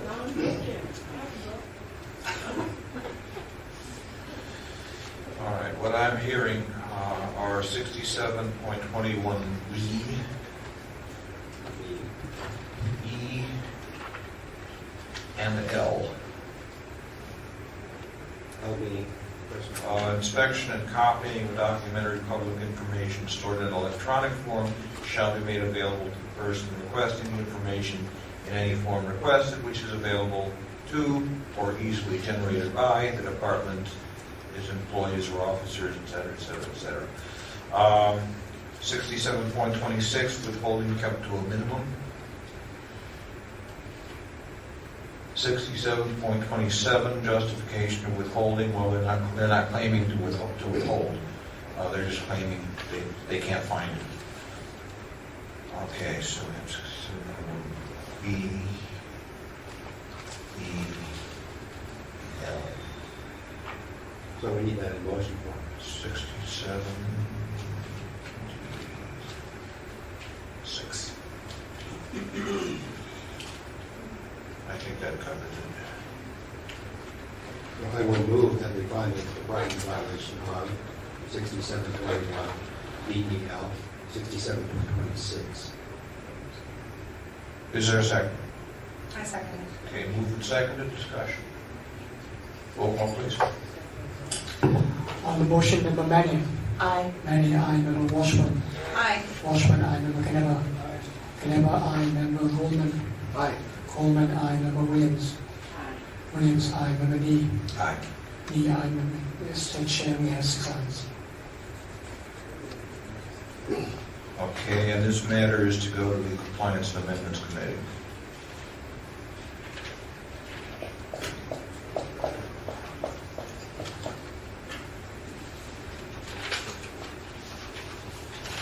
Mr. Clerk, could you call the next item, please? The next item is the determination of jurisdiction on the complaint filed by Kenneth Kimmon against the Human Rights Commission for allegedly failing to respond to the immediate disclosure request. Okay, is there a motion to accept jurisdiction? I move that we find jurisdiction on this item members. Moved and seconded, is there discussion? Is there public comment on the jurisdiction of this item?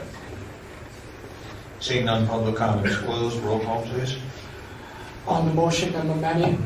Aye. Manning, aye. Member Washburn. Aye. Washburn, aye. Member Caneva. Aye. Caneva, aye. Member Goldman. Aye. Goldman, aye. Member Williams. Williams, aye. Member Lee. Aye. Lee, aye. Mr. Chair, we have 6 ayes. Thank you. We're now ready to proceed on the merits. Mr. Kennard?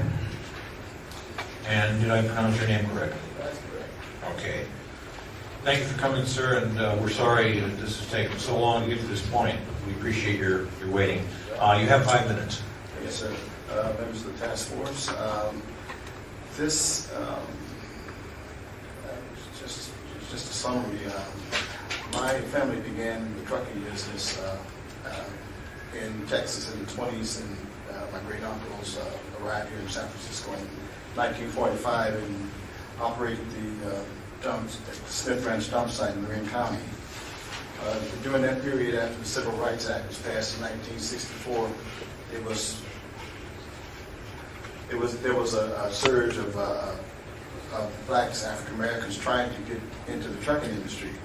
There was a non-minority contractor living in San Mateo County, largest trucking, that with his vast wealth and his control over the contractors, has dominion over the trucking industry. My company and my big brother and I and my father and I, we all protested this to the Human Rights Commission. At the time, the Human Rights Commission let this company do whatever it wanted to do. Eventually, we were able to get one of its front companies decertified in 1998. That front company, in retaliation for that, came after my firm in order to get my firm decertified by the Human Rights Commission in 2002. During that period from 1994 from 1987 to the present, the HRC and certain members of its staff had blacklisted my company from working. We had 35 inner city youth lose their jobs. More than 40 truckers are gone. There are no more black truckers. There are 2, and maybe some that they have artificially inflated. The HRC is artificially inflated by getting employees of the Port Commission to gain certification so they can say they have 8 truckers. None of these truckers that they have now have any mentors. There are no one to look up to, no one to tell them how to run their businesses or to give them any experience running their business. This affects us all because of the fact that if you look at the city, you see the crime rate, the fact that people have no jobs. You look at the playgrounds, you don't see any of the black children playing. You look at all the workers that you see every day, you see mostly workers of other nationalities and races. I promised my late brother, who died in 1998, that he used to come meet veterans appointments. He was dying in the Veterans Hospital from diabetes because of the fact that his blood pressure was just a type A person. He couldn't keep his chemicals under control, and he'd leave going to the Human Rights Commission to the Housing Authority trying to get them to be reasonable and to stop the renegade rogue employees from supporting the dominion of this contractor. The HRC falsified in 2002, when I was burying my mother, I became ill in 1999, and I couldn't attend that arbitration hearing with that arbitrator, and they trumped up and falsified charges on me. I noticed the charges on the internet in 2003, and I contacted the HRC to remove those documents from publishing that false information on the internet. I made a request to them to, if there's, okay, since you won't remove the falsified documents, it's against the law, and besides the things that you're saying I did, operating as a broker for Lawrence Johnson is a violation of federal law. You can't be a front. And so I said, if you won't remove them, I'm going to make a request to this commission in order to get them to produce documents if they have any documents. To this date, they have not refused. They have refused to produce the documents, and they have continued to. And even appearing here is extraordinary because they should be doing other things. In the report that they put on the internet, they said that I started in 1996. My company, we marched in the protests in 1963 when I was in high school in order for the agency to be born. And so it's just totally off base. And I think you're on track by saying if they have any documents, they should produce the documents that reflect what the arbitrator's finding is going to be challenged on another basis, but just on this basis here for the documents claiming that we did something unlawful.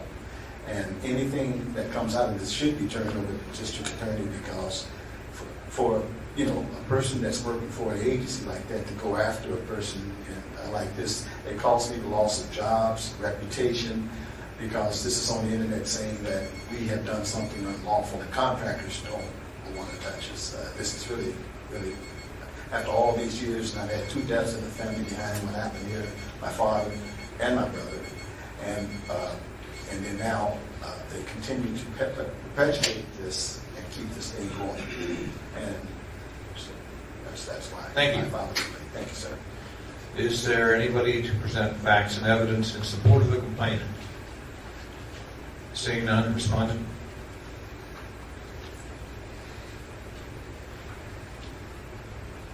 Thank you, Mr. Chairman. Good evening, ladies and gentlemen of the task force. My name is Jill J. Couch, and I'm with the San Francisco Human Rights Commission. I work there in the capacity of the coordinator, and unfortunately, I've only been with them for a little over a year, so I can't address any of the history that you've just been given regarding Mr. Kennard's grievances. All I can address is the public records request that he's made of us most recently. Mr. Kennard filed his complaint, as I understand it, on November 11th.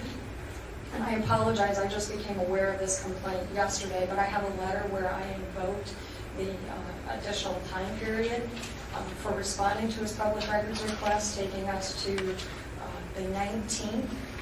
And I did that myself personally.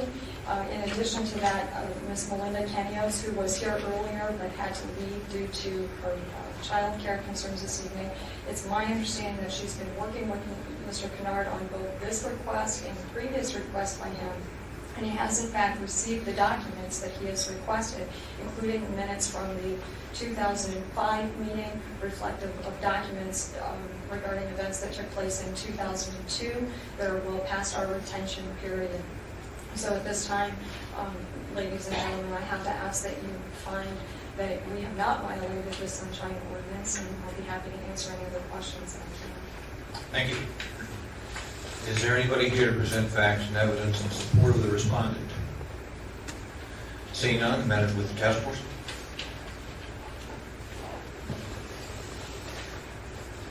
I have a question for Mr. Kennard. Were you in fact provided with the documents that you requested? No, I wasn't. The complaint that I filed, I first made this request in 2008 for these documents. There's been no response. I've been under the doctor's care since 1999. Thank you. That answers my question. But I do have the document complaint in hand, and it's in your file that could be. You've answered my question. Okay, please be seated. All right, thank Further you. responded?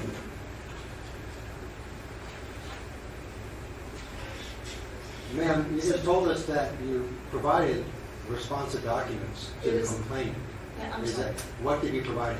Sir, we have provided him with a copy of the minutes of the meeting that he requested, and that was the purpose for Ms. Canio's attendance at this meeting. He was also instructed by Ms. Canios during their interaction regarding the documents that he received that in order to, because we can't amend the previous minutes from 2002, he was instructed that he could appear at a Human Rights Commission meeting and make a statement during the appropriate public comment period to address the issues that he's addressed, or that he's raised again this evening. I read the minutes, but what he's asking for is background information that leads you to believe that he's no longer operating as a trucker, background information that leads to the conclusion providing brokering services for large contracts, and background information leading to the conclusion that he's only providing services for large contracts. Have you provided that to him?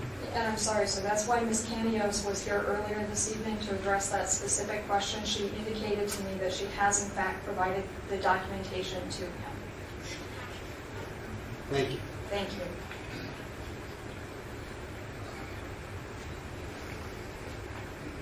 Please be seated, sir.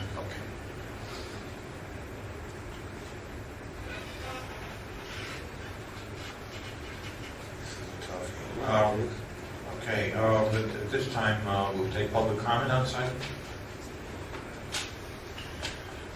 I'm sorry, but you guys have been getting the order wrong here. Public comment happens a little later, and you check the list there. It's after the rebuttals. So that's not my public comment. I'm waiting for. I haven't had a chance in this particular case to look at all the documents, but I would be curious if the city department is saying they provided all this information, did they provide you copies of what they provided him? If they did, if everything that they provided him is what he's asked for, he seems to be asking for something that's very reasonable. If I'm a contractor and I bid on a city contract and I'm denied the contract, I think I have a right to know, number one, on what basis that was done, and number two, on what basis the contract was given to someone else. It allows me to, in the future, perhaps change my business to enable myself to get the contract. It also helps to determine whether or not there's some things in the contract materials that perhaps are questionable. And I may wonder, as a contractor doing that kind of work myself, well, exactly how could somebody supposedly provide this service at the price that they're listing? So I think for the good of the public, this is also important that any time someone is refused a contract or given the contract, that after the contract is awarded, all the information as to how that determination was made should be available, so anybody involved in the contract process can improve their own business practices and also keep a tab on how contracts are being given. Thank you. Further public comment, please.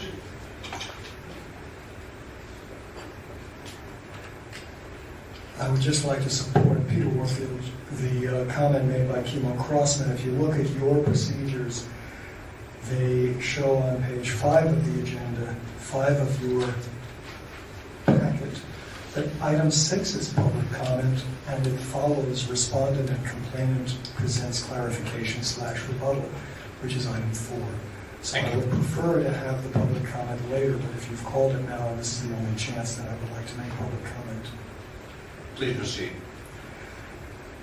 The packet apparently does not contain a single piece of paper coming from the HRC. There's no response to the immediate disclosure request. There's no transmittal of any documents saying, dear Mr. So-and-so, here are the such and such documents. There's no invitation to come in and to look at anything, to review anything. There's no indication of numbers of documents, pages of documents, nada. Absolutely no written evidence of anything having happened in response to the complainant's requests. Now, the complainant doesn't have to provide those. It certainly seems to me the department ought to provide those. And in particular, I don't see a response from the department to the complaint. That's also required under your rules. So this packet, if it reflects accurately what was provided to this body, I think the department has been very negligent at best in following what the law requires and what your procedures require. So it seems to me if claims are made that documents were provided, it would be well for you to ask in what form, in what manner, what documentation is there that such things as are claimed were provided, etc., etc. I don't see a single scrap of evidence that the Human Resources Commission has provided anything to the complainant, and I don't see any evidence that they've provided you with the required response to even the complaint. So I would urge you to find violations as the complainant requests, unless the department can show solid, concrete evidence otherwise, and additionally that you take up the matter of their failure to respond to the complaint. Thank you. Thank you. Is there further public comment? I guess let's finish what I started. I'm concerned by this referral to retention periods and all that. I'd like to find out more exactly what records they destroyed, when they destroyed them, under what portion of the retention policy allowed them to do it. I would think that a policy body would have a much more. I know that Board of Supervisors has, as a policy body, retention policies that are much longer for things that relate to rulings they make and things like that. And also, of course, recording to the meeting as well might be relevant. Thank you. Is there further public comment? Seeing none, public comment is closed. At this time, the respondent and then the complainant will have 3 minutes each to make any concluding or rebutting remarks. Thank you, Mr. Chairman.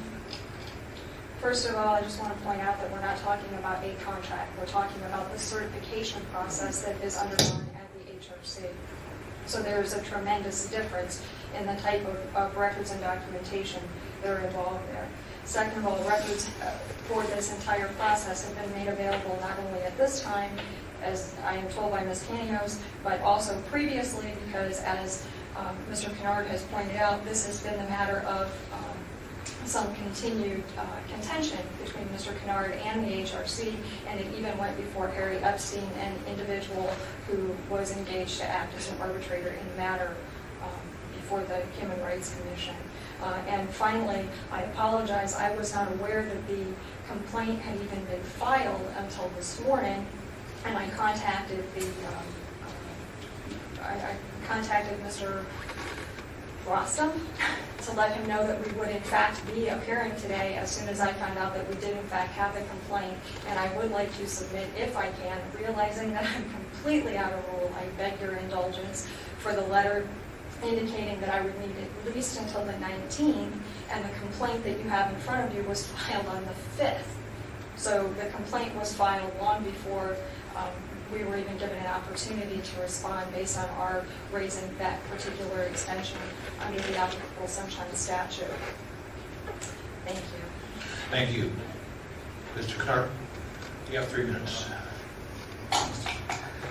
I'd like for the task force to take this seriously. I filed the complaint on the 5th. I faxed copies to the HRC. They've all got the copies. It's hurtful. The family has suffered painful losses. I've got scores of, I asked that if they're going to be given consideration on this basis, that I be given time to bring in scores of declarations of other witnesses, sworn declarations under oath regarding the attitude of certain members of the Human Rights Commission, and the fact that no black complainant has won a complaint against this contractor. It is just destroyed the infrastructure of the black community as far as working construction jobs, working in trucking jobs, and this is very serious. And off-the-cuff remarks about I didn't receive it because of this and that. If there's nothing concrete in your records to support them, they should not be given a pass or something like this. This has taken a lot of us in bringing this forward. I'm the last one to bring it. I'm speaking for many voices, for many people who can't be here. And unless they have something that's solid in your records, they should face the same results as anyone else would. They can't ask for special treatment. Thank you. Thank you. The matter is back with the task force. Member Williams. Mr. Kennard, I want to say I'm glad to see you looking well. I don't know you personally, but I know your father. I was raised down the street from when your father began, when I was a little bitty girl. And for one thing, back to the committee, there is a list with HRC that has a list of minority contractors, and that they are notorious. There are no, it has dwindled down to nothing. And what he's really saying, there are really not any jobs out there that have been given. My point is that if they decertified you for some good reason, I would like to see the reason.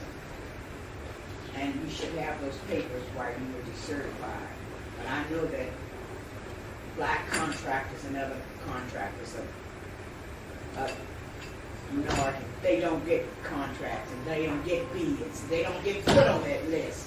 I know that to be a fact because I worked in that field. So, but I'm interested in just knowing what they gave you and what their reason for decertifying you for. If you have those papers, I would like to ask the committee to bring, to continue this, and you bring the documents, what you have to prove to it, why they decertified you. Could have been for a good reason. I don't know. Could have been whatever reason. But I am concerned about HRC and people being... Excuse me, Member Williams, I don't think that's really appropriate. It's not appropriate. I don't think so. With all due, without prejudice to the issue itself of what Mr. Kennard, the grievance that Mr. Kennard has against the HRC with respect to his contracting practices. Okay. That's not what's at issue here before us. He wants the information.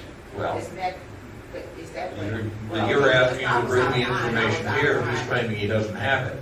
Can I speak just 1 second? I could just say this, that this agency has gone so far as the fact that the contractor, the very one, the Adirondack Construction, Ninth Circuit Court talked about the fact that if a contractor could get so powerful, this contractor is a banker and owns things, because this contractor runs 250 trucks a month and controls all of the money that should go to minority contractors, and the city has let him get away with it. The city ordered... Mr.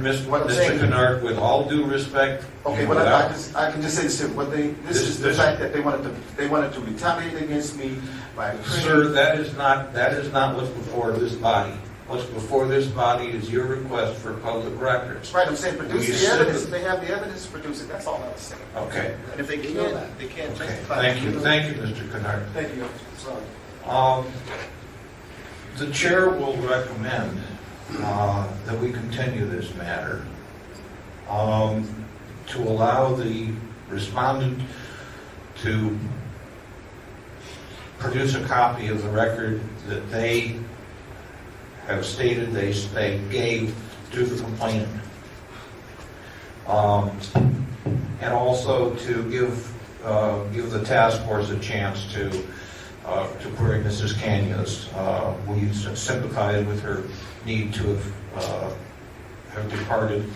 Her reason for departing is certainly much more valid than some we've heard in past meetings.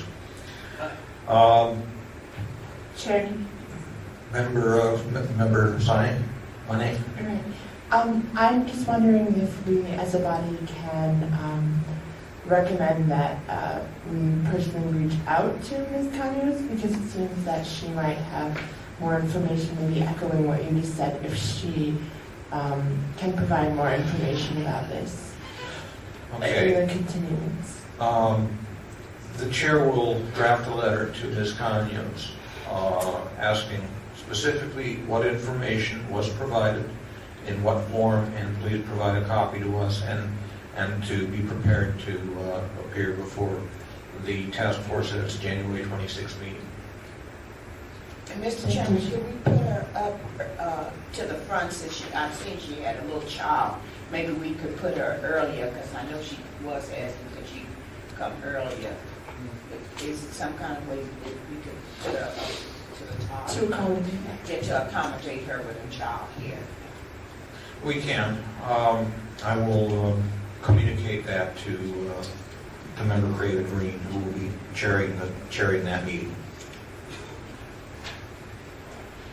One question. Mr. Kennard? Just one. I'd like the task force to allow me to present additional evidence to support my position. At that time? Yes, for this next year. I'll submit it in a timely fashion. Okay, sir? Sure. Thank you. Certainly. Motion to continue? So moved. Second. Moved and seconded. Roll call, please. On the motion, Member Manning. Aye. Manning, aye. Member Washburn. Aye. Washburn, aye. Member Caneva. Aye. Caneva, aye. Member Goldman. Aye. Goldman, aye. Member Williams. Aye. Williams, aye. Member Nee. Aye. Nee, aye. Mr. Chairman, 6 ayes.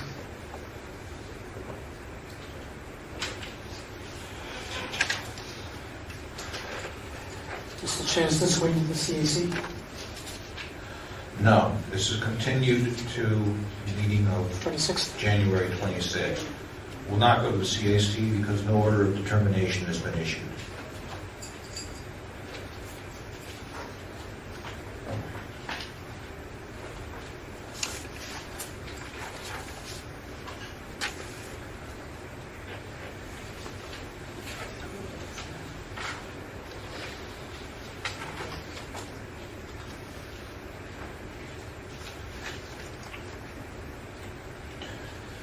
Mr. Clerk, could you call the next item, please? The next item is the determination of jurisdiction on complaint filed by Admin X against the Human Services Agency. Members, I move to apply jurisdiction on this item. Second. Moved and seconded. Is there public discussion on jurisdiction of this item? Seeing none, roll call, please. On jurisdiction, Member Matty? Aye. Matty, aye. Member Washburn? Aye. Washburn, aye. Member Caneva? Aye. Caneva, aye. Member Goldman? Aye. Goldman, aye. Member Williams? Williams, aye. Member Lee? Aye. Lee, aye. Mr. Chairman, 6 ayes. Okay, that brings us to the merits. Is Mr. X present? Mr. X is not present. Is there anybody here to present facts and evidence in support of the complainant? Seeing none, is the respondent present? Is there anybody here to present facts and evidence in support of the respondent? Seeing none, the matter is with the task force. Do we wish to continue, to table? No, They were never here. the department said they weren't coming. And Mr. X never came back, so. I move to continue. Table. I don't get a second. There's been a motion to I continue. second that, if that's a motion to I table. move the table. I second that. Okay. Move to table and second. Is there public discussion on the motion to table? The gentleman told me that all his complaints, that he appreciated what task force had done for him, but he was moving out of state. So my guess is that he probably won't be coming back. All right. Move to further public discussion. Seeing none, roll call, please. On the motion, Member Matty? Aye. Matty, aye. Member Washburn? Aye. Washburn, aye. Member Caneva? Aye. Caneva, aye. Member Goldman? Aye. Goldman, aye. Member Williams? Williams, aye. Member Lee? Aye. Lee, aye. Mr. Chairman, 6 ayes. Okay. Read the next item, please. The next item is the determination of jurisdiction on complaint filed by Adam X against the Economic Opportunity Council for alleged denial of access to public records. Okay. Items 21 and 22 qualify for same house, same call.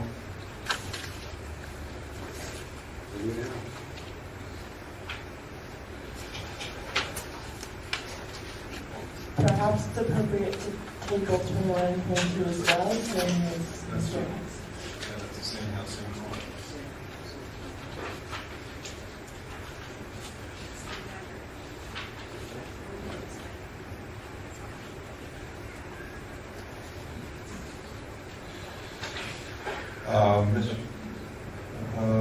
That takes us to item 25, Mr. Clerk. Item number 25 is the determination of jurisdiction on complaint filed by Ellen Sand against the Department of Building and Inspection for allegedly not providing her with a copy of a building permit application. I'm sorry to interrupt. Did you just table item 21 and 22? That's what I've been waiting here for 5 hours to speak on.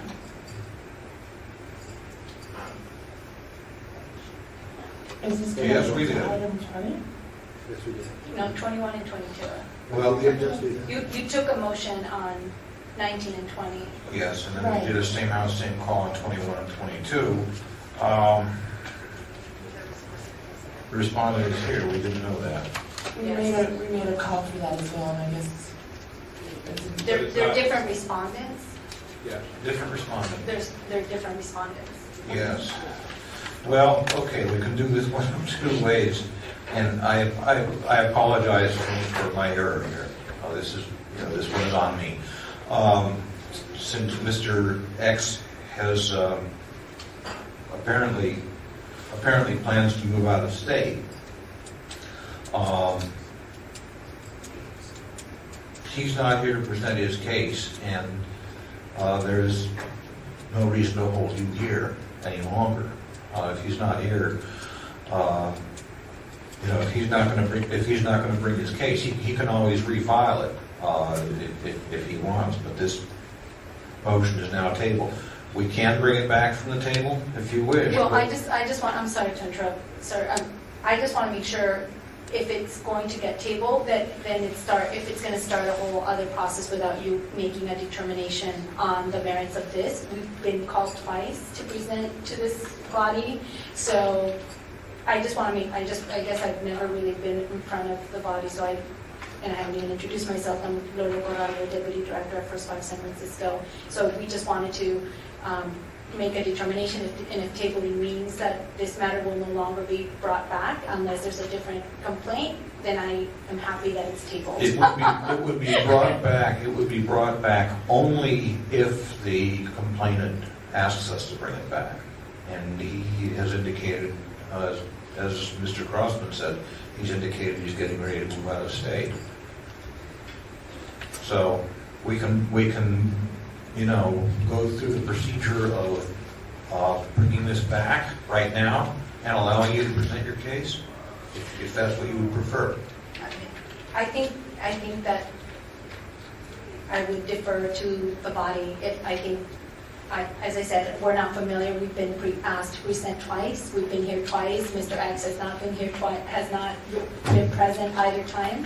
I just don't think we have the luxury of staff time to come back in January to, if in the event that Mr. X came back and wanted this item discussed. So that's my concern, that if he were to present it back. So your preference is to present your case now? Is that right? I guess, yeah, sure. Chair will entertain a motion to untable. I move we untable items 21 and 22. Second. Moved and seconded. Discussion. Public comment. The gentleman is here to make his case. I still don't think you should hear it. Further public comment? Seeing none, public comment is closed. Roll call, please. On the motion, Member Manning? Aye. Manning, aye. Member Washburn? No. Washburn, no. Member Kneba? Aye. Member Kneba, aye. Member Goldman? No. Goldman, no. Member Williams? Member Williams, no. Member Lee? Aye. Lee, aye. Mr. Chair, we have 3 ayes and 3 noes. Okay. The matter remains tabled. With apologies to the respondent. We hope this causes no further inconvenience to you. Be aware that it may be brought back, it may not.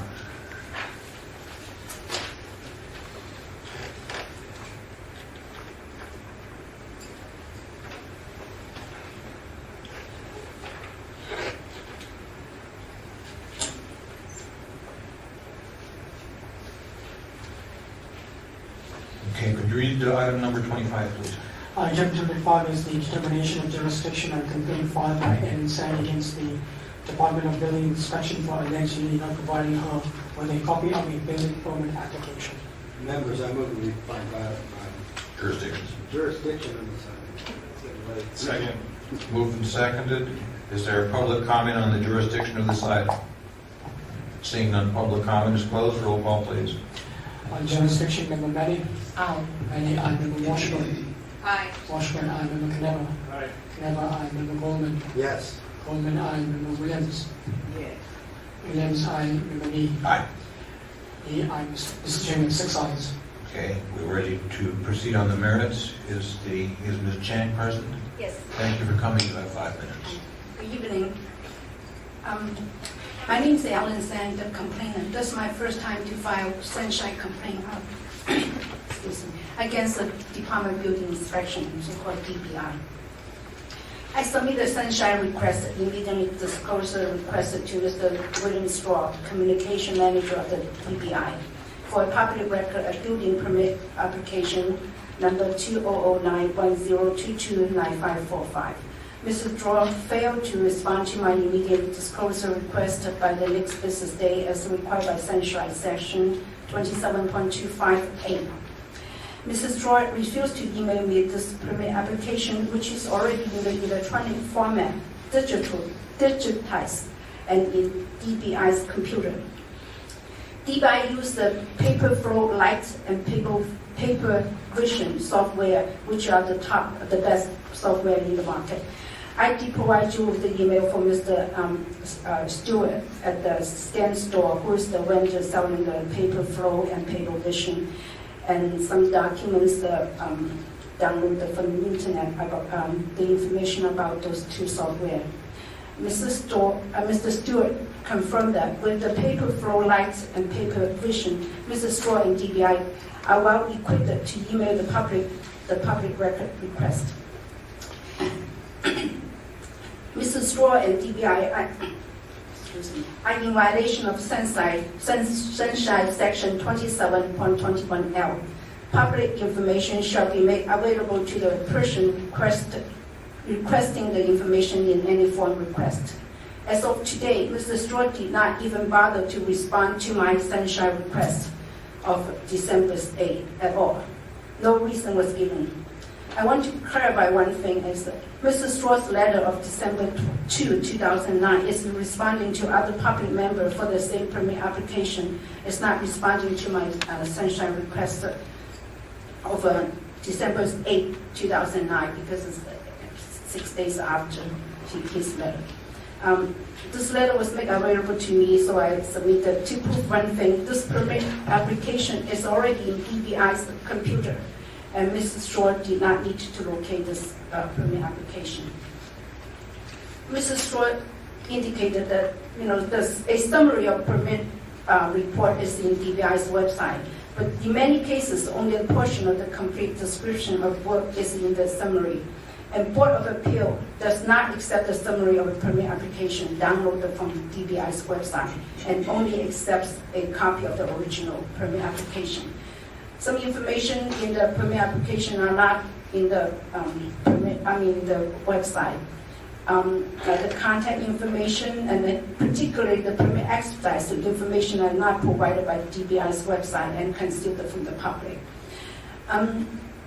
Mr. Straw's memorandum of December 23, 2009 to the member state that providing a PDF version of public record is not, quote, easily available. There's no law that permits Mr. Straw refusal to provide the public record requested in PDF format for reasons not, quote, easily available given by Mr. Straw. In any event, DBI cannot use the difficulty of retrieving record in a system they designed by them to prevent public access. We are the taxpayer paying the DBI staff salary and including Mrs. Straw's. I asked him for a copy of the original public record, not a summary of a public record, which is created and become a different document. And DBI should comply with the law by emailing me the copy of the application, and which is already in the computer. And they have a capacity to do the work because they have a paper flow and paper versions. And as you notice that Mr. Straw submitted his response to the complaint within 7 PDF files attached. He did not complain that he needed to take this intensive step to create and email the 7 PDF file to you, but refused to provide the public record request in PDF format to the public. Law should be complied equally and not at Mr. Straw or DBI's discretion. Thank you. Thank you. Is there anybody here to present facts and evidence in support of the complainant?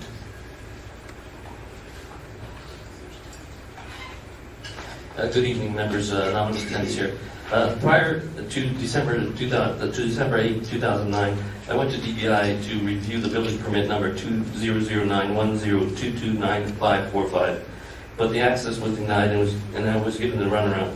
Everyone at DBI told me that they did not have this public record and finally asked me to fill out a form, and it will take 5 days to let me know what happened to this public record. I then made a sunshine request. Mr. Strong's December 2nd, 2009 letter was addressed to my request, not Ms. Sang's request. His letter is 6 days prior to Ms. Sang's sunshine immediate disclosure request of 12/8/09. He informed me in his letter that this public record was digitized. I did review it on DBI's computer. I have done some research on the software that DBI uses, and according to the vendor, there is no doubt that with paper flow, light, and paper vision software that DBI has the capabilities to scan and convert to PDF and export, which is clearly explained in the packet provided to you by Ms. Sang. This software, according to the vendor, is incomparable and the best on the market. Mr. Strong has painted a picture that it is too intensive to take a digital image in his computer and export it to the public as a PDF format. In the information packet supplied to you, it is abundantly clear that this software streamlines this task and many other tasks.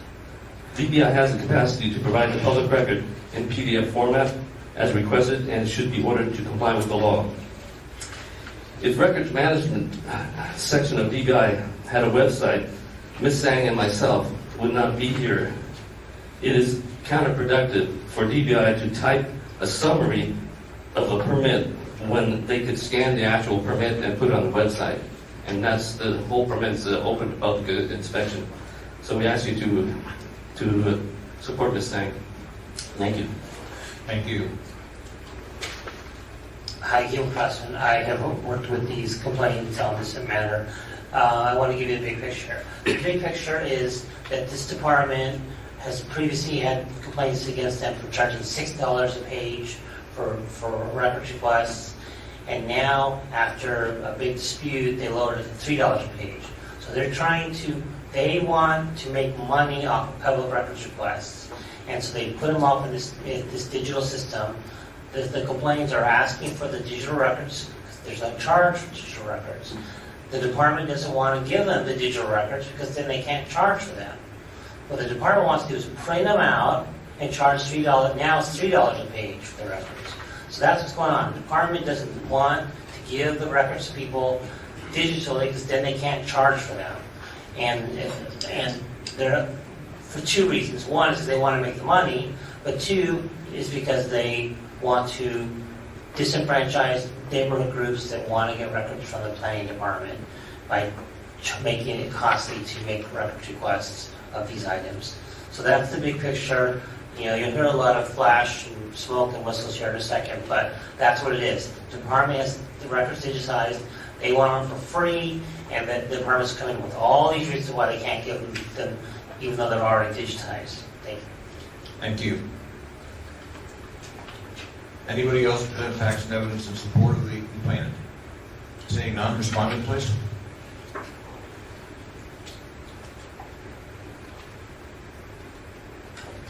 Good evening. I'm William Strong, the Communications Officer, Legislative Affairs Person for the Department of Building Inspection. I would submit that the department has been completely responsive to the complainant. We've actually offered more than one of this type of record to them over the past 6 or 8 months in paper or hard format. We have explained, as we've explained to this task force since actually last January 27th, when we appeared before you on this very same issue about whether or not the department had the capacity to easily convert scanned records, and I tried to explain at the time, as did our custodian of public records, that we do not have that capacity as yet. We are in the process of what will probably be a 4-year period to convert records. The specific record that Ms. Sang was citing from 2009 is part of this scanning process, which is, I am told by the Records Department, at least 5 months behind. And those are only starting with current records. We have not even begun to try to go back to scan historic records. The director of the department is totally committed to coming up with a better records management system, and we would love to provide things electronically to the degree that it is reasonable for us to have that capacity and to do so. We do not have that capacity at this time, and I have been told more than once that this particular version of paper view and paper vision that we have is not easily exported. We don't go through the process of providing almost 12,000 records, as we did in the past fiscal year, to request for it in order to deny somebody access. Quite the contrary, I'm very happy to provide every public record as quickly as we possibly can. We have actually offered Ms. Sang this particular record in hard copy format on multiple occasions. I did assume that the December 1st request, which was an immediate disclosure request for this record, and wanted it in a PDF format. And I responded on December 2nd and said that we could not do that, that we were in the process of having the digitized scanner and the vendor manage that particular operation. It could be viewed because part of this record are plans that Ms. Sang does not have permission from the owner of the plans to actually get a copy of, but she may come as her associate from anonymous tenant has done on December 14th, as I pointed out in our response on December 23rd. And in fact, our records department staff had to stop him from illegally trying to copy plans, which he is not by state law permitted to copy. I think we have here a revisitation of a capacity technically that DBI does not yet have. We are working on it, and we would like to have it available as quickly as possible. In between, we are as responsive in hard copy format as we can be, and I really feel that there's no basis or any merit to this claim of holding off or denying access to records. Thank you. Thank you. Is there anybody here to present facts and evidence in support of the respondent? Seeing none, the matter is with the task force.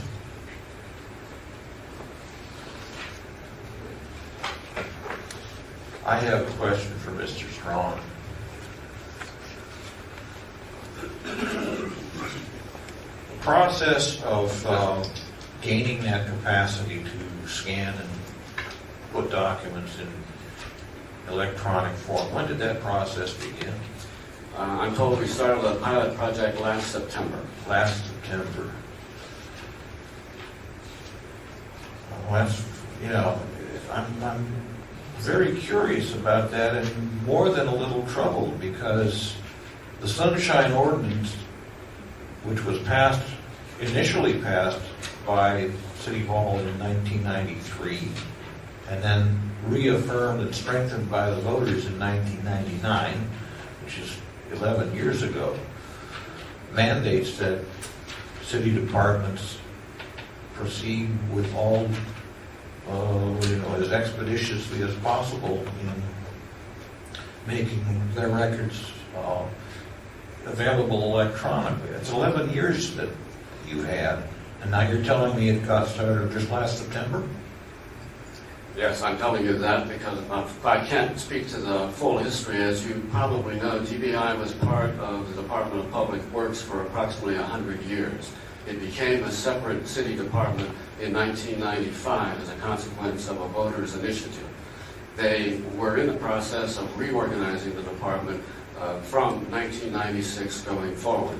They've had 3 different directors in that time, four, I guess, actually, from 1996. I've been with the department since 2006, and we have now our 3rd full-time director.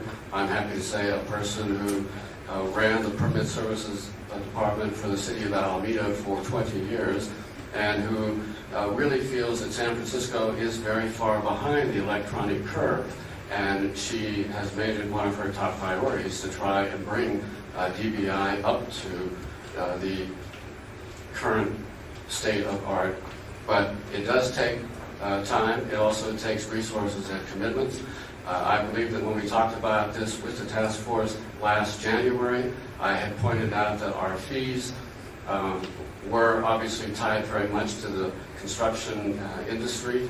We're obviously in an economic recession. I completely disagree with Mr. Crossman's interpretations that the department is trying to make money on documents. We don't make any money on documents. And as a matter of fact, as he should know because it's been posted on our website for at least 6 months, we actually lose money on the document production and management that we do. And it was this task force that told us that we had to have a cost itemization in order to show whether cost recovery was being achieved or not. So I really want to just make the record very clear. We're not holding back because we think we're going to make some kind of a profit center out of public documents. That is not what DBI is about. That is certainly not what I am about as a communications person. Okay, so you've more than answered my question. Let me ask you this. The permit itself, that of which a copy has been requested, that's in paper, is that correct? That's correct. What was, how was it created in the first place? Did somebody sit at a typewriter, or was it done on a computer? If you look at the submission that I provided from December 23rd, we have a detailed explanation on the process of what we have to go through in order to do an electronic. Produce a record electronically from any of these non-paper formats, and we have multiple non-paper formats. We have to locate the record in multiple databases, and we then, once we locate the record, we make a photocopy from that format. We manually scan that printed version through a copy machine. We then convert the paper copy into a PDF format. So it's doable? It is doable, but it takes a whole lot of time in order to go through that. It is not something that is easily and readily available. I cannot press one button or a series of a couple of buttons and suddenly produce this document. And what's more, I will point out that no other requesting party insists on this particular format. We've been providing records for years. What other requesting parties request is not relevant. We're talking about a specific case here.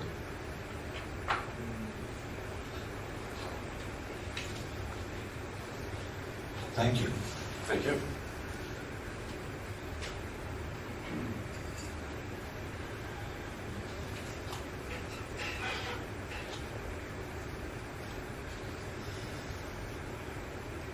Other members of the task force have questions or comments? Okay, at this time, the respondent and then the complainant each have 3 minutes to present any concluding or rebutting remarks. Okay. Ms. Chen? Yes, I do. You have 3 minutes. Thank you.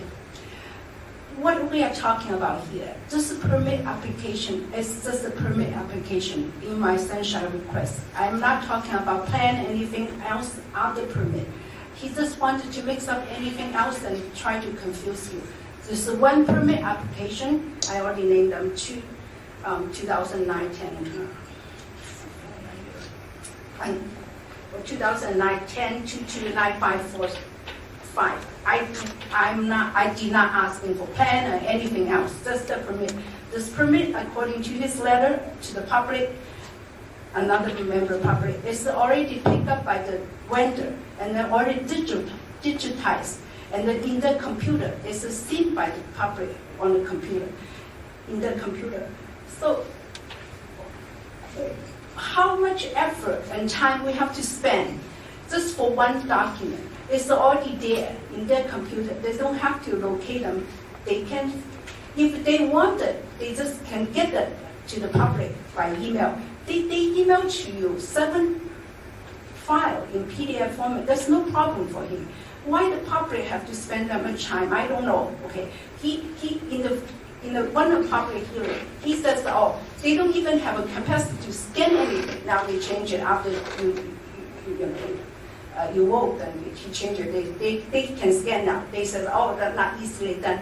Not easily done is not the sunshine law, and says, oh, it can be easily done. I doubt that it's not easily done, but I'm not the expert. But it can be done, and then the law says that I request the PDF format, they should provide the record as such.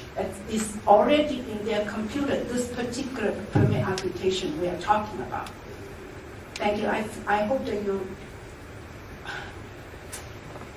you consider the public have to go through so much time and effort to get a public record. For the citizens of San Francisco, I hope that you do your job. Thank you.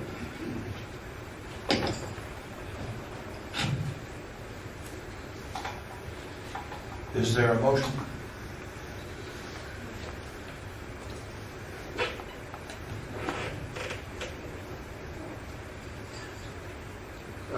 Motion to find violation of 6721L, electronic format. 6721-1.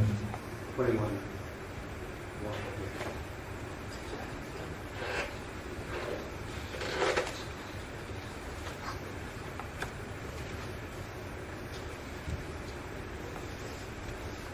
Could you say that again? 67? 67.21-1. What is that? Electronic format. Electronic format. Electronic format. Yeah, I mean, is there a second? Has there been a second? Chair will second. What's the motion? Motion is to find the Department of Building Inspection in violation of section 67.21-1. This has to do with basically embracing technology for public records, for record keeping.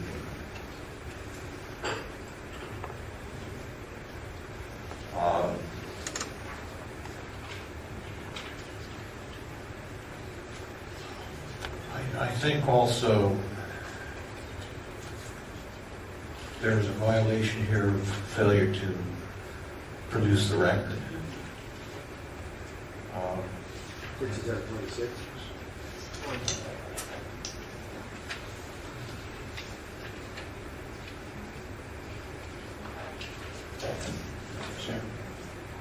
Member Kneber?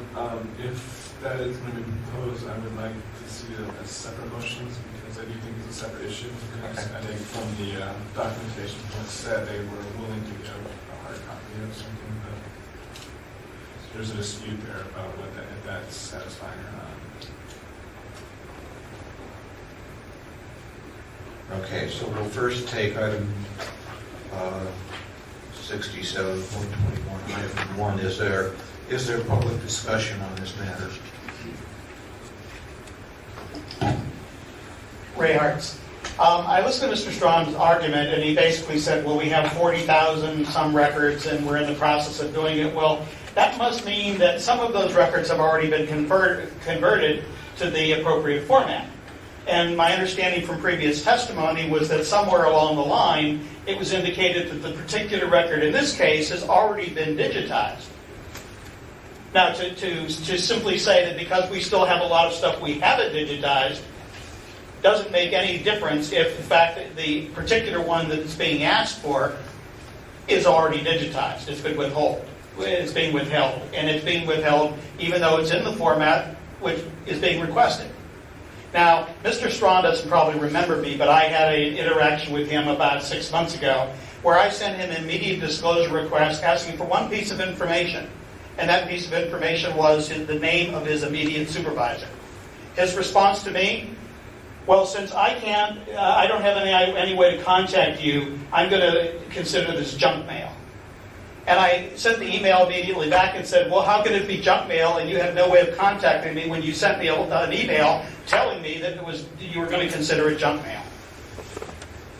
So Mr. Strong, unfortunately, being one of these public information people, his job is to maximize anything that the department wants to say is good and to minimize anything that it wants to say is bad. And my own experience with him is that he avoids and obfuscates, and he's paid to do that.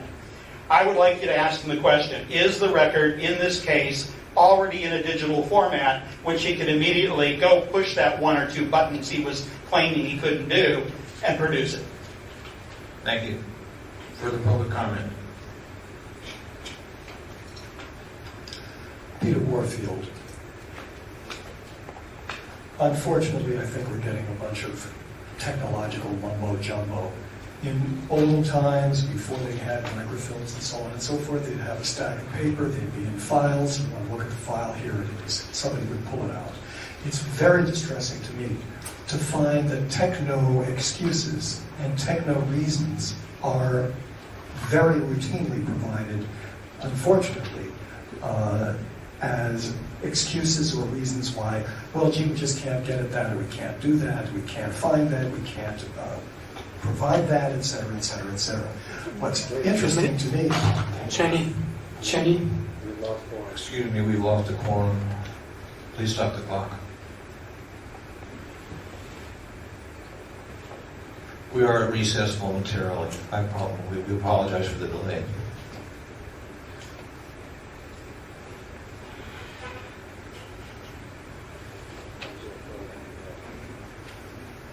Can you guys hear testimony without voting? Can you hear testimony without voting? Well, we can, but it's best if all members are present because the testimony might affect their vote.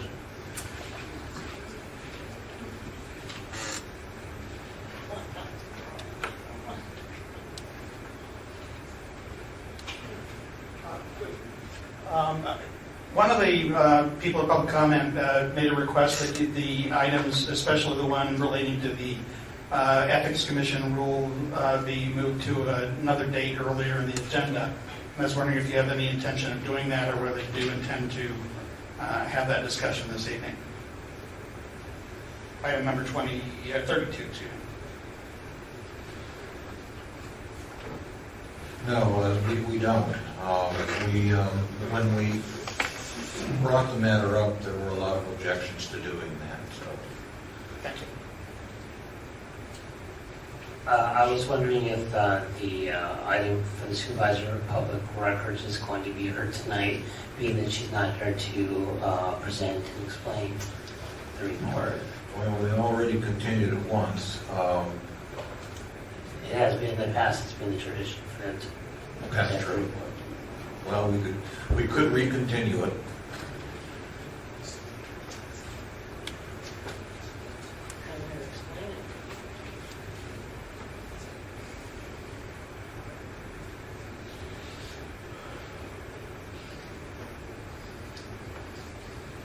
Can I say something else? No?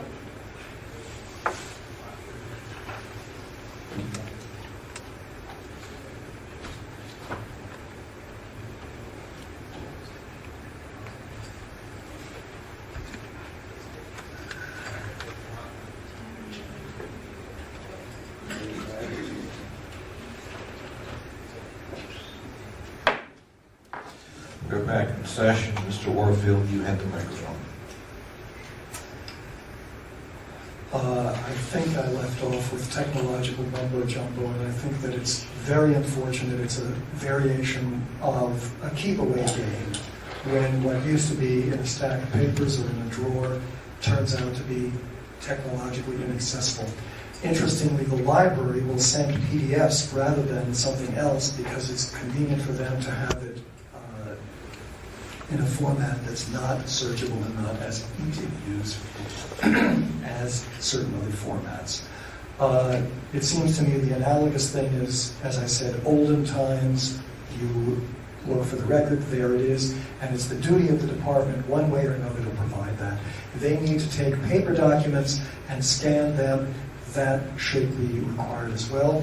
If you read the law, 67.21L says, inspection and copying of documentary public information stored in electronic form shall be made available to the person requesting the information in any form requested which is available to or easily generated by the department, its officers, or employees.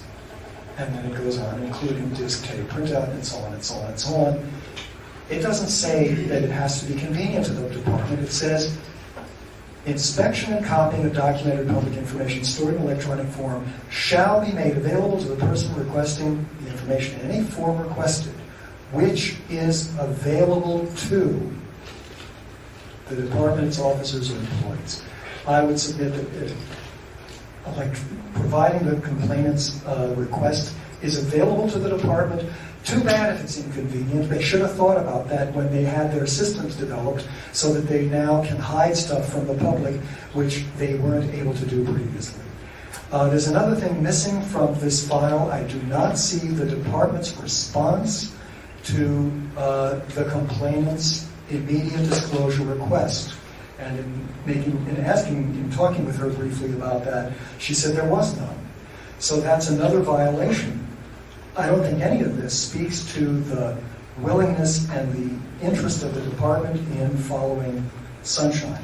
There was mention of an email that was sent, that was included here that doesn't belong, but it seems to me the attitude of the department is clear, and that is on the December 2 email from Mr. Strawn to tenants 769 North Point. On your page 266, he announces here that we have procedures and you gotta wait 5 days according to our procedures. Well, I'm sorry, if the department has procedures that do not go along with what Sunshine requires, then it's your job to tell them so and to find them in violation. Thank you. Further public comment? Seeing none, public comment is closed. We have a motion. Is there discussion on the motion? Roll call, please. Read the motion. Oh, read the motion, please. The motion is to find a violation of 67.21-1 and for failure to produce documents, which is 67.26. Okay. No, the just 67.21 -1. -1. That's the electronic format. Right. The other has been separated. Roll call, please. On the motion, Member Manny? Aye. Manny, aye. Member Washburn? Aye. Washburn, aye. Member Caneva? Aye. Caneva, aye. Member Goldman? Yes. Goldman, aye. Member Williams? Aye.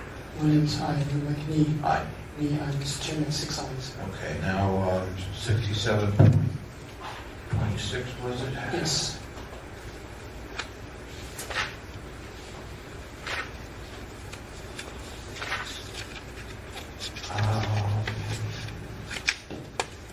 Not sure that applies here.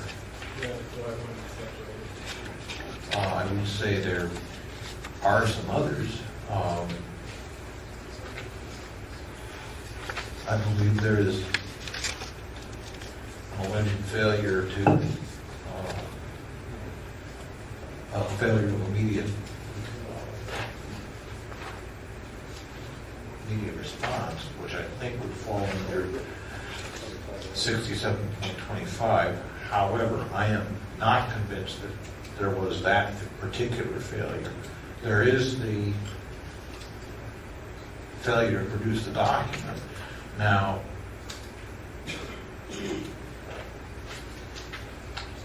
that would fall under 67.21, I believe. I'm not sure. Well, actually, 67.21B. And if I may interject, Member Goldman. I don't think they did respond timely. Her Sunshine request, immediate disclosure request, was Tuesday, December 8th. The response that we had in our packet was December 2nd to tenants, North Point, not to her. So I don't see a response from the department to Okay. her. Okay. I don't think they responded. So 67.25. And then there's also the question of whether there was a violation of the on the electronic format issue.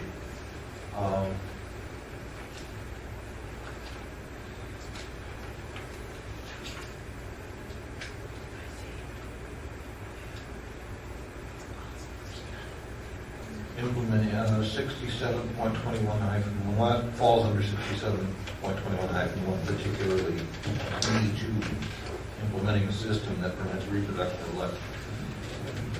No, that's not the wrong one. Well, 61.21L. Sorry? 61.21L. 61.21L. Inspection and copy to the person requesting in any form requested which is available or to or easily generated by the department. Okay, 67.21L.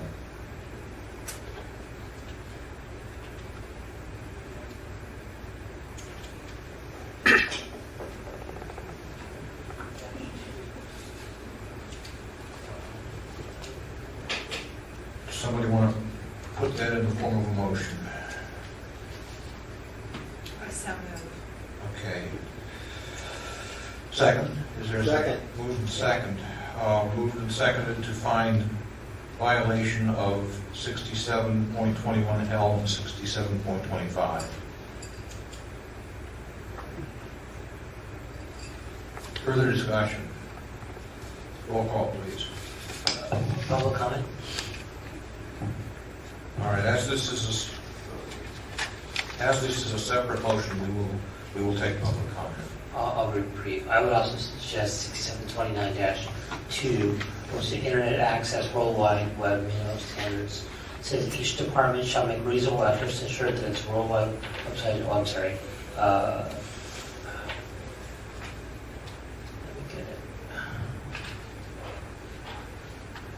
Each department is encouraged to make publicly available through its worldwide website as much information and as many documents as possible concerning its activities. So I think they're hiding this all behind a computer system. That's 6729-2. Thank you. Is there further public comment? Yes. First of all, thank you. 67.25, I think, and 67.21L, which I read you. But I think that there's been forgotten the question of whether the complainant actually got the document that was requested. And it's not clear to me from the record that she got the document. She just told me she didn't get the document. And so it seems to me that the core of this is getting the document. And that involves 67.21, you name it, A, B, C,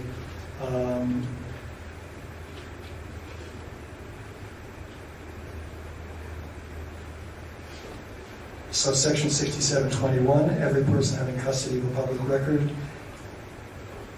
shall at normal times and during normal and reasonable hours of operation without unreasonable delay and without requiring appointment permit the public record and so on to be inspected. Shall as soon as possible and within 10 days following receipt of the request for inspection, a copy of the public record comply with such request. Those, I think, the key here is that, a key here is that the core question, did the complainant get the record that she sought? I don't see that she got it, and I don't think that she did get it. So I think that that ought to be added to either this motion or considered for another motion as well. Thank you. Thank you. Is there further public comment? Seeing none, public comment is closed. It's been suggested we add 67.29-2 and just about all of 67.21. Does the maker wish to add those provisions? Yes, I do. And the second is Okay. So the motion is amended then to all of 67.21 and to add 67.29-2.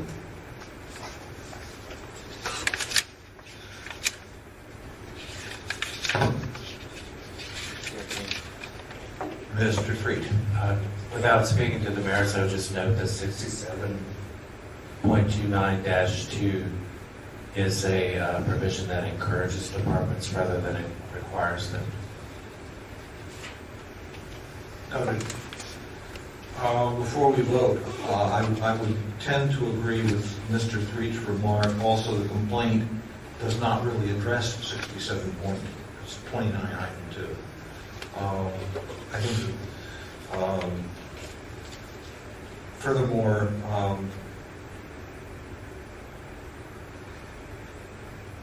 there was some withholding here in a sense.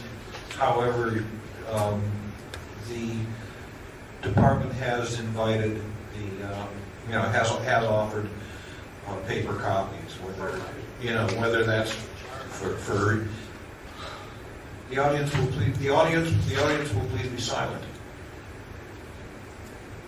And, you know, we can second guess on the motive therefore, but I would not characterize that as being necessarily forthcoming for this reason. It's not always easy for somebody to come down to retrieve a copy.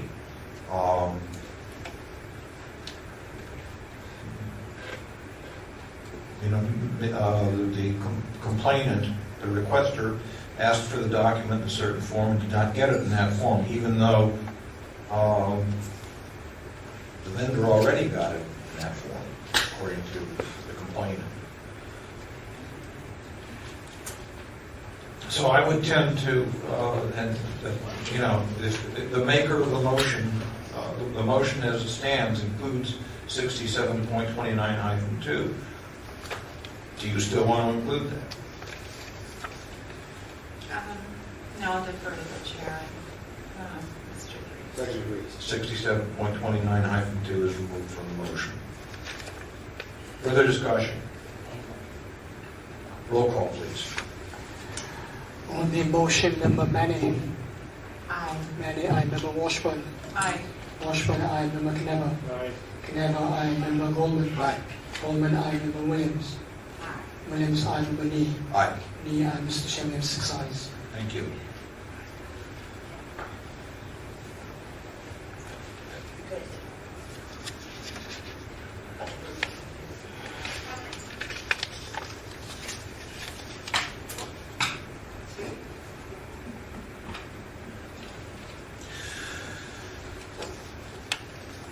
And that will go to compliance amendments.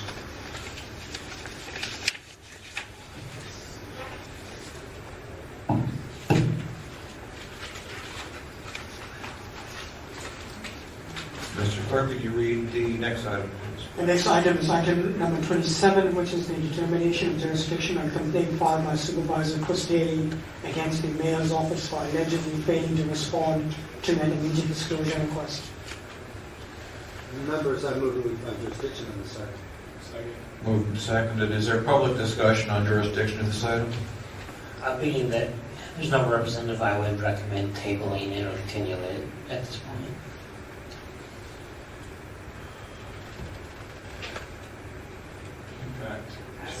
In fact, Chairman, I actually got the idea of proposing that motion tabling this item since there's no one here. Tabling or continuing? Tabling.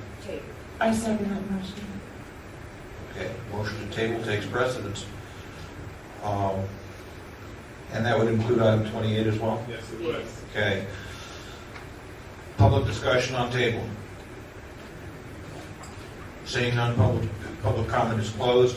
On the motion to table items 27 and 28. Roll call, please.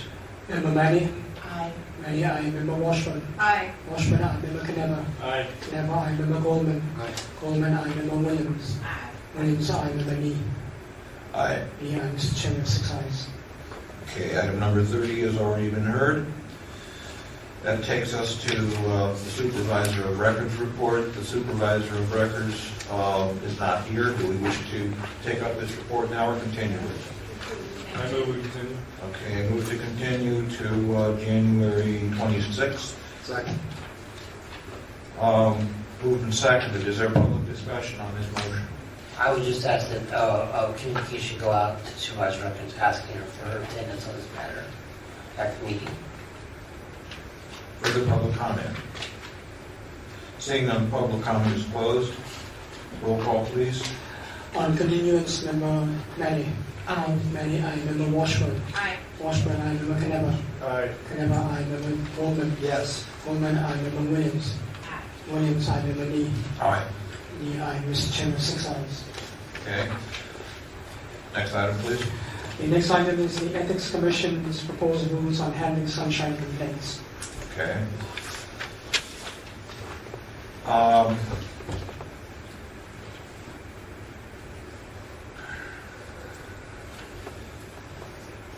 Do we wish to take this up now or continue it to wait us at the hour? We could do the latter. I move we continue. I second that. Can we go same house, same call, Mr. Chair? Same house, same call. Public comment?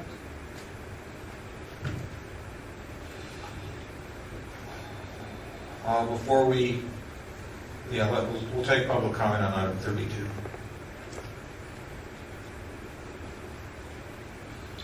Peter Warfield, I believe Alan Grossman suggested a separate meeting for this. I certainly think that I would like to know more about what this is about in a more informative way, and if there is an explanatory document, I'd certainly like to see that document noted in the agenda as well as provided. I'm not sure that it is. I believe there is an attachment to item 32. I believe it's included. It's through the chair. Starts on page 397 of our packet. Okay, in that case, it should be noted in the agenda as an explanatory document that's included with the packet. In any case, I agree with putting it off for another time. Do we want to table this or continue it to January 26th? Sorry? I think the motion was to continue. Okay. I would like to suggest that we put it earlier on the agenda, because this is the second time this has happened, and I think we want to make it fresh. Okay, hang We on. want everybody here. We do have to report Yes, and I would like to make it clear that I think for the purposes of having a very good discussion, that this document, if it is not already available on your website, be made so. It's all well and good to have a couple copies here in the binder, but if you have 30 or 40 people here, and some of them have enough interest in it, I think I would like to read it beforehand so that I can make notes and utilize the 3 minutes or so I get effectively. Okay, Mr. Russ, I believe you linked to that on the agenda, correct? It is linked, Okay, yes. so it is available through the website. But your point is well taken. Thank you for it.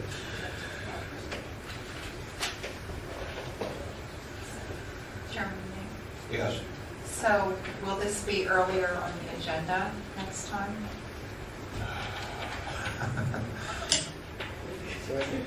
Well, Chairman, we've lost form. I'm sorry? We have lost form. We've lost. Okay. We are momentarily in recess.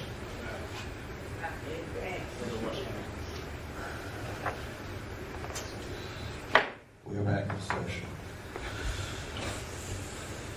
I can mention to Member Craven Green that we might want to put this early on the agenda.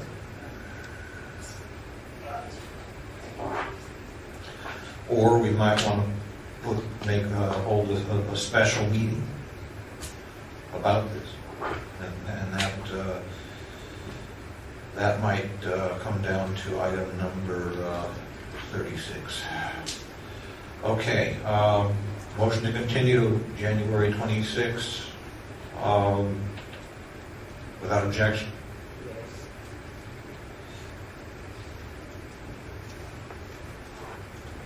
Okay.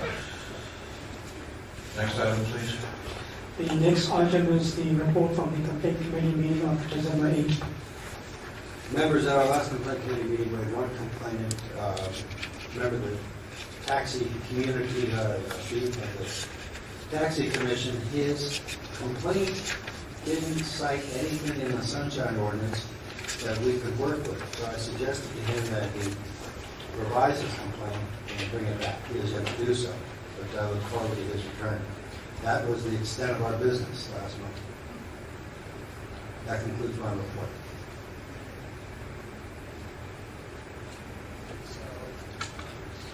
Next item. Is there public comment on the complaint committee report?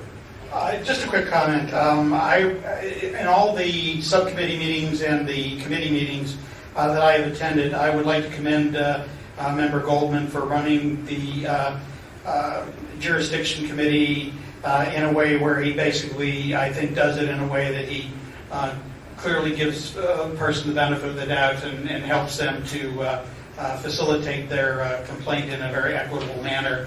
And I did not see at one attendance where he gave anybody a hard time or did anything but use the procedure entirely to benefit all the parties involved. Thank you. Is there a further public comment? Seeing none, public comment is closed. Next item, please. Item 34 is the report from the Compliance and Agreements Committee. Okay, the chair, Ms. Craven Green, is unexcused absence tonight. So I will just say that a lot of the upshot of what happened came forth at tonight's meeting, and we continue to work on the amendments to the Sunshine Ordinance. Please be reminded that we have to have a package to the Board of Supervisors by this May, if we are to get it on this November's ballot.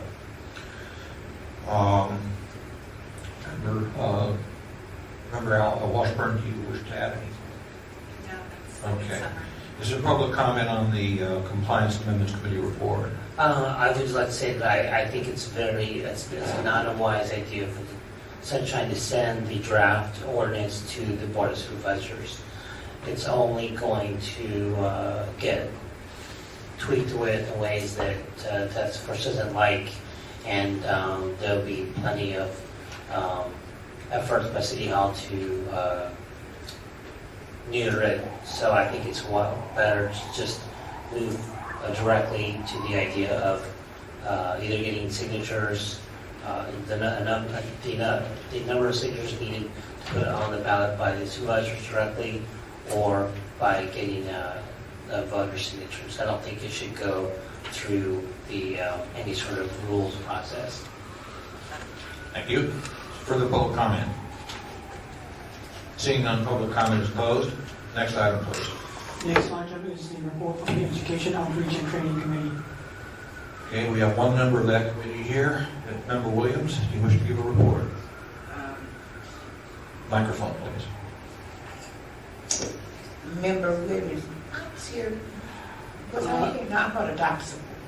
You were at that meeting. I was at that meeting, and my recollection is that there was one complaint from Mr. Warfield, and it was also my recollection that Chair Coffin had planned to do an outreach sort of presentation. Local Shelter Monitoring Committee. Yes. And that is scheduled for I believe, the 22nd of this month. Right. Okay, so that means that she canceled the last outreach meeting, didn't she? The last. Through the chair, the meeting was canceled because of a quorum issue.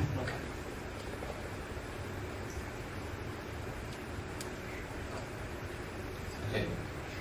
Is there public comment on the Education Outreach and Training Committee report?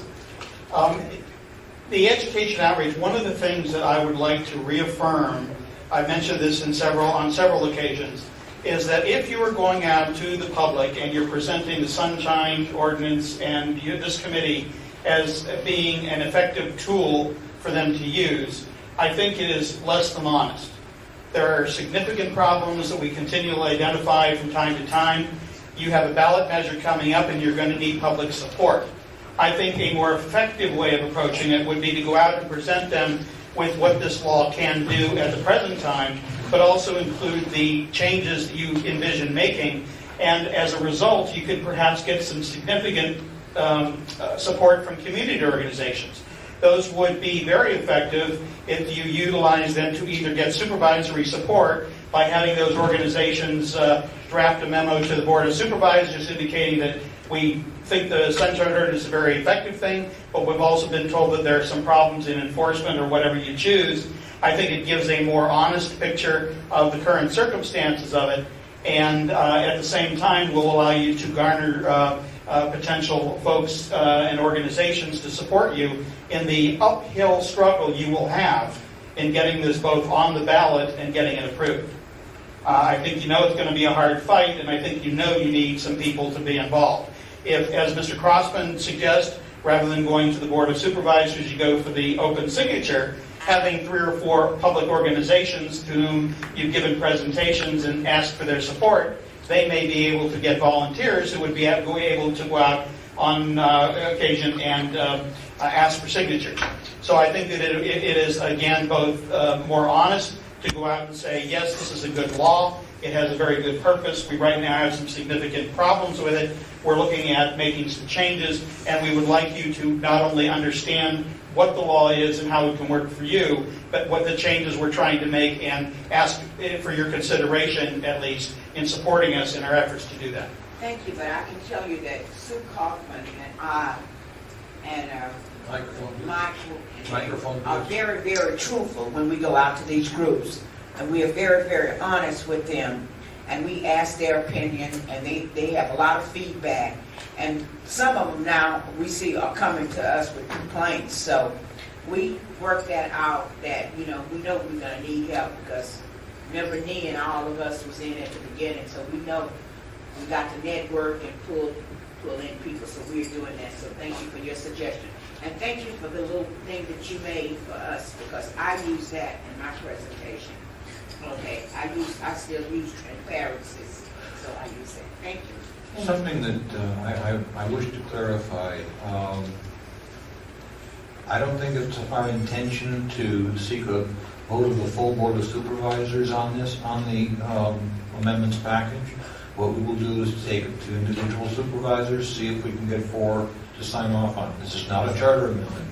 4 can put it on the ballot. It would require the board to have a public hearing on it, but still 4 supervisors could put it on the ballot without the full board approving it. And that would also, I think, negate its having to go to a board committee, which is where we ran into problems last time. Further public comment on the Education, Outreach, and Training Committee report? Yes. Peter Warfield. I went to that committee meeting. I would like to know more details about what the so-called quorum issue is. I think, unfortunately, that this body has had a very not good attendance in the full body as well as with the subcommittees. And when there's a quorum problem at any of these things, people like myself who have taken a lot of effort and for whom it isn't just a few minutes of hanging around, but a whole schedule and a whole afternoon and so on, and other things having to be figured out where else to put those, it's not really so great to come and have a committee meeting in which there's simply no quorum for lack of attendance, which is what causes a quorum lack. Furthermore, it was also troubling to find that the chair went ahead with discussion despite the absence of a quorum, and I think that, as I'm glad to see one of the members express shock and dismay on her face, I think is highly inappropriate, and I won't comment on the legality of it, but to go ahead with a meeting regardless that there was not a quorum, I think is a very serious problem. Now, maybe I'm misremembering. No, please tell me if I'm misremembering. Mr. Warfield, please complete your remarks. So there were other issues that came up that I'd rather not discuss at this point, but I think that it is very unfortunate. The whole record of attendance of this body, which also represents a disrespect to the public and to your duties, the fact that folks leave and people drop off. I'm hopeful that item 36, which follows and talks about splitting into 2 meetings per month, as a possibility, might be something that would ameliorate this or prevent these problems. But I can only say that it's very discouraging to take the effort to come in, and your body's members don't even show up for the subcommittee or the in this case, Education, Outreach, and Training Committee, and then to have what I believe is illegal. Certainly, I think it's inappropriate to go ahead then and let people presumably make comments. Meanwhile, I'm looking for the report and the minutes. There's nothing in the packet. Thank you. Mr. Warfield, just Okay. we had no idea because Sue Kaufman is the chair. Microphone, please. And she gives us assignments. She assigns each one of us what to talk about. And we had no idea that, but she is well-known, and she does a lot of networking on her own. So that might have been something that she did on her own, because we had no idea, because we are all given assignments. And so there's always 3 of us there, because she hands us out assignments, so this is new to us, so thank you very much. So. And one of the members did show up, a third member showed up towards the end of the meeting due to personal scheduling conflicts, which made him show up later. Thank you. And still, there is no record in here, and I don't know if there will be. And I don't know what the state is when you go ahead for whatever the time was where there was no quorum, and then you have a partial quorum. There's no record of it here at all, and that's very distressing to me, particularly from a body like yours. Thank you. May I? That was brought up. I can give you an example of exactly that. Mr., you've already spoken on this item, have you not? Well, on this particular item, yes. Okay, then please be seated. Thank you. And just for a brief point of clarification, I believe, not to suggest that this is excusable or anything, but for the record, and again for clarification, Member Cawthon would be the one who has all the information that unfortunately is missing from this, and we will be certain to communicate to her that this gets out to all of us here. She's the one that did these 3 times. Okay, anyway. Right, but for the record, we'll communicate that. This is not Q&A. This is not Q&A. okay. Does that conclude the report? Is there further public comment on the EOT report? This definitively concludes it. Seeing none, public comment is closed. Next item, please. Item 36 is the task force and committee meeting schedules. The question is, shall the task force and its committees revise their meeting schedules to enable the task force to meet twice a month? Well, we could make some decisions now. There are 5 members absent who would probably scream bloody murder if we did this without their input. So I would, what I would do is move to continue this till the next meeting. In the meantime, I will send out a memorandum urging everybody to make his preferences known on this, what days he can and cannot meet. The workload's gotten just too much for us to have simply 1 meeting a month. Mr. Rustin, you had a comment? Yes, Mr. Chair. After this barrage of complaints, we now have only 1 complaint for the 26th. Okay, good enough. Well, that's, who knows what will happen between now and then. But we will, without objection, we will continue this matter till January 26th.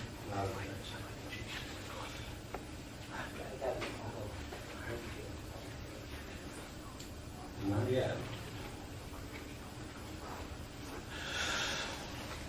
Item number 37, please. Item number 37 is the administrator's Mrs. report. Williams, will you be seated, please? I was just trying to wait and see if I had I do not have anything to add besides what I was going to say, that we have only 1 complaint. And Okay. Is there public comment on the administrator's report? Yes, Peter Warfield, one of your body's former members, the first vice chair and the second chair of this body, Mr. James Chafee, delivered a letter to you, which I think is very important and very significant, which came earlier this evening. Without going into the details, I can say that a chief element of this letter concerns the failure of this body, apparently, to forward your referral of a violation in a timely way. Excuse me, Mr. Warfield, we're asking for comments on the administrator's report. So as I understand it from the letter, the administrator's report does not show any action with respect to the body's referral. In other words, apparently that hasn't happened. Now, I'd certainly like to know if it did happen. It simply doesn't show up on the report. But there was to be a referral to the Ethics Commission for a willful violation on the Sue Cawthon complaint, And according to Mr. Chafee's letter, there is nothing that he has received showing that it happened, and and also that the administrator's report doesn't show that it happened. So I just wanted to express concern, but also if there's been a mistake and there has been something sent, perhaps the administrator's report ought to show that.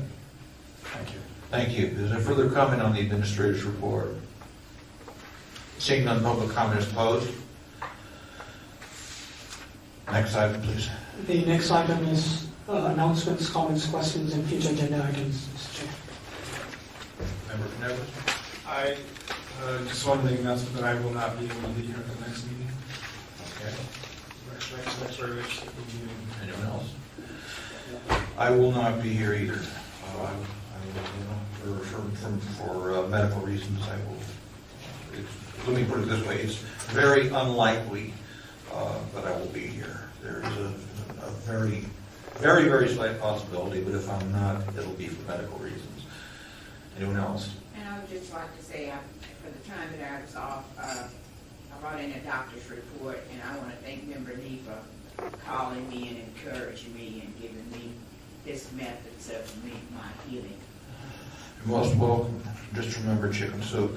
Okay. I believe there is no further